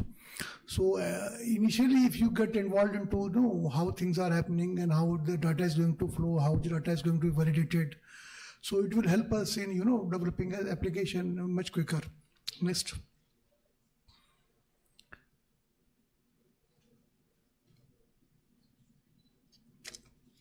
Okay, so PDI ecosystem will basically essentially will have a database. So we have this database which will have the all data, which is pulled from different ministries' databases, or which is captured by the Gram Panchayat, or which is captured by the facilitator from the field offices. So one database is going to be there, and another thing is the PDI gateway. So what happens? API are going to be used. There are certain ministries which would like to take the data back, or certain states which would like to take the data back. And similarly, we are going to take the data from ministries, so all the data exchange shall be done in a seamless manner without requiring any human intervention. Because this is a big thing that, if we resort to an informal mode of communication for data exchange, it would not be manageable. Then finally, basically, it is going to be a portal, front end.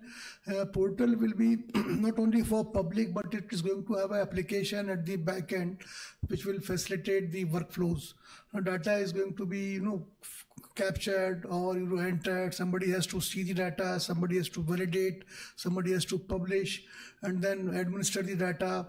Then we have to generate the information, calculate the indexes and the ranks and all those things, and publish it. So this PDI portal will have an application software. It will have, which will be used by all ministries, panchayats, by different other stakeholders, plus the public at large. Then we have a mobile app. So we are expecting that most of the data shall be captured through the applications which are already existing. A. B, in case certain data is not available but it is owned by the Gram Panchayat, then the Gram Panchayat shall enter it. But we understand that, while interaction with the ministries, that certain data may not be available as on date in the portals of the ministries in the LGD compliant format, or they may not be capturing it. But the data is relatively important for us to skip, and then that is why it is proposed that we can come out with a mobile app. We are already having Meri Panchayat mobile app, which we are going to launch very soon. We can use the same mobile app, and this mobile app basically shall be used by the facilitator. The facilitator shall go to the concerned office of the line department, like WCD or any other office, and shall capture the data directly from the source. And that again, the entire system is going to be geo-fenced, that when the facilitator goes there, he cannot enter the information which is when he is not in the location. So this is what is going to happen. So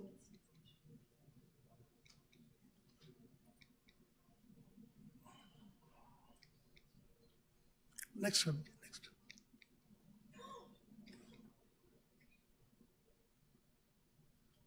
Next slide, next slide.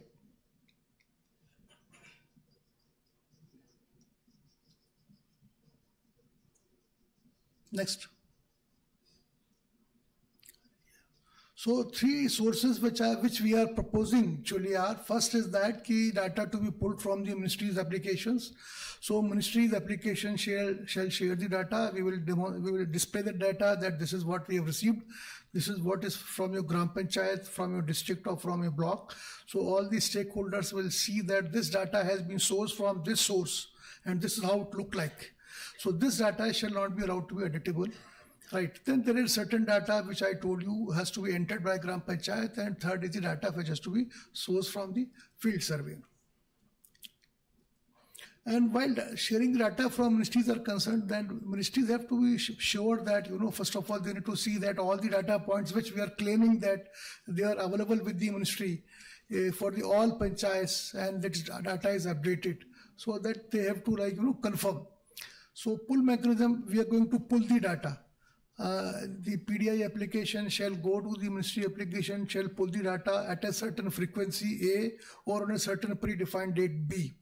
In case, let us say, once I pull the data, I publish it, and the Gram Panchayat person sees that my data is not updated, they update the data on the ministry portal, then again we can pull it after a certain frequency. So that way, the Gram Panchayat Sachiv or the line, basically the department's offices in the field, they should be in a position to update their data in their concerned line ministry and then pull it. To process, basically, we have to sit together with the MIS, technical team of the different ministries who are handling these applications, and then we will work out how seamlessly we can implement this. Now, what is the expectation from the ministry? Ministries that they need to first confirm that the data points which we are expecting, that yes, this data point is available with their MIS, that is to complete data for all panchayats and authoritative data. If we don't want a situation that we take some data and then the field offices or the Gram Panchayats or the concerned departments at the state level or district level say that this data is incomplete, inaccurate, old, not up to date, and the entire index which we are going to generate will not be reliable. It will not be owned by the concerned, basically, ministry. So, concerned Gram Panchayat. The idea is that data should be fully LGD compliant. Now, some ministries, MIS, are having data which are having the seeding up to district level. So, in that case, if the LGD code of the panchayat is not available, we can't use this data. So ministry has to make sure that they are using the LGD codes, and the LGD codes are being used, of the panchayats being used, are actually updated and they are in real time sync with the LGD portal. One, and data has to be complete, it has to be authoritatively correct, and we also would like to wish that the data being pushed to the PDI portal by the ministry can also be displayed by the ministry in their own portal, so that the users can see that this is data which has been shared by the ministry with the PDI portal. So that way there will not be any inconsistency amongst the two portals. So data, as I told you, shall continue to be owned by the ministry. The PDI or the panchayat shall not be allowed to manipulate or update or correct this data. If the data has to be in way corrected, it has to be corrected by the concerned user in the ministry's portal. And then we will take a fresh set of data as per at a certain frequency. So primarily users, basically the users of the portal, like we have a portal in this, what is we conceive is that panchayat secretary has to be like data owner, and then there are going to be facilitator at the field level who will go and capture the data from the concerned office of the village panchayat, from WCD or education or any other office. They will be using a mobile app. And then there is going to be a block administrator or block level user who will review the data, who will review the progress that these panchayats have actually submitted the data and these panchayats have not yet submitted the data. This is how their data looks like. We will generate certain exception reports in case the data is having certain, primarily we see that this data is incorrect. Then we can also show that kind of report. And then ministries will also, but block panchayats shall not be able to update any data. The data shall be updated by the concerned panchayat or the concerned ministry. And then ministries will also be in a position to see overall, data, what they are doing, what much data has been pulled, when the data has been pulled, and how this data is showing off at the district level or the block level. Then we have the monitors who will be monitoring the progress of the different applications, ministries, and then state user, state departments, district users, district management, departmental users, all kind of users shall be provided with access so that they can view the data which they want as per their requirement and husband. Then we have another teams of NIC at district level or at the state level who shall be trying to handhold the concerned departments in managing the entire system. So as I told you, Panchayat can view the data which is pulled from the ministry's portals, right? Panchayat shall be able to enter the data which is supposed to be entered by them and which they are supposed to have it authoritatively correct data. They shall be able to review the data which is being captured by the facilitator using the mobile app. Then they should be able to submit the data. So we propose that we already have the digital signatures of the Panchayat secretaries in eGram Swaraj portal. So they can use the same digital signature and they can publish the data or they can submit the data by digitally signing the entire, so that they own it. Yes, I have signed my data, it has gone to the next higher level. And then they should be able to review their indexes for a particular thematic or for a particular sector, what kind of scores they want to see. They want to see their rank vis-a-vis within their block panchayat or district panchayat, how they are performing. They can do that, how they are improving. Similarly, facilitators shall be able to take a format from the Gram Panchayat. They should be able to download the app. They will be provided with access to enter the data in the app after visiting the field office, and then they can submit the data. And once the data is submitted, it will be shown back to the Panchayat Sachiv for endorsing and for further submission to the higher level of Panchayat. So they can take a geotag photo of that concerned office. They can take a geotag photo of the document which is signed by the concerned office, that this is the data pertaining to my office. And then the data shall be submitted by him to Gram Panchayat. Block admin shall be registering the administrators or facilitators. They shall be assigning the panchayats to the facilitators. They shall be able to review the data submitted by the GP. They shall be able to approve the data and then again digitally sign it. And once they approve the data, it will be then read only for that particular duration or frequency. And then either if they find that some data inconsistency is there, they can revert back the data to the Panchayat Secretary for corrections or updations or refreshing from the line ministry's portal, and then shall be able to have the dashboards and all kind of whatsoever. Similarly, district administrators and all other people shall be able to view this, what is happening, monitoring who is doing what, who is not doing, where is the pendency, what is the exceptions and scores and ranks, all those things. So this is the portal which is how which we have just started developing. This is how it will look like. And these are the front page itself. We shall all provide different parameters from where data is being pulled, when the data was pulled, what is the data for a ministry. All kind of things shall be provided in a home page itself in a very easy to intuitive forms. And then whatsoever reactions are there, we can take it. Thank you. Now the idea is that I submit that once the application design is complete, once the database and data exchange mechanisms are complete, then if we come together with the new requirements or with the changes, then it is going to be a problem. So in next 1 month, you are always free to talk to me or talk to my team, and if you have any suggestions, then we can deliberate so that we can involve all these suggestions during the design stage itself.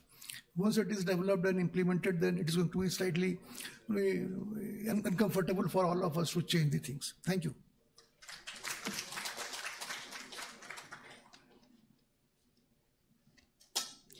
Thank you, sir.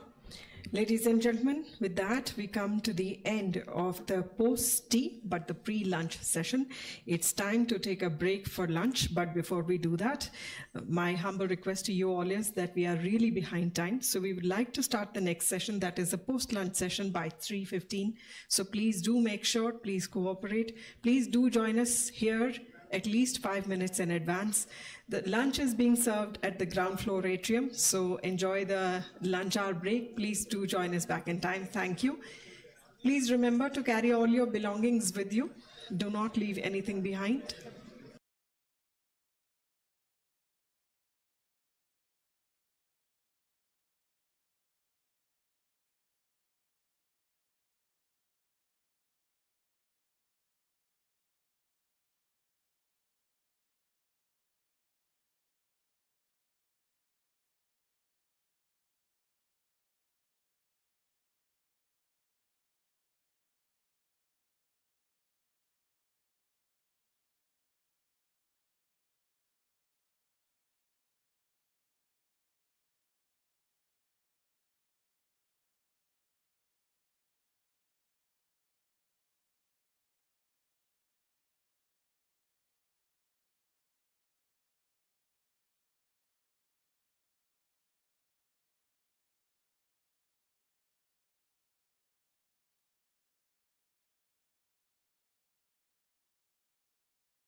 Good afternoon, ladies and gentlemen. Once again, a warm welcome to the post-lunch session. देवी और सज्जनों, एक बार फिर आप सभी का हार्दिक अभिनंदन और स्वागत है। आप सभी से हमारा अनुरोध है, कृपया अपने अपने स्थान पर जल्द से जल्द अपने अपने स्थान पर बैठ जाएं। भोजन के पश्चात का सत्र शुरू करने के लिए हम तैयार हैं। आप सभी से एक बार फिर मेरा अनुरोध है, कृपया जल्द से जल्द अपने अपने स्थान पर बैठ जाएं।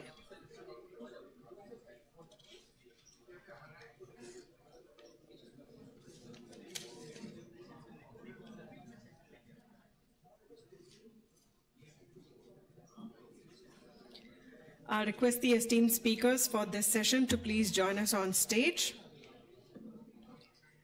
We have with us in this session Shri Amit Shukla, Joint Secretary, Ministry of Rural Development. Also joining us for this session is Shri V. Hegde, DDG, Department of School Education and Literacy, Ministry of Education. Shri Samir Kumar, Joint Secretary, Director, Department of Drinking Water and Sanitation, Ministry of Jal Shakti, will be joining us on stage for this presentation. May I also take this opportunity of inviting Srimati Shalini Bajaj, Program Lead, Ministry of Women and Child Development, to please join us on stage. Also joining us for this session is Shri Rajesh Gupta, Director, Niti Aayog. May I request them all to please join us on stage.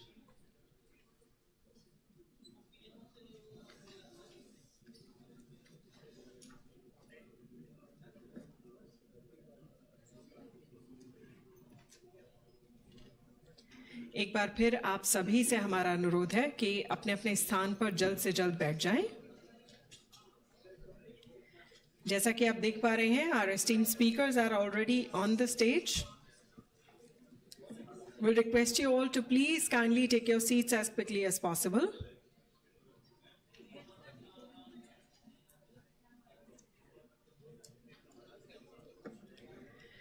Please join me in welcoming on stage Shri Govind Bansal, Director, Maternal Health, Ministry of Health and Family Welfare.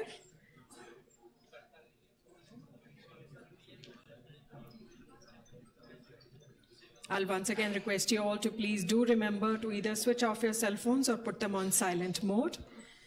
देवी और सज्जनों, आप सभी से हमारा अनुरोध है, जल्द से जल्द अपने अपने स्थान पर बैठ जाएं। जैसा कि हमने आपसे भोजन अवकाश के लिए जाने से पहले अनुरोध किया था, 3:15 बजे, ठीक 3:15 बजे हम भोजन के पश्चात के इस सत्र की शुरुआत करना चाहेंगे। तो आप सभी से आपका सहयोग अपेक्षित है। आप सभी से हमारा अनुरोध है, जितनी जल्दी आप अपना अपना स्थान ग्रहण करेंगे, उतनी जल्दी हमें ये तकनीकी सत्र शुरुआत करने में सहायक होगा।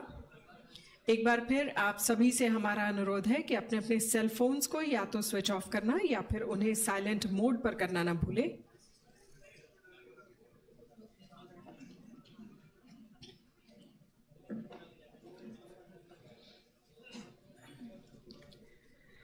So starting this session,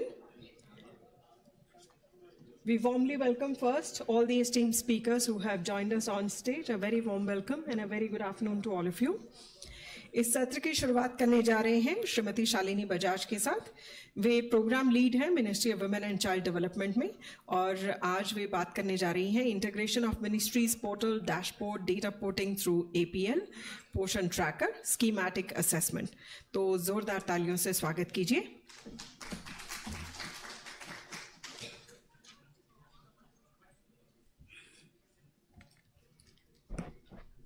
Thank you so much, everyone. It's an honor to be part of this conference and sharing our contribution from Ministry of Women and Child Development for the PDI. First of all, many congratulations to Ministry of Panchayati Raj for the PDI initiative. Here we're going to talk about what all contributions can be made from Ministry of Women and Child Development to make this PDI initiative as a success. Slide, please. So in brief, you can see when it comes to, all right, thank you. So if you talk about Ministry of Women and Child Development, the very first initiative that we have with us is Saksham Anganwadis and Poshan 2.0, if you may call it like that. That is under the umbrella of Ministry of Women and Child Development, primarily focusing on eradication of malnutrition. So when we talk about the eradication of malnutrition, we primarily talk about the segment of pregnant women, lactating mother, and children from 0 to 6 years. But the cycle starts, where the main cycle starts from is the adolescent girl. So to focus where the main root of the cause starts getting seeded in the entire schematic thought, adolescent girl SAG initiative is also part of this Saksham Anganwadis and Poshan 2.0. The monitoring of these things are primarily to look after three main areas. One is Anganwadi service schemes. Another is schemes for adolescent girl, as I just mentioned. Third is Poshan Abhiyan.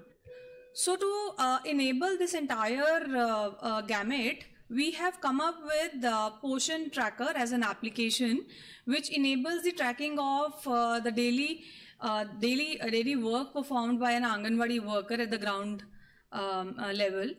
Poshan Tracker basically gives the facility of an Anganwadi worker to get away from the registers maintenance. As on yesterday, they were maintaining around 11 registers, which for separate activities at the ground level. Considering we are at the heart of the village and providing the services which can actually impact the eradication of malnutrition, so that's the main role that we are playing there. Coming down to the coverage that we do in Poshan Tracker and the success we have made so far, the total number of beneficiaries that we've been able to cover in last 2 years is 10.06 crores, which primarily talks about pregnant women, lactating mother, and other two sections, which is 0 to 6 years of children and the adolescent girls. We've been able to verify around 94% of beneficiaries as Aadhaar verified. This is a demographic authorization that we do at an application level. This is the success that we have achieved so far. Coming down to adolescent girls, considering it's a main area of consideration for us, we have achieved around 77% there as well. Anganwadi workers, there are around 13 lakh plus Anganwadi workers who are facilitating the entire system. All of them already been onboarded. However, there is a good percentage of Anganwadi workers who are who need to be fully compliant with complete month operational activities to be there on the application. However, it's a work in progress for us. Coming down to the helpers, although they are in assistance for the Anganwadi worker, but they do, they are also been onboarded on Poshan Tracker. Not just the Anganwadi workers, the entire management system, starting from the state till the supervisor level, as we all aware of that the hierarchy that we follow, that is state, district, project, sector, and then the Anganwadi center. At Anganwadi center, the worker operates, rest entire hierarchy is the management hierarchy that we have. These are the numbers of officials who are already been onboarded on the system. So if I may say so, the entire management system is already onboarded. Why? Reason being, the reporting mechanism that we have created, it gives you the real-time data on the portal, and you can look after, when I say real-time, it's a one-day dated data, because such a humongous data you can't show just on the click of a button immediately. So we take on a one-day processing and then show the data next day for monitoring of the entire system. So that is available till the supervisor level. At any given point in time, anybody from the center level till the supervisor level can access any report. Further other achievements that we have made so far, 87% children are getting measured on every month basis. The quantum of the number that we talk about the children is around 8 crore plus. And that's the huge and huge achievement for us, I must say, that the measurement has gone to that 87% level. When we talk about the other two services which are to do with the supplementary nutrition, which is primarily categorized as home cooked, hot cooked meal and take home ration, the figures are mounted there as well. So so in addition to that, there's another indicator which PDI wants to cover, which is a very heart of the entire program. What kind of infrastructure facilities that have been provided at an Anganwadi center. So infrastructure details are also being captured at Poshan Tracker, where they do update about the drinking water, the toilet facilities, and the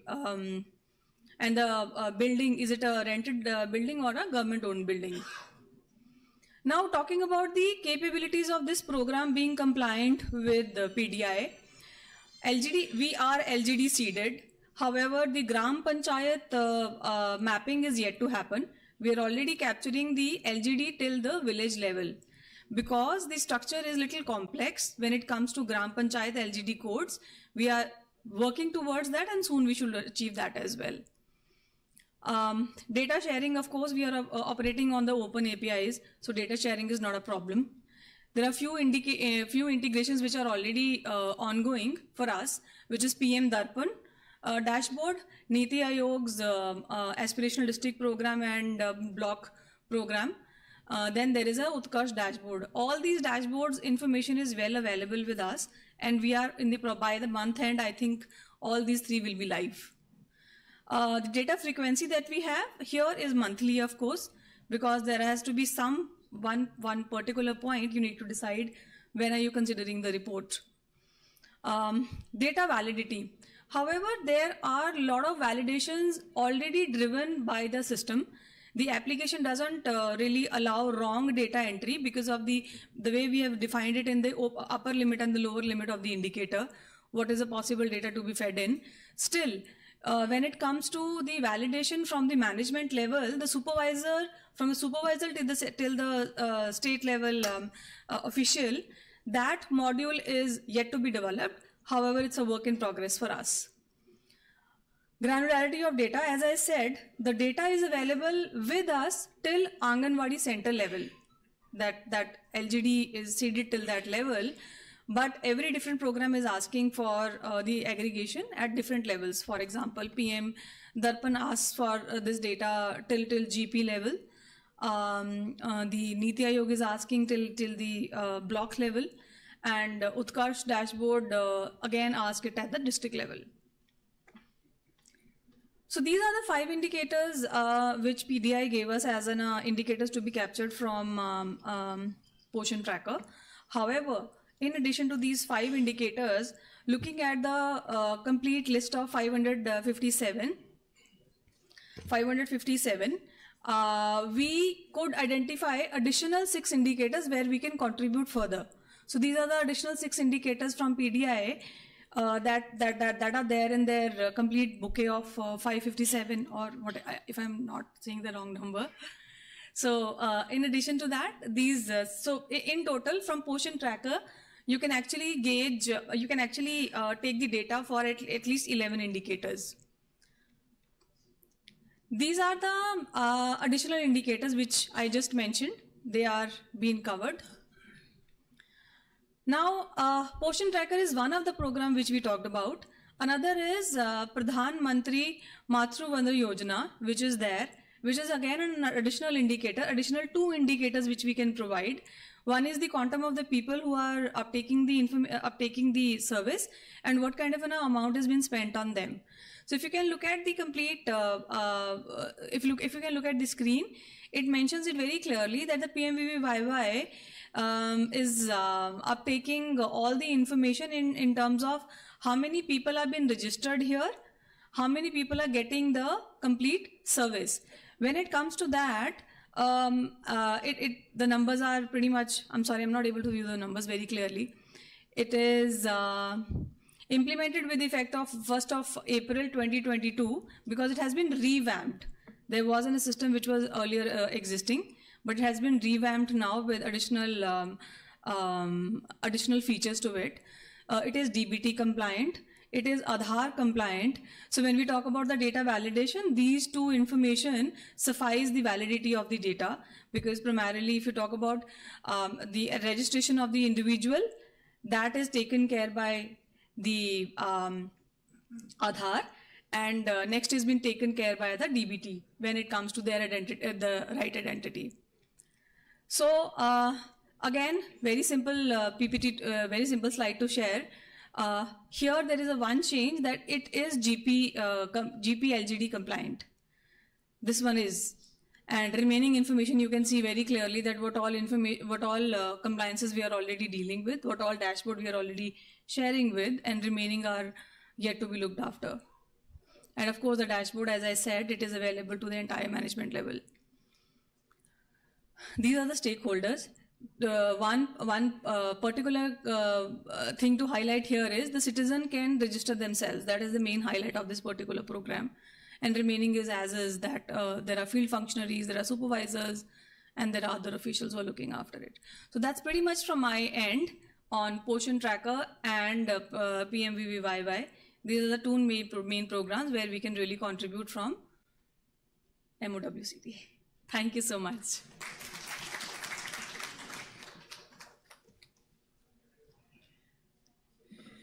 Thank you so much, ma'am. We move on to our next speaker in this session, Shri Amit Shukla, Joint Secretary, Ministry of Rural Development. May I request him to kindly share with us the strategies and roadmap, integration of Ministry's portal, dashboard, data porting through API, Mission Antyodaya, data schematic assessment based on local indicators for development of PDIs.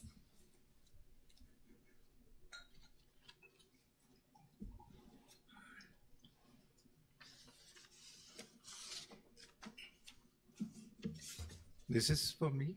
There's a message, just 3 minutes to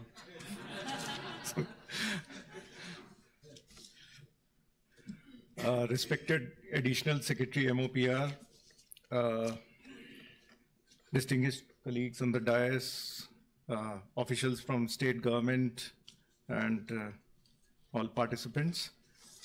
In the forenoon, we had the benefit of a very detailed briefing on the construct, this Panchayat Development Index, how it has been made, and what role the RD schemes had, the data which was anticipated for ensuring that this thing takes off and it is populated. So what I'll do is I'll just give a brief overview of what all data is being collected by us and how far is it aligned to the requirements of the Panchayat Development Index. So as you all know, next slide please. These are our flagship schemes, Manrega, PMAY, NSAP. So all these schemes, it is like when we are implementing these schemes, we are already, oh, thank you. So what happens is that when we are implementing these schemes, we are already getting data. Now, the granularity of data of all these schemes varies. For example, under Manrega, it could be, it has now gone beyond village level. So we had a meeting with MOPR also regarding how to actually seed the habitations or those tolas also with LGD. Then PMAY, of course, it's still GP level, and NSAP also GP level, NRLM, they are going down to the GP level. PMGSY, this is up to the district level, and now we are working on how to actually, the concept under PMGSY is a habitation. So, and there is this PIU which operates at the district level. So we are working on how to actually seed the roads and the infrastructure which has been created with LGD data. SAGI. So we have given in this slide the themes of LSDG with which these flagship schemes are aligned. And you all know that I need not reiterate it, that these are very well aligned, and these have been actually reconfigured along all those LSDGs. I came back. Yes. So, so in this slide, I want to show you that how the GP level indicators, I actually changed this wording GP level data. I got it converted because I was not sure. Maybe Ramit and all would correct me out that did you mean GP level indicator out here or you meant GP level indicator? So I was not sure. I just showed GP level data. This is the data which we are actually having under Manrega, and all this can be shared very easily. I hope Sanjay Pandey ji is also here, or my NIC team. They will be joining very shortly. So they have a very well developed API system, and we are actually sharing all this data across various dashboards, schemes, etc. So you can always actually customize the API to whatever extent you want, so we can deliver it. The only issue H is LGD seeding. In some cases, it is 95% LGD seeded. In some cases, it is 80%. It's ongoing. In PMGS5, for example, it is not seeded up to the GP level. So we have to do that. So we are working on it. So these are some of the indicators which I've shown in this, which you can very well utilize for your PDI. Then the font is very small.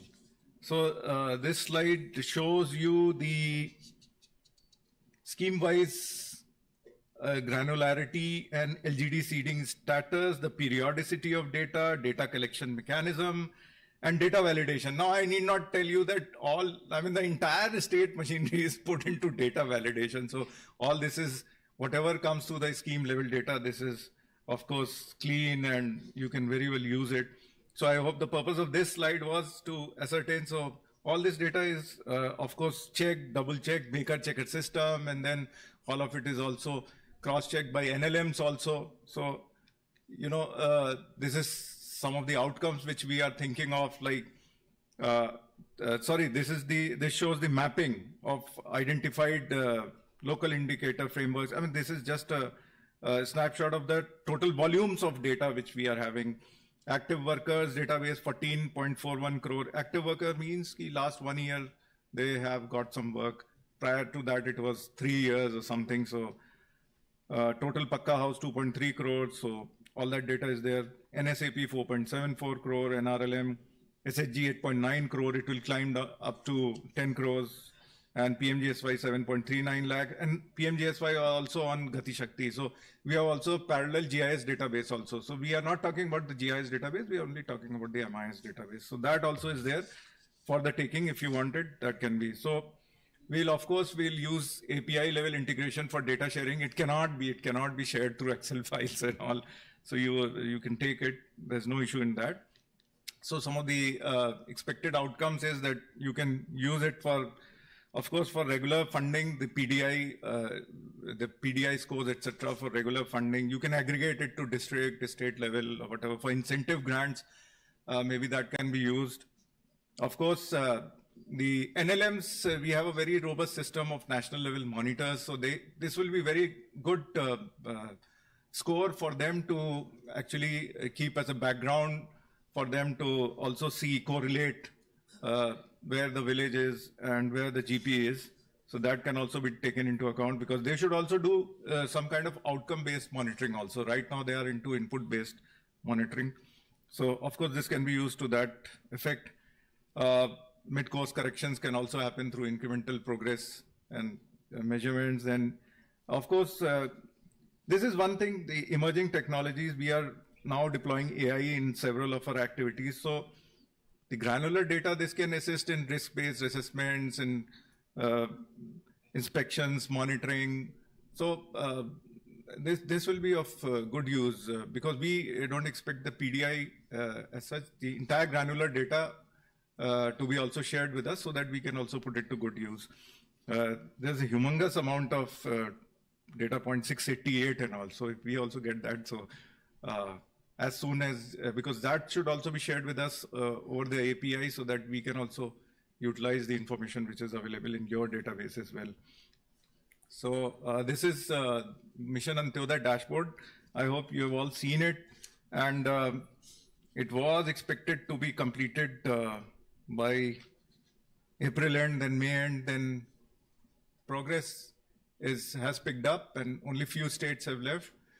are left to complete this job. So within, let's say, 15, 20 days, this task should be completed. And then you would have this very rich source of data.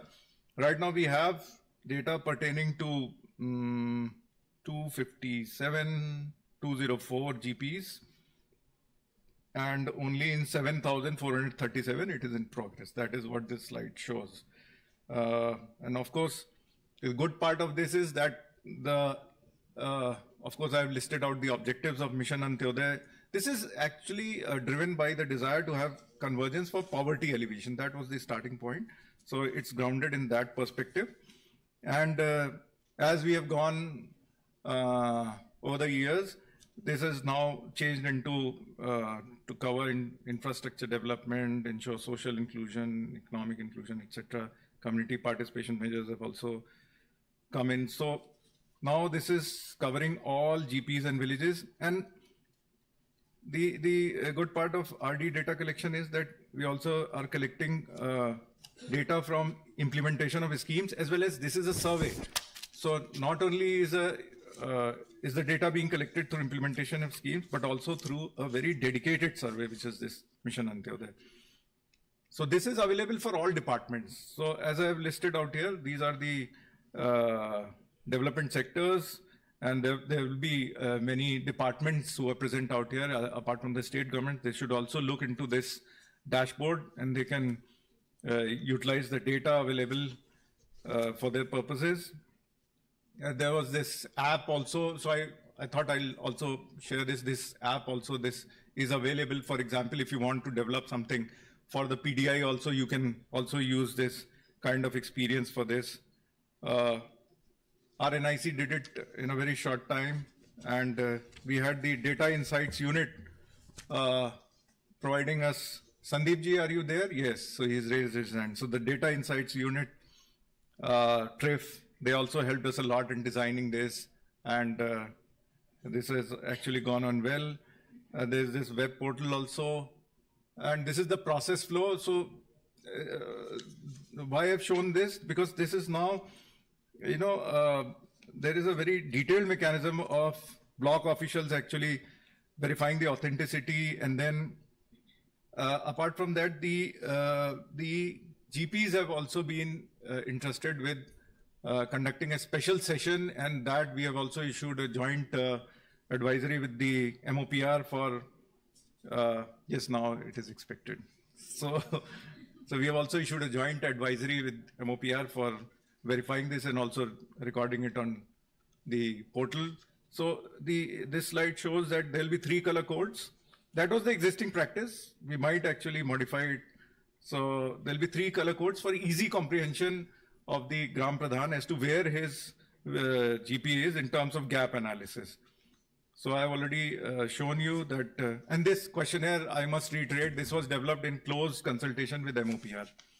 So they had given us a list, and we discussed the list out of 157, 155 were indicator, whatever was possible in Mission Antyodaya.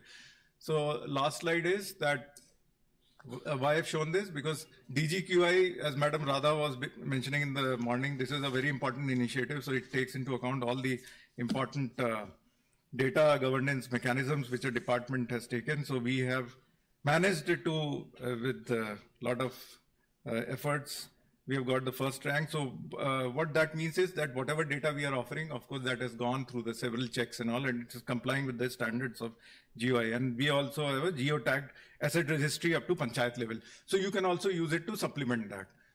Everything is GIS tagged, and there is a very good SOP for this. So thanks a lot. Yes, nothing more. Thanks a lot.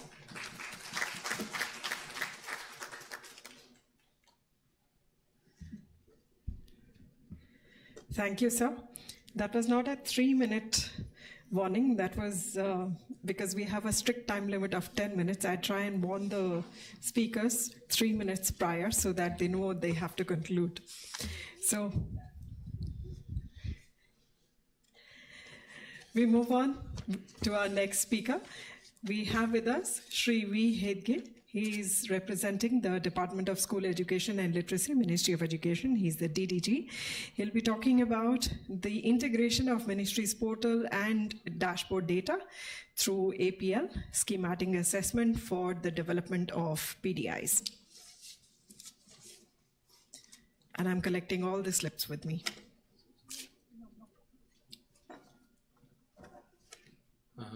Thank you, MOPR. Good afternoon to everyone. Always after lunch session will be easy because everyone will be busy in their own way. So I try to adhere to your 10 minutes timeline. To start with, as every one of us knows, but just a reminder, like if you study any article, there will be 3-4 keywords, right? Similarly, in education, we have 3-4 keywords. So one is education in the concurrent list, both state and center has the role. Second is RTE Act, that is Right to Education. It came into force in 2009 and it is having a certain set of guidelines, how to go about it and how to achieve it. Then National Education Policy, Sustainable Development Goals, and then comes Samagra Shiksha, midday meal, or it is now called as a PM Poshan scheme. And on top of all of this, how it is measured? Through UDICE Plus, Unified Information System for Education. Ye one of the structured database we are using to monitor the system schemes in the department. Now, I am also happy that MOPR has come out with this index. Again, the Department of School Education is one of the first one to develop this. We used to call it as a performance grading index. And initially in 17-18, we did it for all the states. Every year we release and we grade the states exactly out of 1,000 points, how much they achieve, and we grade it. Thereafter, we started releasing district level PGI from last year. Now our objective is to school level PGI. And in a way, we can either grade or rank each of the schools. Maybe in 2-3 months time, we are coming out of that. So again, it is also a complementary. Now coming to the points, actually in the PDI dimensions, though education is not in the main dimension, but in two themes, that is child-friendly panchayat and woman-friendly panchayat, there is a mention about certain indicators related to school education. Now, I think how it is moving.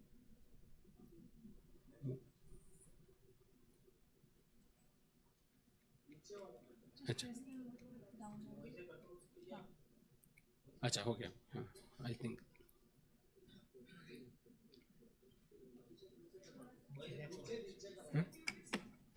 This one. Acha, pointed to the screen. Okay. We in the school education department, actually Ministry of Education has two departments, school and higher. We are related to pre-primary to higher secondary, that is age 4 to age 18 or up to class 12. We have about 14.9 lakh schools, about 1 crore teachers, 95 lakh precise, and then 26.5 crore children. And we are maintaining a data in respect of all the schools, all the children, all the teachers. Till last year, we are compiling a data from each of the schools, like total children, total teacher, etc. Now, presently, we started gathering information about individual students, individual teachers, along with the Aadhaar number, along with the mobile number, various other sensitive information, which may be useful for good governance and implementing various schemes. So, from next year onwards, like it is for all the recognized schools, and every year, it is like doing a census, maybe 1/5 of the census every year. That kind of Herculean job we are getting into. Now, coming back to the schemes, we have two major schemes in the Department of School Education. One is Samagra Shiksha. It is centrally sponsored schemes. Again, Samagra Shiksha is about the building infrastructure in the schools, like upgradation of the school, construction of the new school, upgradation of classrooms, provision of electricity, computer, water, toilet, all kind of things. So it is related to the central government is giving certain set of assistance to the states to build these things, government schools. PM Poshan, earlier it is called as a midday meal. It is about the two things. One is retaining the students in the school by way of offering certain token meals, and also simultaneously improving their health condition, because many of the health surveys, NFHS or maybe WCD surveys, it shows our children are either stunted or wasted, and they are not up to their age and their growth is not up to that, and that is affecting to learning outcomes. So these are the two main flagship schemes, and budget wise the Samagra Shiksha is about 38,000 crore per annum central government is giving to the states, and PM portion about 11,500 crores.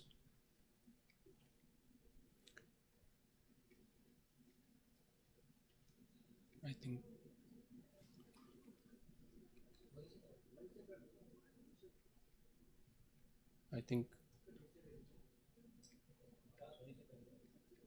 okay. So now mapping of the indicator, again strictly I go by the format provided by the MOPR. Now as I told, RTE says we have to have a schools with suppose say 30 students, then there will be one teacher.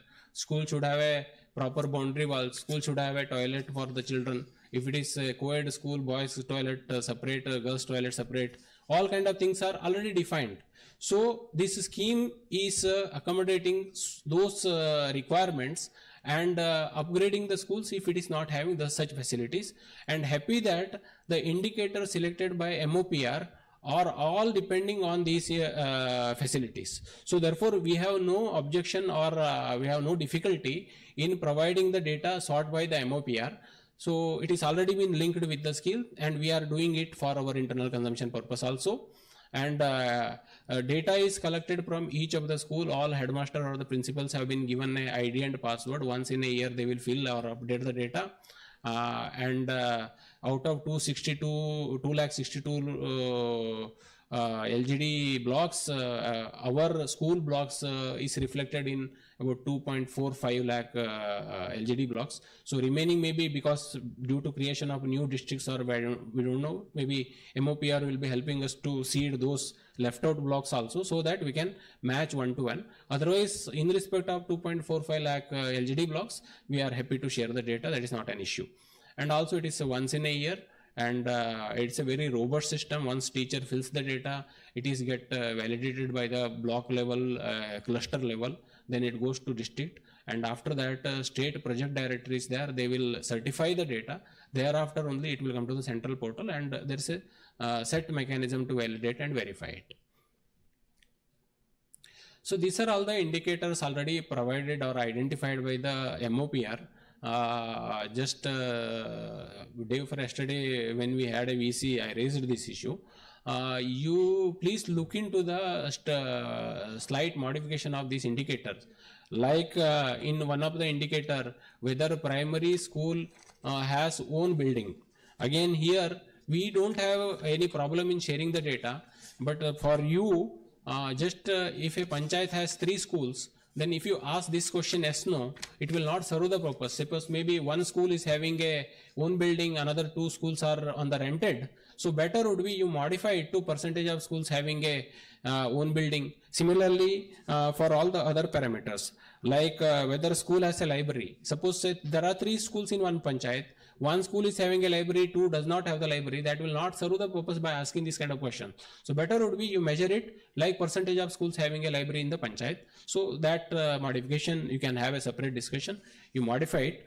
And the other one is a red one. We split it into 2 because if you club this, again it is not a computer lab actually. Primary school does not have a computer lab anywhere actually. They may be having one computer or maybe nowadays smart classes. Whereas secondary, higher secondary, they are invariably having a computer labs. So instead of computer lab, you can ask a question of, does the school has a computer for pedagogy purpose, for teaching purpose, and whether they have an active internet connection, that is functional internet connection. These 2 questions, if you modify it, we can supply the data. Similarly, for the other indicators, again, we don't have any objection to sharing the indicators, except that, again, this question has to, you have to modify a little bit like percentage instead of exact, that otherwise it is meaningless. And about the hygienic kitchen, I told that day also that we are not capturing the word hygienic. Instead, you can ask whether the school has a kitchen shed or a kitchen garden, that you agree to it, you modify it, and we can give the data. Similarly, about the remaining indicators, like transition, again this transition is measured from one level to the another level. There is no meaning in transition in primary.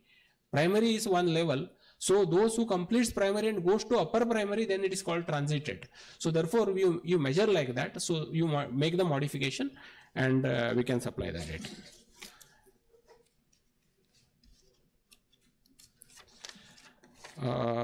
Rest all the indicators, again we can there is absolutely no issue on providing the data. Dashboard also, we in the UDICE we have a very structured dashboard. Any one of you can visit, but data available up to the district level. For LGD level, you share us the exact API structure and we can link it and we can provide you the data. That is not an issue. And the last one is way forward. Actually, the only one request from our side to MOPR is, see, most of the times we use because in education we are using a education various indicator like GR, gross enrollment ratio, net enrollment ratio, etc. This requires denominator as a population. Now by default its definition and its limitations, population projection can be made up to the state level with certain authority. Beyond that it is not possible. Now panchayat level population, it can be maintained very easily with instruction from your side. So panchayat head can maintain a register and every year he can say if somebody has died, then cross out the number, some new birth happened, you add the number. And if you maintain that register at the panchayat level, it is easy for education ministry to track the students. How many students are there in that panchayat? Out of them, how many are there in the school? If somebody has left out or out of school or dropped out of the school, we can track them very easily. So if you maintain from your side, you do that, this is helpful for us also. Otherwise, anyway, by monitoring such level, it will always help improving the enrollment data. Thank you.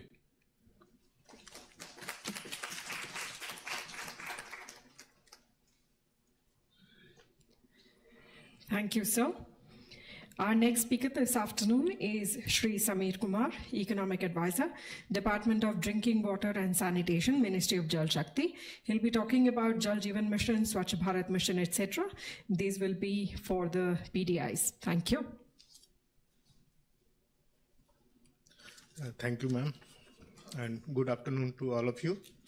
And in my department, Department of Drinking Water and Sanitation under the Ministry of Jal Shakti, we have a two flagship program, which is Jal Jeevan Mission, about 70,000 crore budget this year, and Swachh Bharat Mission, we all know 2.0. We all know the regionally successful program of the phase 1 in Swachh Bharat Mission. We have now for the Swachh Bharat Mission 2.0. So, and now we are trying to strive under the Swachh Bharat Mission 2.0, the ODF plus status. So I'm going to talk on details on this. Can you move?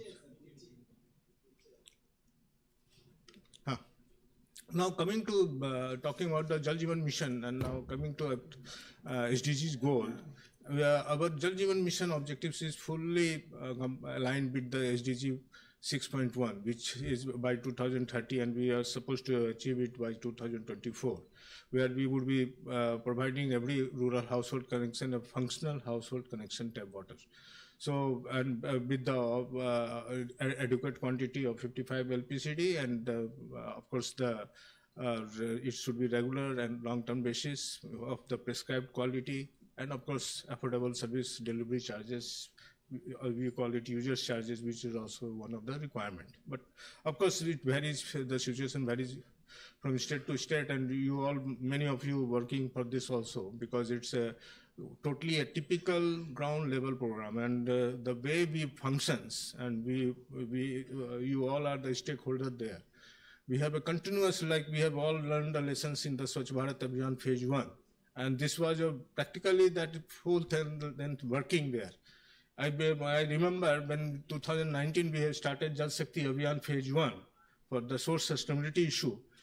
We try to write to all the block, the Panchayat, GP Panchayat, the Mukhiya and Sarpanch, a letter from the Prime Minister, Honorable Prime Minister. And at that point in time, we tried to get the help from the Panchayati Raj and wanted to get the list. And now we have come a long way from that. And now what I could see in the morning session also, that you have now a complete list, a GP total exact number of 2.69 lakh. Earlier it was not available. Frankly speaking, it was not available, and we used to struggle with how many districts are there, because it keep on changing again and again. And we are also clueless about the total number of the villages. Still there are certain issues, but we have come a long way from that.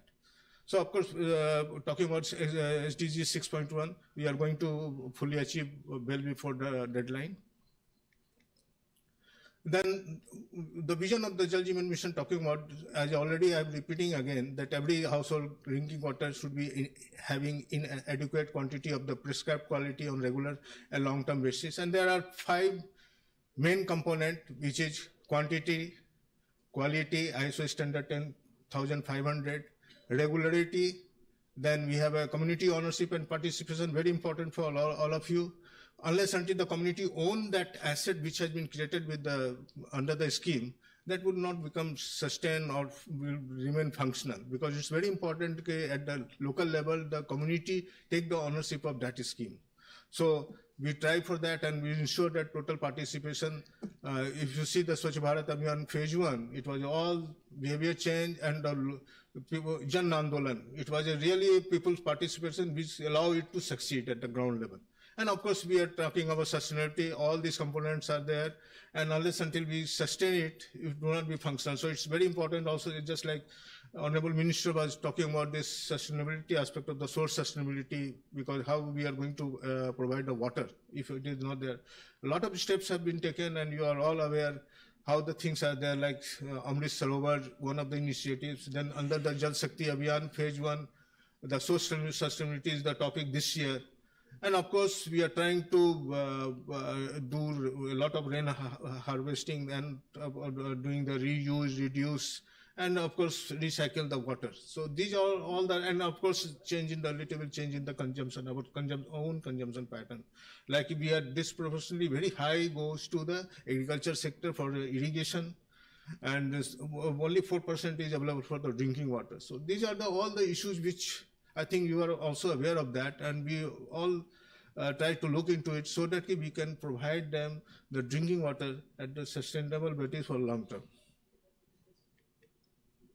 And this is the dashboard. We are very good in this, and our IMS system is very robust, thanks to all of you, because I believe that at the end of the day, it is or at the ground, it is the data entry operator which really gives you all the data.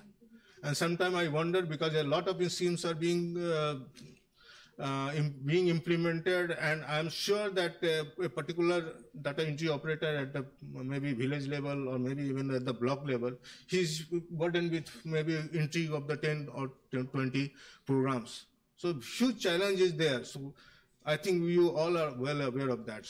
Now, of course, there is going to be authentication process, verification process at the senior level.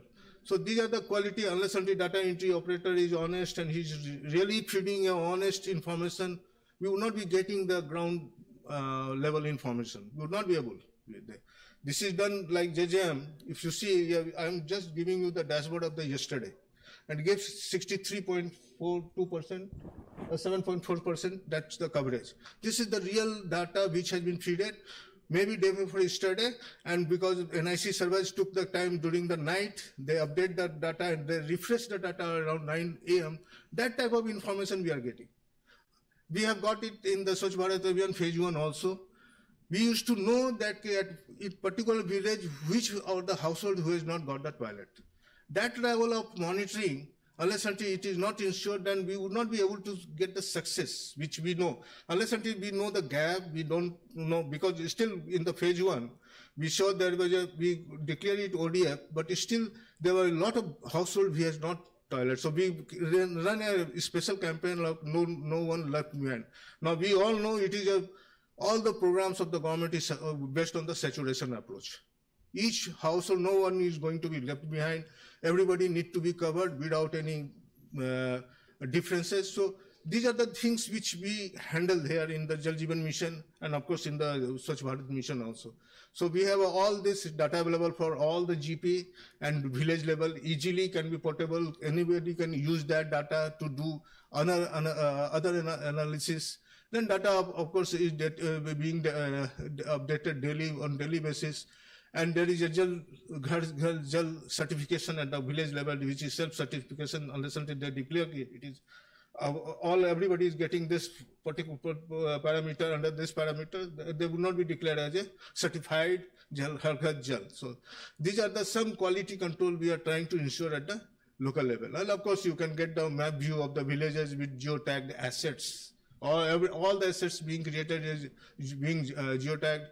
And of course, integration of this web portal with the other JJM portal also, like quality and other portals are also there under the JJM. So we are also fully integrated with this and beyond also. We have a lot of integration with the RD Ministry. We have a lot of integration with the PR Ministry.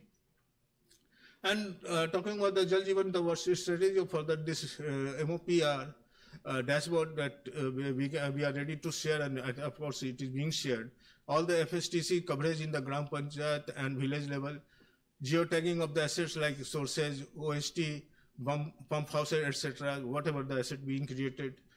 Har Ghar Jal certification of the villages after all the households are provided tap water supply. And all the villages right now with the PR, we are all LGD seeded, and I think the total number of the villages are 8,08,021, I think. So that's the precise number we have, and it is all with the PR, Panchayat Raj Ministry. So everything has been LGD seeded now. Now I'm going to Swachh Bharat Abhiyan Phase 2. And we also call it ODF Plus because we achieved the ODF status in 2019. Now the challenge is to sustain it. And of course, we should not see any visible fecal material. And of course, each household have a public and community institutions, safe technology options for the disposal of the fecal sludge. So these are there, and ODF Plus, we take that component forward and sustain the ODF status, and also has a arrangement for liquid and solid wastewater, and it should be looking visually clean. Now, the various component of ODF sustainability is like sustain behavior change for the safe sanitation, addressing gaps, leaving no one behind. We already told you. Community toilets, refreshing training at all level. And of course, solid waste management, solid and liquid waste management. We have 4 components: biodegradable waste management, plastic waste management, grey water management, fecal sludge management. And these are the various ODF status we have categorized into 3. One is aspiring, second one is rising, and third one is the most ideal situation, that is the model village, where all the 3 components need to be there, like sustain ODF plus arrangement for both the SLWM and SWM and liquid waste management. Observe the visual cleanliness is there all around, and of course it should be displaying the message of IC messages. We've already seen a lot of messages for the Swachh Bharat at the ground level. And of course, now aligning with the LSGD code, we have the asset which we have been created under this Swachh Bharat Phase 2 Abhiyan, IHS toilet construction. Still gaps are there, new households are coming up, we are taking care of that. ODF Plus aspiring, ODF Plus rising, ODF Plus model, SLWM, all this community compost pit, waste collection and segregation sheds, waste collection vehicles, and grey water. We have a community soak pit, waste stabilization pond, all that little bit technical in nature and require more capital there. And of course, we have a long community sanitary complexes which take care of all the public places and all other things. And these are our dashboard, which is also again done on the real-time basis. We have a granularity of data up to the village level, LGD seeded, all are LGD seeded, and of course data validation is also done at the district level officials. So these are some of the components which is created under the ODF Plus, and all are geotagged and all are being captured in our IMS, which can easily be portable to any of the dashboard. And that's all from us. Thank you.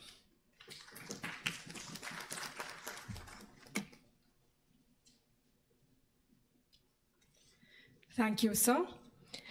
With that, I call upon our next speaker, Shri Govind Bansal, Director, Maternal Health, Ministry of Health and Family Welfare, and he'll be talking about National Health Mission, Anemia Mukt Bharat, TB Mukt Bharat, Ayushman Bharat in terms of PDI. Please put your hands together, give a warm welcome.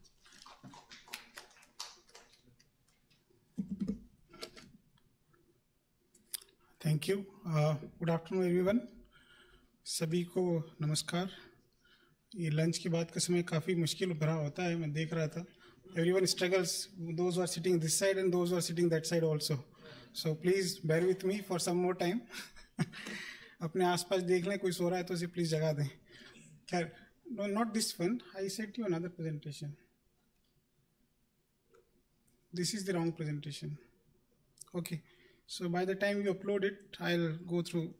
So just to brief you, so before coming to this level, we started this discussion few months back. और जब हमने ये discussion शुरू किया था 6-7 महीने पहले, then it was a bit difficult to understand कि कैसे हम लोग इस level पर, पंचायत level पर आकर के इस तरह के indicators हम लोग लगा सकते हैं और मतलब we can track our schemes at that level. It will be very difficult. When I look at the health system with other ministries program, the difference is that all the aggregation and all the compilation of the data and the generation of data is at the facility level, not at the level of the panchayat or at the village level. So that's a bit difficult because these facilities, they are established as per the IPHS norms, Indian Public Health Standards norm, based on certain population numbers, not based on the geography. कि भाई यहाँ पर एक पंचायत है तो यहाँ पर एक सेंटर इस्टेब्लिश कर दिया या यहाँ पर एक ब्लॉक है तो वो इस्टेब्लिश कर दिया. So these are few difficulties because of which we were actually struggling to actually understand. But जब हमने इस पे सोचना शुरू किया, then we felt कि ऐसा भी नहीं कि it's not at all doable, कुछ काम इस पर हो सकता है. So that's how we started working on it. Now before coming to that level, these are few of the schemes जो हम लोगों ने which are the flagship schemes, and we feel that can be aligned to the LSDGs indicators. So like RMNCH is one of the biggest programs in the ministry, reproductive and maternal and neonatal and child health program. Then Ayushman Bharat, PMJY, आप सभी को पता होगा, health and wellness centers, Anemia Mukt Bharat, health system strengthening, wherein we focus more on the quality of the services provided. Then national TB elimination program, इसके बारे में last में बात करूँगा. Then vector-borne, then immunization program, and then the communicable diseases. So these are few of the flagship schemes जो कि हमारी ministry के अंडर में चलती हैं. So जो indicators की list हमें दी गई थी, those were around 28 indicators, out of which 4 or 5 indicators were kind of overlapping with the Ministry of WCD as well, जहाँ पर कि कुछ indicators ऐसे हैं जो कि उनकी information वहाँ से भी आ सकती है, कुछ और हमारे यहाँ से भी आ सकती है. So around 24 indicators were there, and the information for these indicators, they come from either NFHS or from SRS or from other sources like Rural Health Directory or NCD portal. इस तरह से ये वो sources जहाँ से कि information आती हैं, and the frequency also varies from source to source. Like NFHS, it's done every 3 years. SRS is happening almost every 2 years. Then NCD portal, ये in fact हर week या हर day, हर 24 से 48 घंटे में भी update होता है हमारे यहाँ पर. Then this rural health schemes, ये health facilities, ये हर साल इसका data जो है public domain में रखा जाता है. And then so different sources, they have different periodicity. Apart from that, we have our own portals for, let us say, for RMNCH, we have RCH portal, we have HMIS portals, which gives program information on a monthly basis. But then there are changes also which are updated for few months also. Like, for example, if someone asks me कि भाई मई का data दे दो, तो मैं मई का जो है वो provisional data दे सकता हूँ, but at the field level, it will be updated for next few months. So let us say we can give data, let us say, for February or March at this point of time, right? So those are the data which is collected on a routine basis. Now, as I said, that हमारे यहाँ पर data जो है वो facility level पर collect होता है, and these facilities are established as per certain other standards. Now, as of now, we will have to map them as per the different LGD indicators, the local government directory LGD के जो codes हैं उसके लिए हमको establish करना पड़ेगा. We are working on that. So that's what I was saying. When we started 6 months back, we felt that it was a bit difficult, kind of impossible.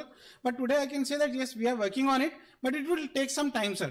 So we have started piloting in few of the states, and based on the results, we can tell you कि भाई कब तक हम इसको कर पाएंगे. But we have started working on this. So after doing this, I feel that we will be in a position to actually give the indicators on the Panchayat level, and we also feel that by giving such indicators, such information, Panchayats will also be able to foresee कि भाई हमारा progress कैसा हो रहा है with respect to those indicators, हमारी actual progress कैसी हो रही है. The way we have seen in aspirational districts program, जहाँ पर कि those districts which were not even performing, now they are performing better than their state average, right? So I foresee the same fate for this program also, wherein Panchayats will be in a position to say कि भाई हम अपनी state से या अपने आसपास की जो अच्छी डिस्ट्रिक्ट्स हैं उनसे कैसे अच्छे से परफॉर्म कर सकें. So this is what we are aiming for, and I am sure that in next few months will actually give us some direction that how better we can work on it. And I think there is some flexibility in terms of renegotiating the indicators also, sir. If there is a possibility, then we would like to relook at the indicators. If we feel that, okay, this indicator should be changed or replaced by something else, we would definitely know you of that. But then there are certain practical difficulties, practical challenges as well. I'll take one example. Morning में जब हम session ले रहे थे, एक indicator बताया गया था regarding the maternal mortality ratio. अब आप देखेंगे, आप सभी उस चीज से रिलेट कर पाएंगे कि जब एक महिला प्रेग्नेंट होती है तो कई बार वो अपने मायके जाती है. Now she is actually enrolled in this panchayat और in this village, but she is going to some other state और डिलीवरी उसकी वहां पर होती है. या अभी करंट की बात करूं तो हो सकता है कि उसकी डिलीवरी यहाँ पर हो रही है, जिस फैसिलिटी पर हो रही है, लेकिन वो रहती कहीं और है, right. So those practical challenges will come in.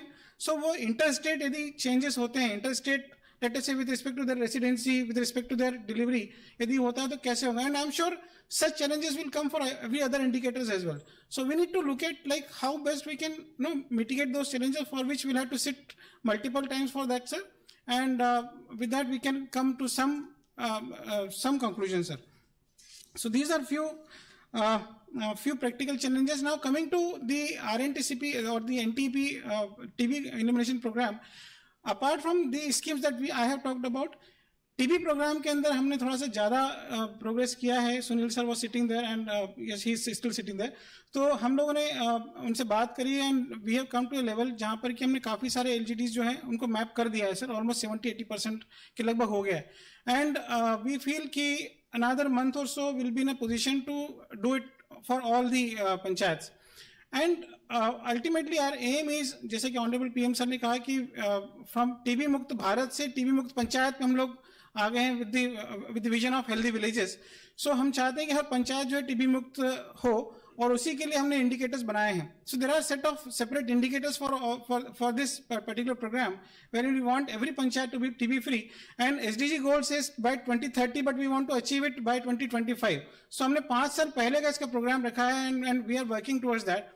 Now after this, what we have done is, in this TB Mukt Panchayats will be able to claim the awards for this. So that means there will be certain set of indicators on which they will have to claim it कि भाई मेरी पंचायत के अंदर कोई भी TB का patient नहीं है.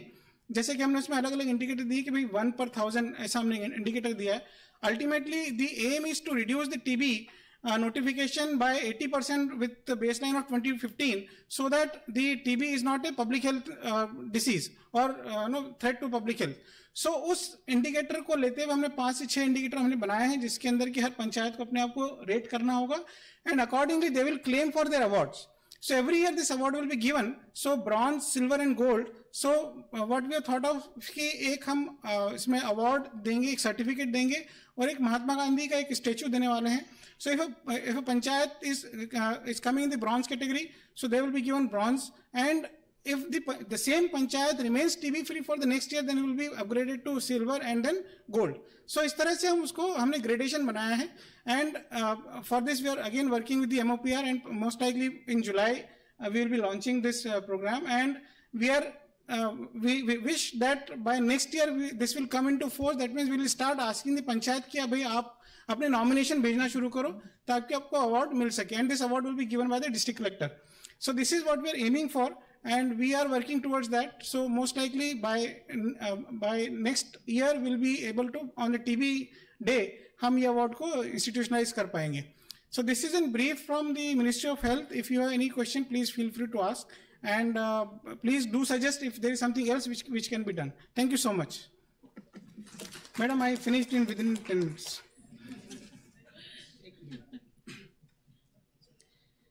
Before the next speaker, there is one mention I want to make on behalf of our esteemed chairperson, madam of the committee. She is in a one-way communication mode as far as from Europe, Portugal. She has complimented all the presentations made from the states as well as central ministry. Right now, one is left, and hope that will be the same spirit. She has one comment that all the department states were consulted at different stages of the committee deliberations, and their life has a detailed discussion and ideas were exchanged. But now some of modifications coming off, and I request our MOPR team to take down, and we will consider it, though we have not included in the main report. Thank you.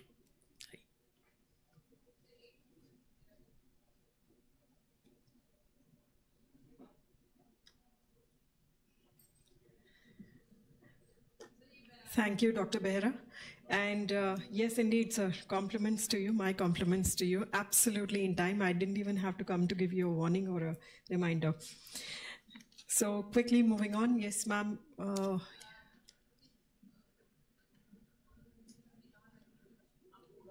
Can we? We have one more speaker to go, and maybe you can address the question after that. So our last speaker for this session is Shri Rajesh Gupta, Director Niti Aayog, and he will be talking about the development of institutional framework to drive 2030 agenda through integrated Panchayat Development Index. Please welcome with a round of applause.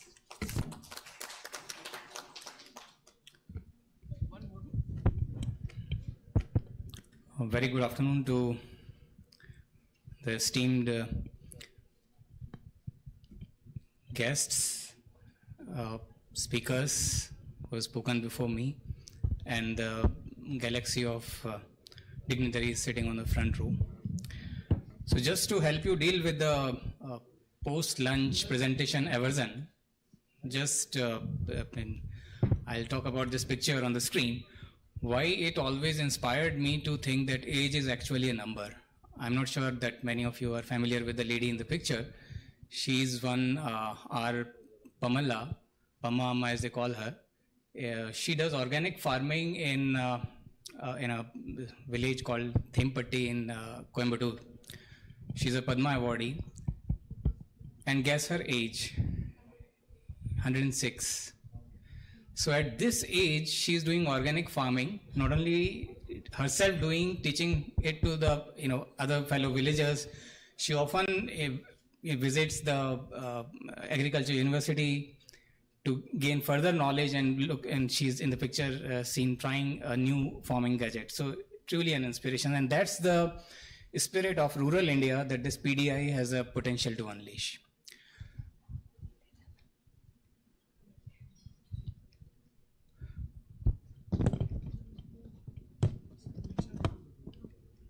Okay. So I'll quickly be talking in just 10 slides about the SDG journey of India, the role of PDIs, how the PDI framework that is inaugurated today has a disruption potential in India, the pitfalls, some of them to avoid, and the way forward. So the SDG journey in India, as we can see, is like a trajectory, a transition that we wanted to have from 2016 to 2030. And we are somewhere in the midway, and we have got about just 96 more months, 96, because in between we had this COVID thing, and then we can think of achieving the targets in 2031, 32, if strictly speaking of the same transition. So far, we have been running the race with SDGs, and now fortunate that PDI has joined with us hand in hand, and it's actually going to lead us through. So just to put things in perspective, we started this journey in 2018 at Niti Aayog with the baseline report, which just had 13 goals, 39 targets, 62 indicators. And quickly we jumped on to cover almost all the goals. The 17th goal is a qualitative one, so it's not covered out here. 54 targets, 100 indicators. Again, with the third version, we went up to 70 targets, 115 indicators, and the fourth one is about to be released, and we are fortunate to have the PDI Power Pack with us, with 9 themes and 144 targets we talked about in the morning. In between, we had launched a voluntary national review once in 2017, then 2020, and we had come up with an SDG NER index also in 2021. So this particular journey that I was talking about, the one on the horizontal scale, now you can visualize this journey on the vertical scale. So point A that just comes up here is where our sustainable is where our development status quo is, and point B is our ambition to be sustainably developed. So this journey requires some time. Sorry about that. And if we just do nothing, right, just business as usual, probably we can do that in 50 years. If we do a little more, like with SDGs, etc., probably in 25 years. But since we have committed ourselves to 2030, it requires a PDI intervention, and that's why the role becomes important here. Now, how this transition from point A to point B is enabled by PDI. So if we can have different frameworks, right? The common framework for impact evaluation, DPA, SIR is there. But here I invoke the theory of change thing, which says that you need certain resources to do that. You need capacity pi, I denoted with that, to achieve it. And of course, now we have the monitoring mechanism of PDI. So don't be intrigued by this nasty model. I'll just give you the intuition, and you will be having it simplified in just 5 seconds. On the left-hand side, you have the delta T, the time in which you want to achieve the SDGs. Simple, right? Forget about J, but okay, J is the state and N is a number of targets. So in case of PDI, assume N is 9, right? And J is the 2.5 lakh or 2.65 lakh, whatever we have. Now, if we do nothing, that alpha J is what we are going to have the time, right? Maybe 50 years, maybe 70 years, we don't know yet. But if we plug in certain resources, it gets reduced by beta 1 times. If we plug in certain capacities of GPs and other functionaries, it gets further reduced by beta 2.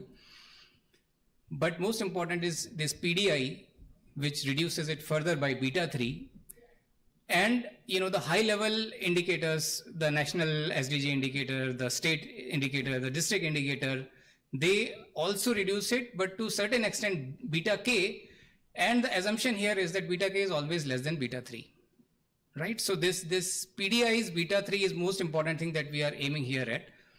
So the transition path, which minimizes delta T, or the time to achieve that distance, to travel that distance, will require allocation of resources, capacity building, and of course a robust PDI mechanism. I hope the equation no longer scares anybody, right?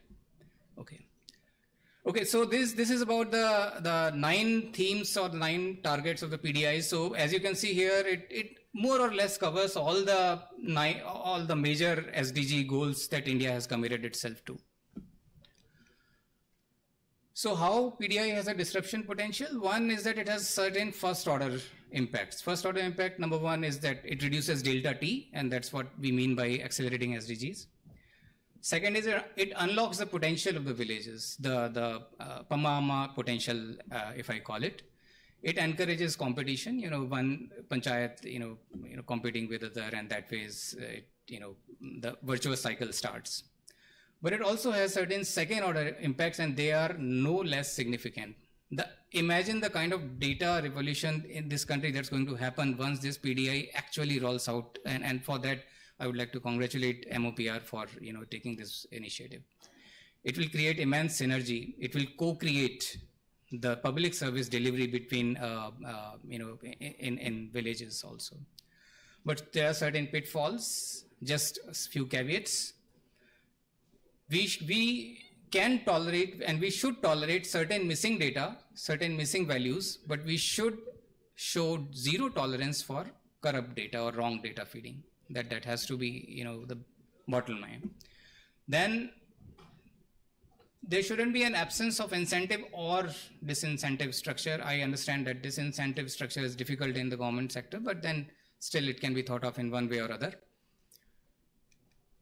Then the Cobra effect, as in economics, they attribute it to an anecdote where some British officials wanted to get rid of increasing number of cobra snakes in a village. They announced an award for the person who brings maximum number of dead cobras in a day, and this led to people breeding cobras. So it should not happen that, you know, in the process of solving a problem, we create more problems. So if one enthusiastic, smart panchayat secretary is you know, kind of feeding data just to, you know, show figures in a favorable manner, it should not happen that actually you know, something else is happening on the ground. And that's why the too much dashboarding or too much PowerPointing and this kind of thing it should not happen that entire panchayat machinery is just involved in data feeding, and the main approach road to the village is damaged since last 6 months,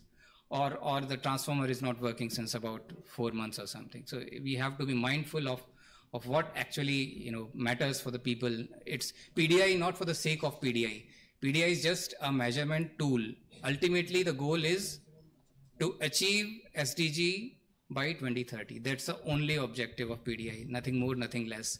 And last but not least, that, you know, inadequate resources and you know, lack of capacity won't work. So this is my last slide, ma'am. I mean, spare me just 1 minute. So I'll just give you the secret sauce of success of this objective of PDI of 3 intentions, 6 priorities, and 5 states. But before that, I mean, to all the Gram Panchayats, you are pulling up the entire nation, which in turn is pulling up the world. Why so? Because 60% of the people live in villages, and 1/6 of the humanity lives in India. So in a way, you understand how significant the role of Gram Panchayats is. You can pull up the world, and numbers are with you. You are 2.65 lakh, and world is just 1, right? Okay, so the 3 intentions, we should be ready to go for a course correction, social audit, and institutionalization. It should not happen the person goes and the system collapses. PDI is an amazing thing, conceptualized with great efforts. 6 priorities.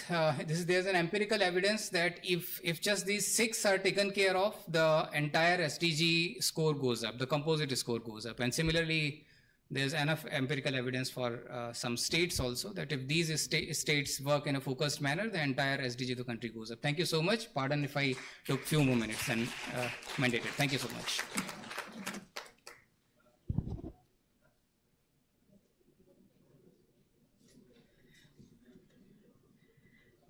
Thank you to all our esteemed speakers. Well, the secret sauce sounds really good, but the calculus really threw me off track. I was a little scared of the calculus, the complex equation that you were showing on screen.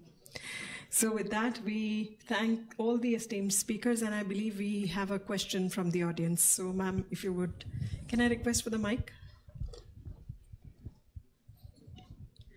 Please do identify yourselves, and please do tell us कि आप सवाल किन से पूछना चाह रहे हैं।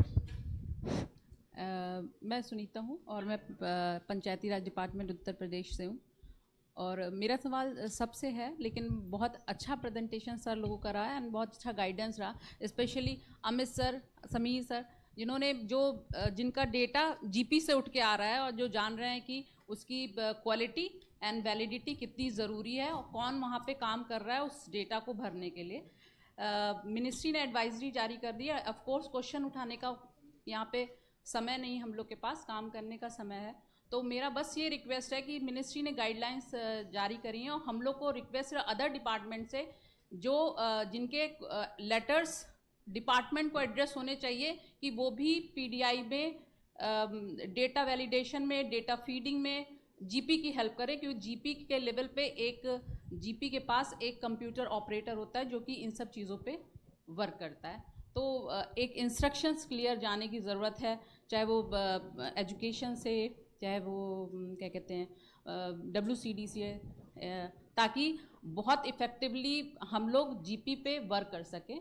प्रधान and secretary जो कि जीपी को कॉन्स्टिट्यूट करते हैं, जो कि रिप्रेजेंट करते हैं, वो उस पर वर्क कर सकें। तो क्वेश्चन नहीं है सर, ये सपोर्ट की ज़रूरत है।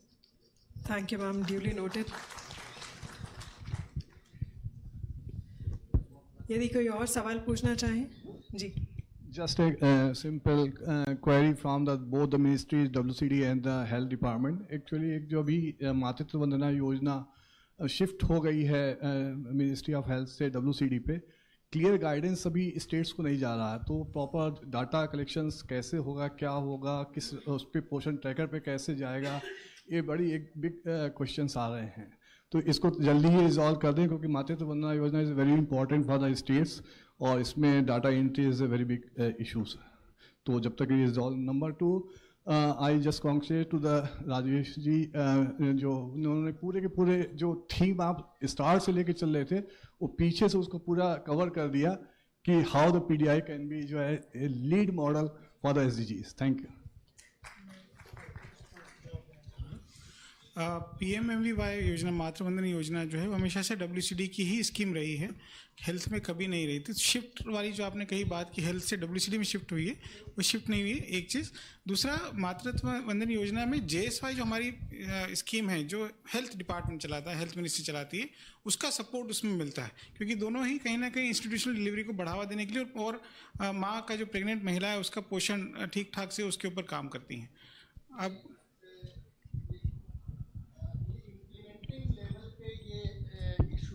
I am Deputy Secretary MWCD, sir, Bhaskar. I am dealing with PMMVY. Implementing agency and states, there are some states where WCD and social welfare is dealing this scheme, and 6 states, including one Daman and Deep, UT, where health state is dealing this scheme.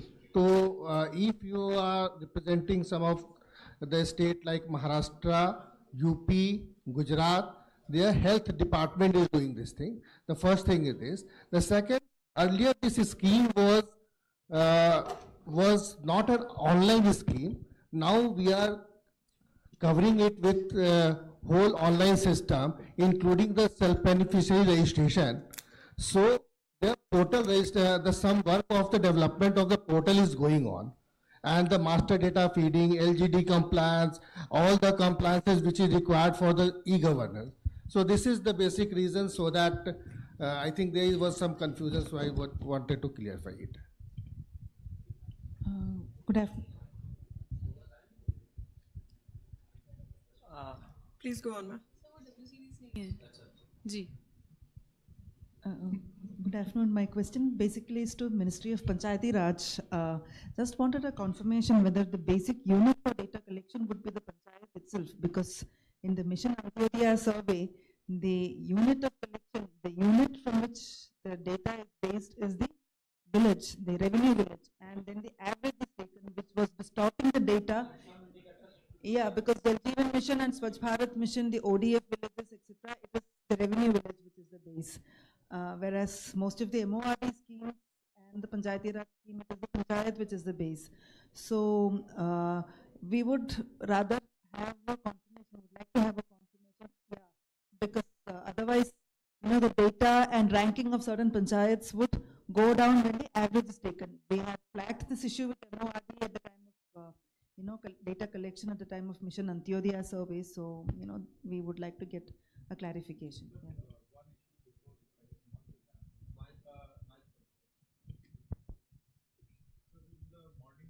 We were told about various strategies for data collection. All the indicators are in place, sir. We were also told that it is going to be a strategy of passive as well as active data collection. So we also need to have some kind of clarity as to that passive part. And then this part, this issue also came up in Mission Antyodaya.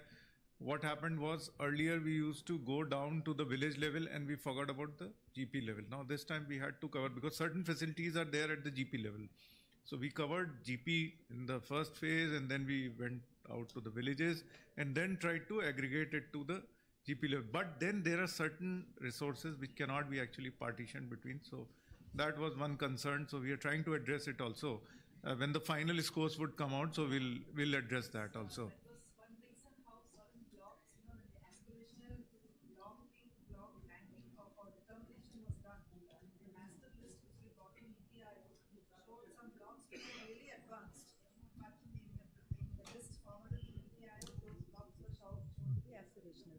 So that is because this data was taken from villages, and then the average was taken. So when a part village is there in a panchayat, some of these facilities may not be there in the part of that village. So that would bring down the ranking of that particular panchayat. So we had raised this with MORD earlier. So I think MOPR should keep this issue in mind. Rather continue the concerns that ma'am has shared. What we have seen so far, if you collect the data at the block level, it is still very much compliant with whatever is there in the LGD directory. However, when we go down to the one level down from the block level, then the entire mess up starts there, because the upgradation of the LGD codes and whatever has been mapped at the ground level, it is very different. So then we are in a mix and a fix, which what to do with this, either to reach to MOPR to get the correction done, or instruct it to the state machinery to correct it. So that confusion always been lying with us, and no clear road is there for us so far. Yes, sir. Correct, sir. So, thank you once again to all our esteemed speakers. May I request you all to please join us back in the audience. With that, ladies and gentlemen, we have come to the last session of the day. As you can see, we are quickly being joined on stage by Dr. C.S. Kumar, Additional Secretary, Ministry of Panchayati Raj, Dr. Vigyan Kumar, Advisor, Ministry of Panchayati Raj, and Shri Vikas Anand, Joint Secretary, Ministry of Panchayati Raj. This will be the concluding session of this one-day workshop on PDI.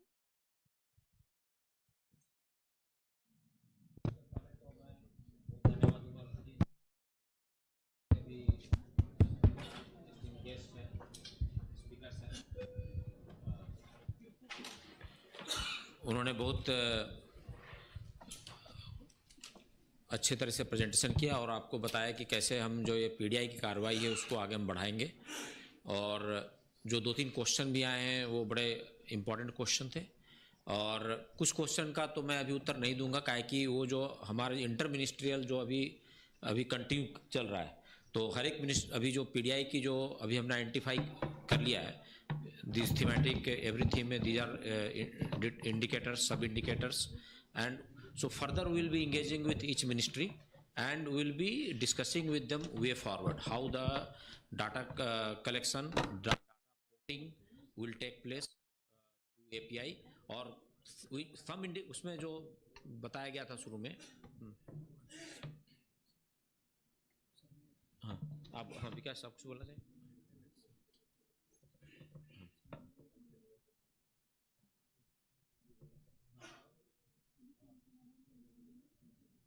Sir, इसमें if we go through the report, when we talk about data and there are like infrastructure, कुछ with आपको मिलेगा with and without. There may be a possibility that PSC is in one panchayat, but points are given to the adjacent panchayat also, because the criteria is that within a certain distance you need to have a PSC. तो शायद आपका वहाँ पे, I think ma'am that will clear a point that the let us say PSC in one panchayat doesn't disqualify the other panchayat from getting the same points, because if let us say the two villages or falling in different panchayat or same panchayats, if they are at a certain distance, say 1 kilometer, 2 kilometer, then both will get the points. That will be equal weightage will be given to for the facility which is there in this panchayat for the next panchayat also, because it is not possible. In Telangana there are panchayats having only 240 households. It is not possible to have a PSC in every household because the norm is for 5,000 people. So if it covers 5,000 people, then all those will be given weightages. But while we will discuss, as sir has already told, we can also decide if for different states, and there is no interstate comparison. States can decide how they will compare their own panchayats, and if they know that PSC or school, maybe ma'am upper primary school cannot come up in the adjacent panchayat, or high school cannot come up with every panchayat. Then they can decide to give equal marks, equal score to both the panchayats.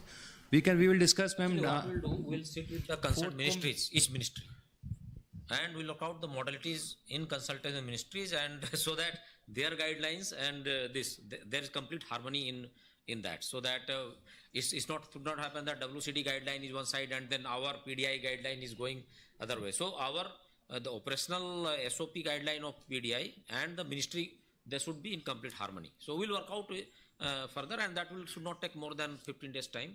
And accordingly, that our Mr. Jain is developing the PDI portal. So there will be complete harmony in the ministries, the program guideline, our PDI guideline, and the portal. There is. Bataiye. Good evening, madam. We are approaching the evening, so you can speak, madam.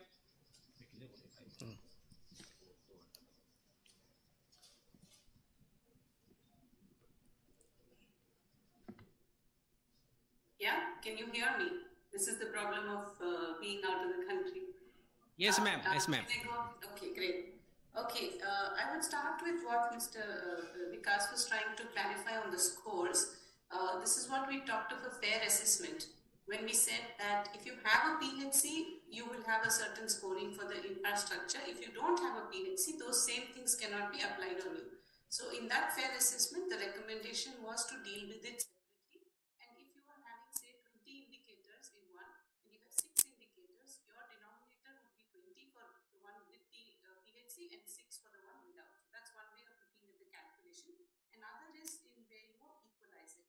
That you take your score on 10 out of 20, you take the other one 4 out of 6, and then you convert both of them into 100, and you will get difference in the equalizing of the scores. So this is, and the more important thing also is if I have a PHC, what is my health status?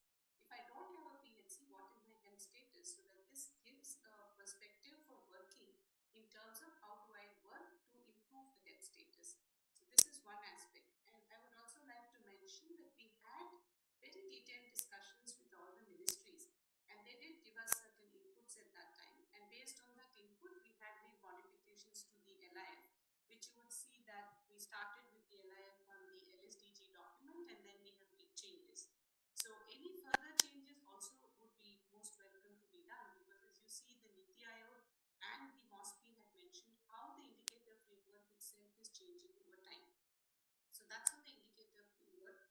But in terms of things like the calculation, say of, that there are 3 schools. There are 3 schools. This is what Sunil Jain will be having to take care of in the data entry, which we found even in the work that we were doing in the 30 GPs in Maharashtra. So you have to provide for every school's data entry. So 3 schools, so you would write there are 3 schools in this particular GP. For each school, all those things would get filled, and then you will get the score for the GPS score. So it's, so you take the individual thing in a GP, then you add as many are there, and then you do the calculation. So this is the way the calculation need to be done. And then the star status they were talking of, which is what we said, PDI is not exclusive of other things, it is inclusive of it, that also is required along with this. The JJM already goes to hamlet level, it goes to household level. So when we talked about how the future of the entire thing is to go, it goes further down from GP to hamlet to household. So you further develop this thing as you go along.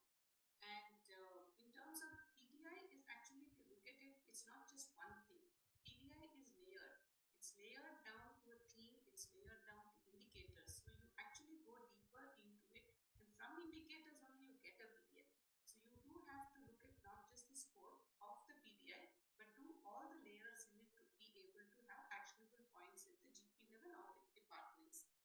And the joint advisories, I think Dr. C.S. Kumar and others in the MOPR would probably be able to again share the joint advisories, which were first issued in April of last year in the ACOM. If you remember, there were all these joint advisories which was done by all ministries, where data sharing is mentioned as one of them. We have provided in the document of the PDI a link for those joint advisories. So you would find that you would actually be able to open those joint advisories and see that this is what is said. So already the ministries have given their commitment towards data information and using it in various places. And regarding the data from ministries, some indicator data is directly available right now. We have the same indicator, PDI has the same indicator, no issues. Very easy for the APIs. Some of the indicators you go down to data points of numerator and denominator and you would be able to pick it separately because ministries may not be looking at it right now because of their schemes and their priorities. But that data when you pick automatically, you'll be able to calculate your indicators for the PDI. So there is no, as also Dr. Kumar was saying, it is not that PDI is going to be something different from what they're doing. It's going to only bring in more aspects for a holistic understanding of development in a panchayat. And regarding one aspect which was last mentioned by the officer from Niti Aayog about what the PDI is to do, nothing more or nothing less than the SDGs. I would say the PDI can always do something more. The SDG is something and converted into LSDGs is what is has to be done. Anything more is always better. I'm sure a Sweden or a Denmark is not going to say, I want to bring down maternal mortality to this level when they're far higher. So we should always aim for the highest and every panchayat must be asked to aim for the highest. So this is the minimum, but anything above is always the thing to go for. And lastly, about what Madam Uma Mahadevan had said about the use of Google Forms, we had to end up using Google Forms because in the committee we didn't have the technical assistance and we didn't have the IT frame that was there. However, the recommendation is for an entire web-enabled IT system and that's what the MOPR is now doing. So these were some of the points I thought I should clarify. And I think many of the issues or points that have been raised, you will find in the report we have already addressed them. So since the report has only been made available today, and thereafter all of you will have the chance to read it. Thanks for letting me speak. As Behraji said, it's almost like a one day from Fortune. Thank you, madam. Thank you, ma'am.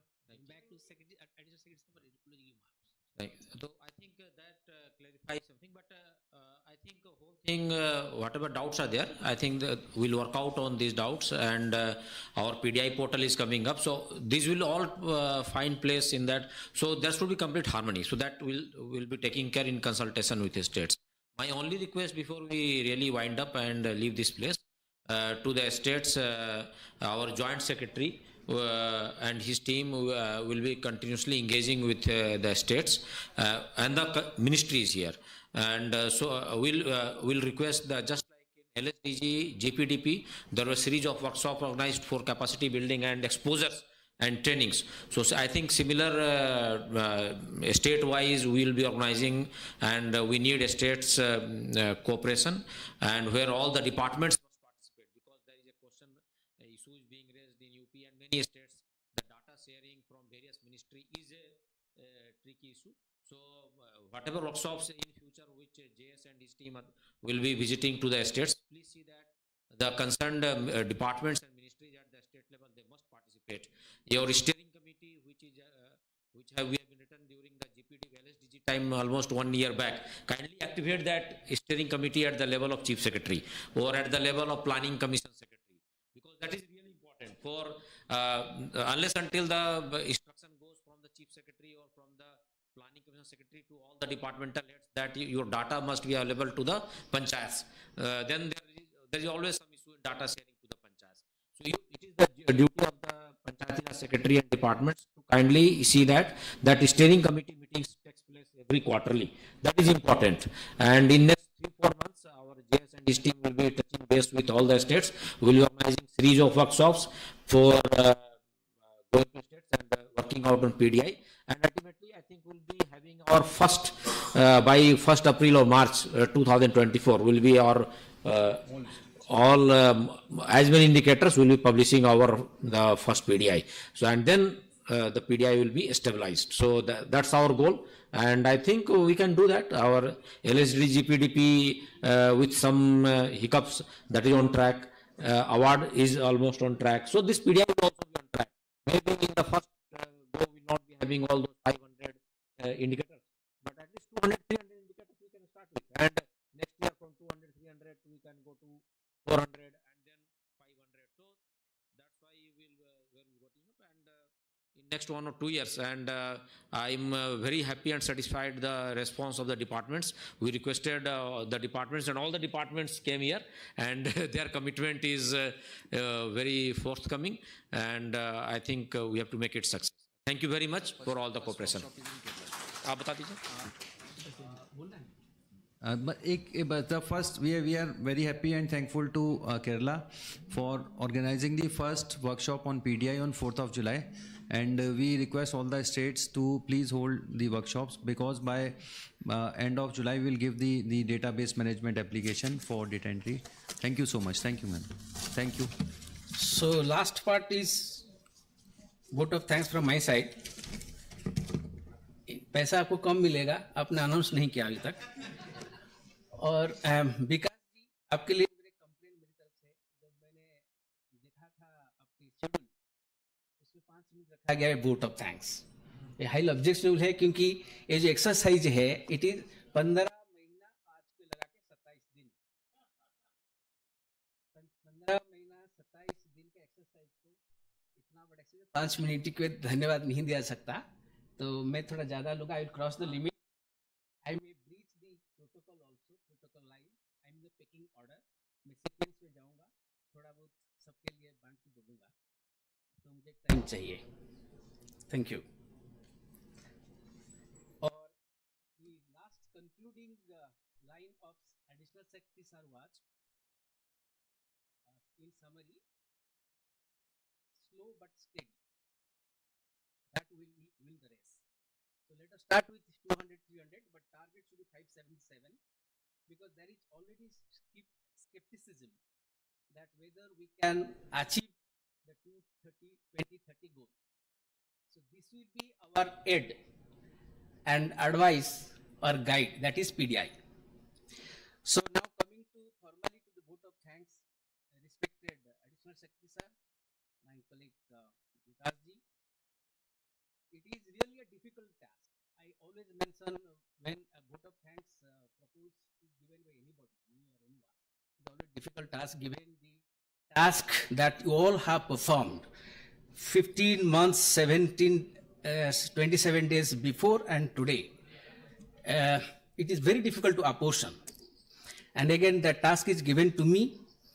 I'll try to do my justice as well possible. But let me mention, this is a watershed moment or occasion for us in the 30 years history of Panchayat Raj system. 73rd amendment के बाद जितने सारे initiative हम लोगों ने लिए हैं, मैं तो 3-4 साल का इधर मेहमान हूँ, लेकिन 30 साल में इसके अंदर है, ये सबसे बड़ा कदम है, बड़ा की जान स्टेप है. मामत एक्सरसाइज होगा in the developmental statistical history of India. You know how many indices I'm going to generate if everything goes in order, and it should be. If we really defeat the skepticism that we are not going to attain our SDGs by 2030, we have to build up these indices and work on that. Now the question I ask is, how many indices we are going to consider? Can you tell anyone? Yes, it is 27 lakh. 27 lakh. Because if you are going by theme-wise concept, then 9 theme into so many panchayats at all level. Then if I take into aggregates, 10. So 10 into 2,87,80 panchayats. So 28 lakh. 28 lakh. Probably I don't think that there is any statistical system today going for so many indices. In terms of indices, other statistics, जनगणना हो रहा है, sample से हो रहा है, there may be so many it is. 577 indicators, 600 data, 6.680 data points, and 2.80 panchayat. Huge task. And this whole credit goes to none other than our Secretary Sir for the first time, because I call him the pioneer and father of the 2 initiatives, LSDG and then subsequently PDI. Because he started all this thinking for the whole nation through the PRIs. So, अगर मेरा बस चले If I were in the prime position, I will call these indices as Sumik index.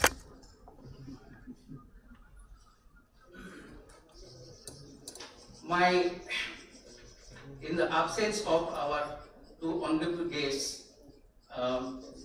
it is my duty also to extend my vote of thanks to them also, because one of them attended the meeting here to WhatsApp, the other one shared two powerful messages that form the golden pages of our report. So, on behalf of the Ministry and the entire committee, I extend my heartfelt gratitude to our Honorable Minister of State, Honorable Minister of Rural Development and Panchayat Raj, and Honorable State for Panchayat Raj, both.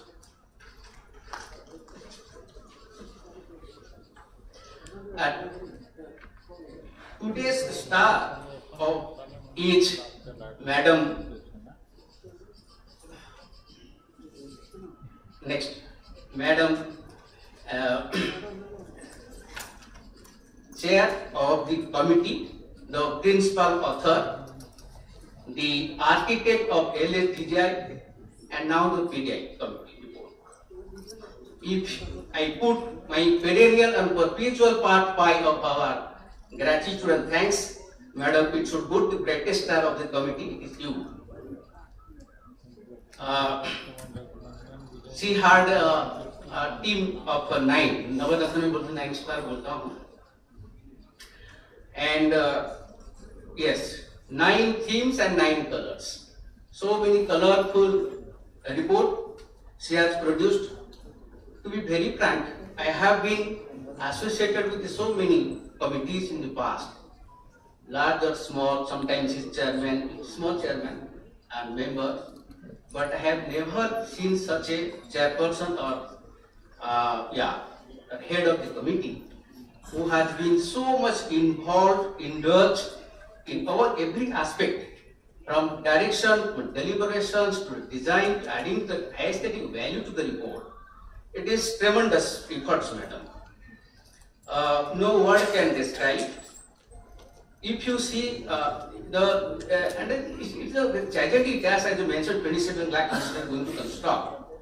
We had 30 formal meetings, and if we take the duration of the meetings of 4 or 3 hours average, it will be running on 120-130 meetings in last 15 months times, not small task. Even we often ran from dawn to dusk, and sometimes even late into night. Madam asked, video on करके off करके आप lunch dinner कर भी सकते हो. बहुत दुख की बात है, madam, you are not with us physically here. You traveled to the cold climate of Europe to beat the summer heat, but we pressurized you. We made your tension there, raised the temperature that your cold climate became uncomfortable to you. And let me very honestly admit, the similar opposite situation has happened here. Though we are in the peak summer of January in June, we are feeling bit cold, very, very cold. Because in spite of the AC in the full blast, because we are feeling your absence. So I cannot express in any words about your contribution, your efforts. Simply can say zillions and zillions of times of thanks. Madam, another important point I want to mention here that on your own effort, because we had some limitations, on your own effort, you drafted resources and persons from institute and individuals for technical support.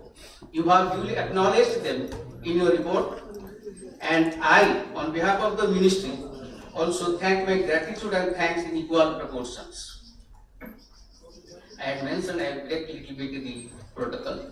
So now, sir, Additional Secretary sir, without your close monitoring, works of the technical team supporting the committee would not have been possible at the secretariat level. Though I was the member secretary, I feel I was the de facto and de jure keep yourself, sir. So your contribution is a lot to the formation of the committee, harming of the report. So our sincere thanks and gratitude to you, sir. 2 minutes more. Yeah. 10 stars. 10 stars are there in the report writing and committee works. It is totally unjustified if I don't take them by name. Neither Sensati, she was by vocal for us for the method statistical part. Unfortunately, she is not here. He gave a seismic shock today. That day and today also. In the middle of the committee work, she announced her, departure from the committee. That is really seismic shock. And Madam again deserves a thanks for this purpose also, because he convinced him and he again returned back and supported us. So 9 stars are Mithar Sen sir, Kalseti sir from Yashoda, Radha Madam from Niti Ayog, Dr. Action sir, Bhaskar from West Bengal, dear Dr. Sanjay from Maspi, Sunil Jainji from NIC, Dr. Bhanjar from NIR BR, Kalita ji from SIRD BR Assam, Ms. Poonam Pathak of ATI and now DPR of government. Your respective contribution, including participation in the marathon meetings and chapter writings, helped the committee accomplish this complicated task. Ministry of Panchayat Raj is really indebted to all, and would be in constant touch with all of you, because we will be needing your support all time to come, and that is why thanks again in advance. Now, it's very pertinent to mention the 10th star, who is not a member of the committee. Next.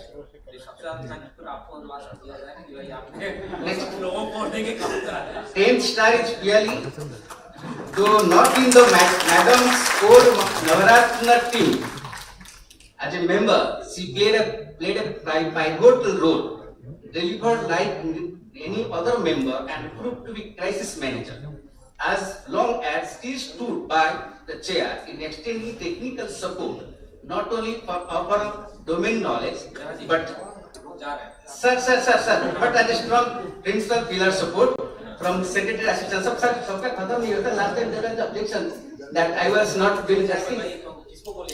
नहीं जिसका train flight उठता है so मैं होगा नहीं but I will do the justice. I am told she has 20 years of experience in local government and she engaged herself to the brim to support the madam. No word can describe the brain and role she applied while assisting the chair in writing the report. We can thank you really so much for such commendable work, being a constant link. This is a very vital thing. She has got all the headache. Being a constant vital link to all 9-star members on one hand, and brightest star at the chair to the other. Then Team 30 deserves special gratitude.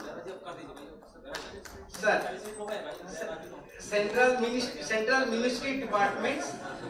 I have mentioned during the remarks of Sir, but sincere gratitude goes to them also, because again, sir, again. Let us give thanks to everyone, Beraji and all of you, and we will have a cup of